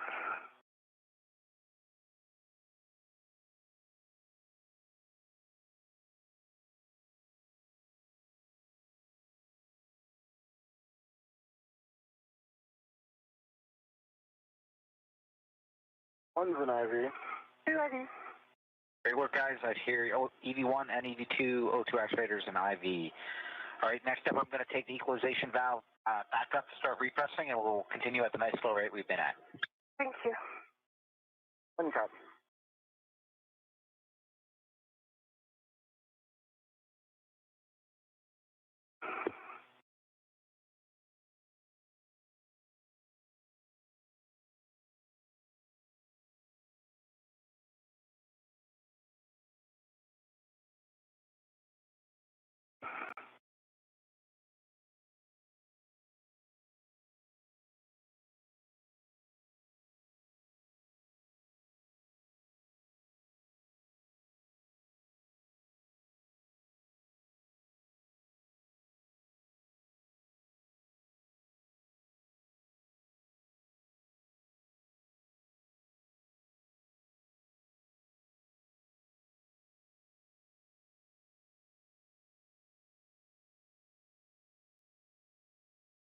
And Airlock Houston, we just want to let you know that if there's any symptoms that the EV crew has, and as Anil and Sophie, as you repress, if there's anything that seems to resolve that could be considered a symptom, like a Cup 1 symptom, upon repress, please report it to Jack and to us, and then we'll change actions going forward. But just wanted you to stay aware. Copy all. Okay.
Totally happy with this repress rate. If you guys are, just want to give you the heads up that it will be about 20-25 minutes to get to stack pressure.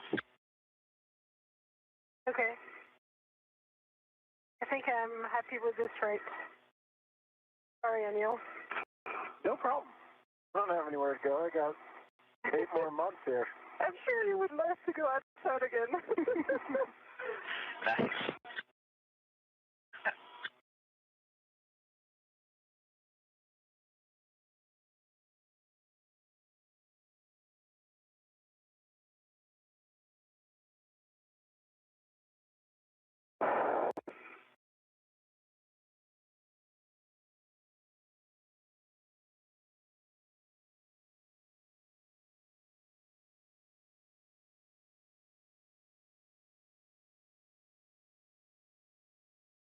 The repressurization of the Quest airlock is continuing. This should take a few more minutes to complete, at which point the hatch between the crew lock, where the 2 spacewalkers are located just beyond that hatch, and the equipment lock will be open, and Menon and Adenot will be helped inside to their respective locations on either side of the equipment lock walls to be assisted with the removal of their helmets and gloves. The spacewalk ended at 1:52 p.m. Central, 2:52 p.m. Eastern Time, with an elapsed time of 6 hours and 23 minutes for today's spacewalk, which saw a failed space-to-ground antenna removed and stowed on the truss of the International Space Station, setting the stage for the retrieval and installation of a spare space-to-ground antenna on a future spacewalk.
This is Mission Control Houston.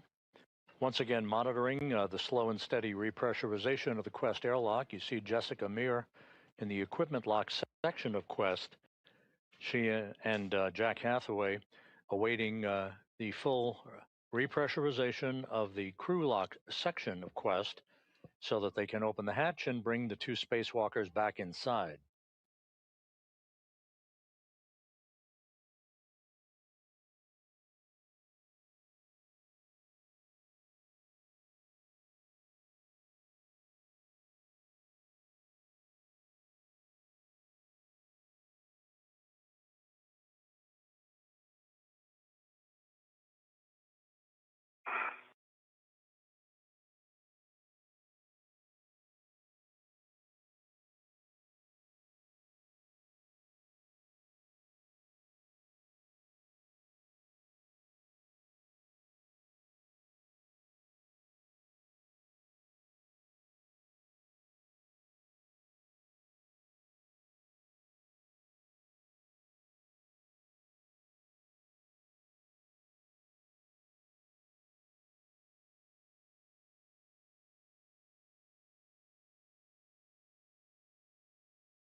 How you doing, Sophie?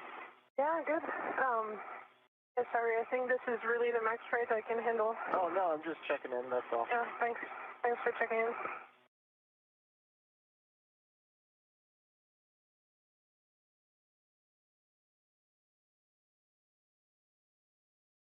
Passing 11 and a half PSI, almost 12 PSI, still probably 12 to 15 minutes left. Okay. Copy.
This is Mission Control Houston.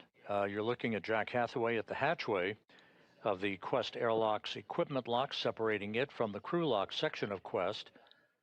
As we are almost complete now with the repressurization of the crew lock section of Quest, that will lead to the opening of the hatch and Hathaway and Jessica Meir guiding Anil Menon and Sophie Adenot of the European Space Agency back inside the International Space Station's habitable volume.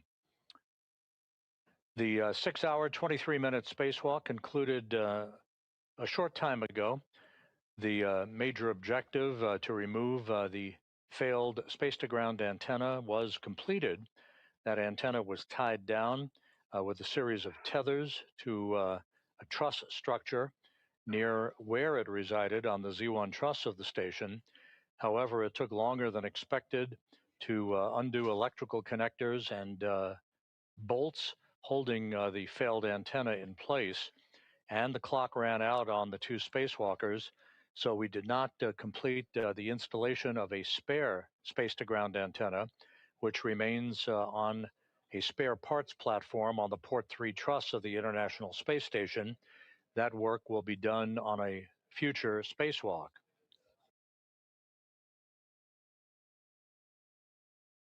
This was the second of 3 August spacewalks for Expedition 75. The next one is targeted for next Tuesday, August 25th.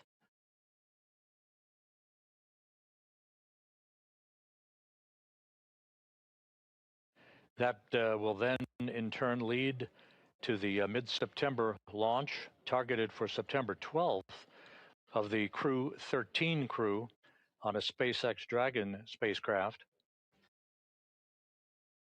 Crew 13 to be commanded by Jessica Watkins. Associated with that flight, pilot Luke Delaney, Canadian Space Agency astronaut Joshua Kutrick, and Roscosmos cosmonaut Sergei Tetryanikov.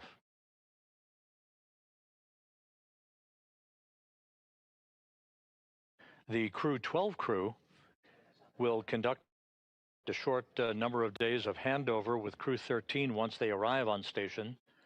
And Crew 13, led by Jessica Meir, that you see there in the sweatshirt, along with her pilot, Jack Hathaway, Roscosmos cosmonaut Andrei Fedyaev, and Sophie Adenot, will return to Earth to complete their mission on board the International Space Station.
right as we get close to stack pressure, the repress rate at this setting is slowing a little bit, so I'm going to move the knob and let me know if it's too much.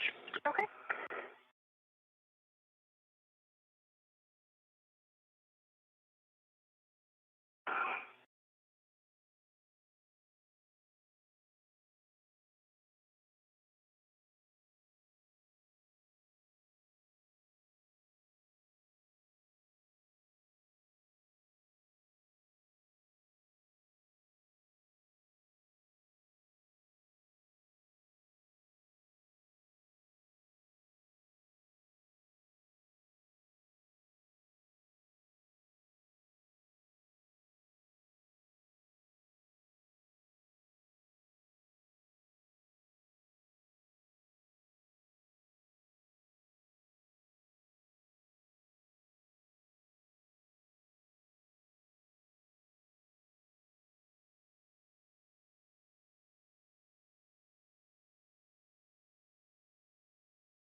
Joining Hathaway in the equipment lock section of Quest is Roscosmos cosmonaut Anna Kikina, well into the second mission of her career.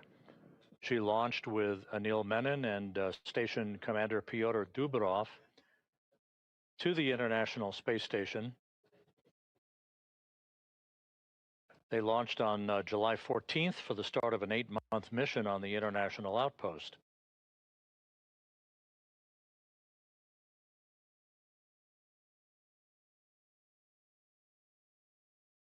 We're just moments away from the completion of the repressurization of Quest.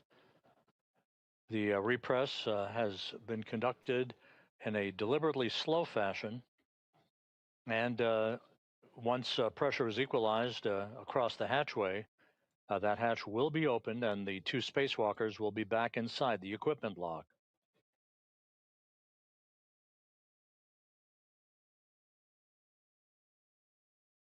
And we're hearing from flight controllers that we expect the repress to be complete about a minute or so from now.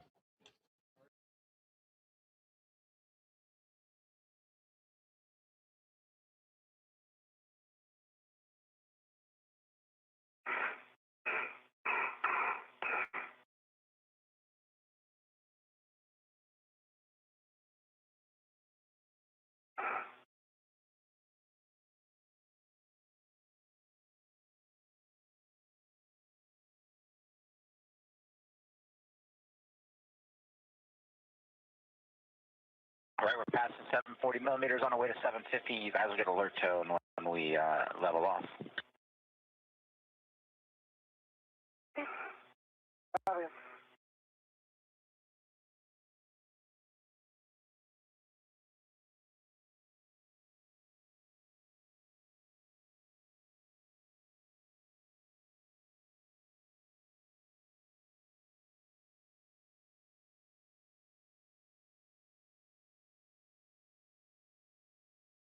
All right, that looks like equalization, and that's the end of the cue card. We're into 1.240 post-EVA, so we're about to open the hatch.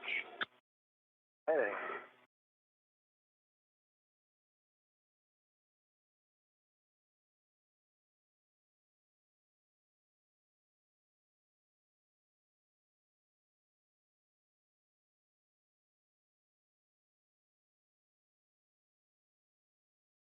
Hathaway now opening the hatch.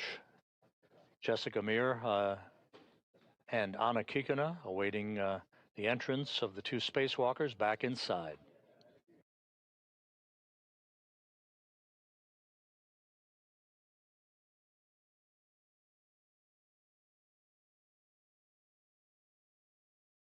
And the hatch is open.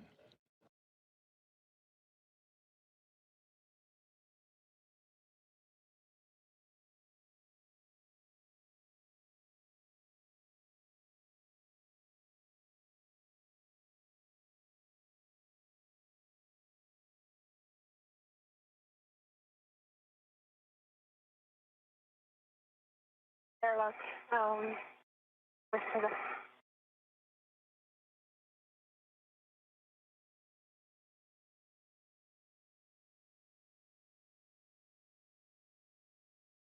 Houston, your go for step 4, reconfiguring public calls.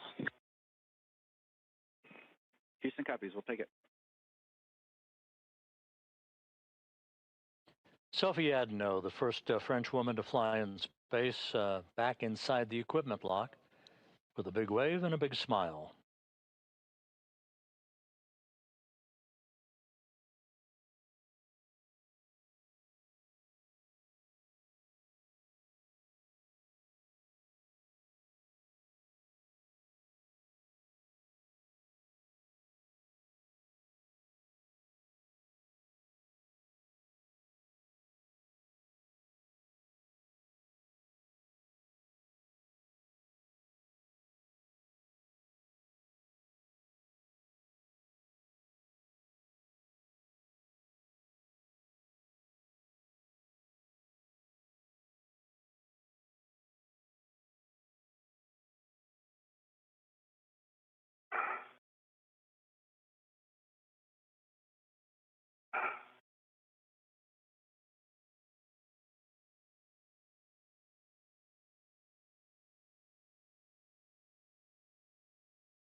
Station Houston on 1.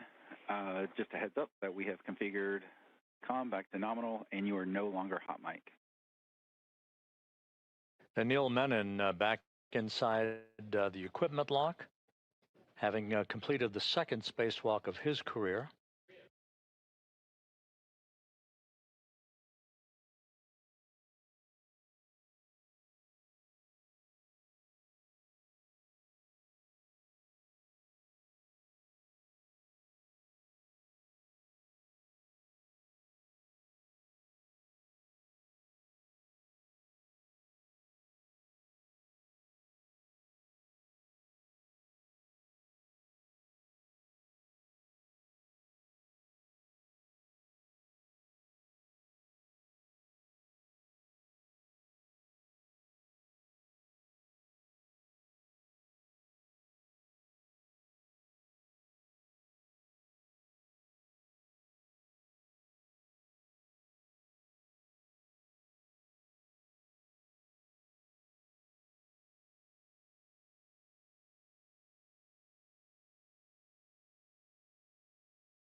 Jack Hathaway and Jessica Meir pulling in to the equipment lock some of the gear that Menon and Adenot used during today's 6-hour, 23-minute spacewalk, which ended almost an hour ago.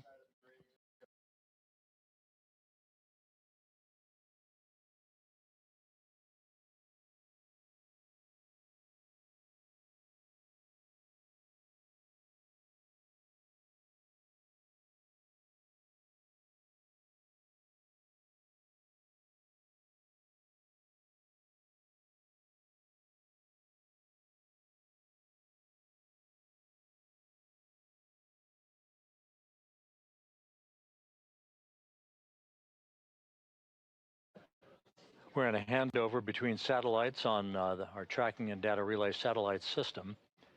We'll regain our downlink capability from the station through the functional space-to-ground antenna that resides on the Z1 truss of the International Space Station. The other antenna that failed was removed by Menon and Adenot and stowed, tied down in what is called the long-duration tie-down configuration.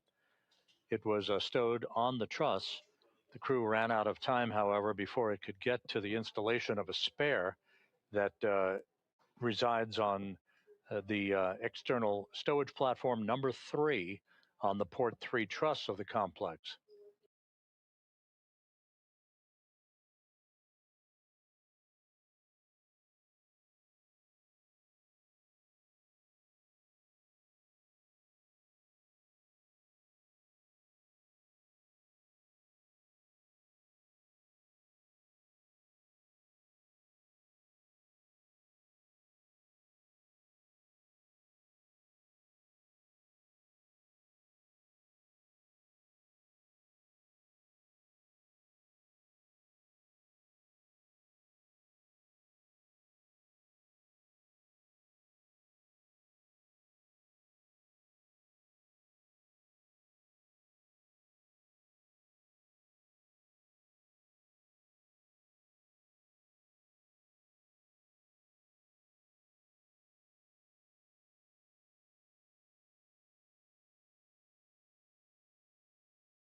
This is Mission Control Houston, back inside the equipment lock of the Quest airlock on the International Space Station. Sophie Adenot on the left, Anil Menon partially obscured by a laptop computer on the right. Their helmets now doffed, their work for the day complete. A 6-hour, 23-minute spacewalk to remove a failed space-to-ground antenna from the boom it resided on the Z1 truss of the complex. The installation of a spare that has resided on a spare parts platform on the station since 2009 is forward work that was originally intended to be completed today. It will be deferred to a future spacewalk as officials will gather to determine the exact complement of work that lies ahead for the next scheduled spacewalk that is targeted for this coming Tuesday. In the meantime, the two spacewalkers, Adenot from the European Space Agency and Menon from NASA, their work complete for the day.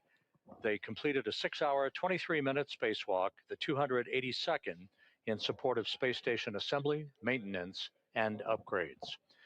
We appreciate your attention throughout the day. Thank you for joining us. And for now, we'll sign off. This is Mission Control Houston.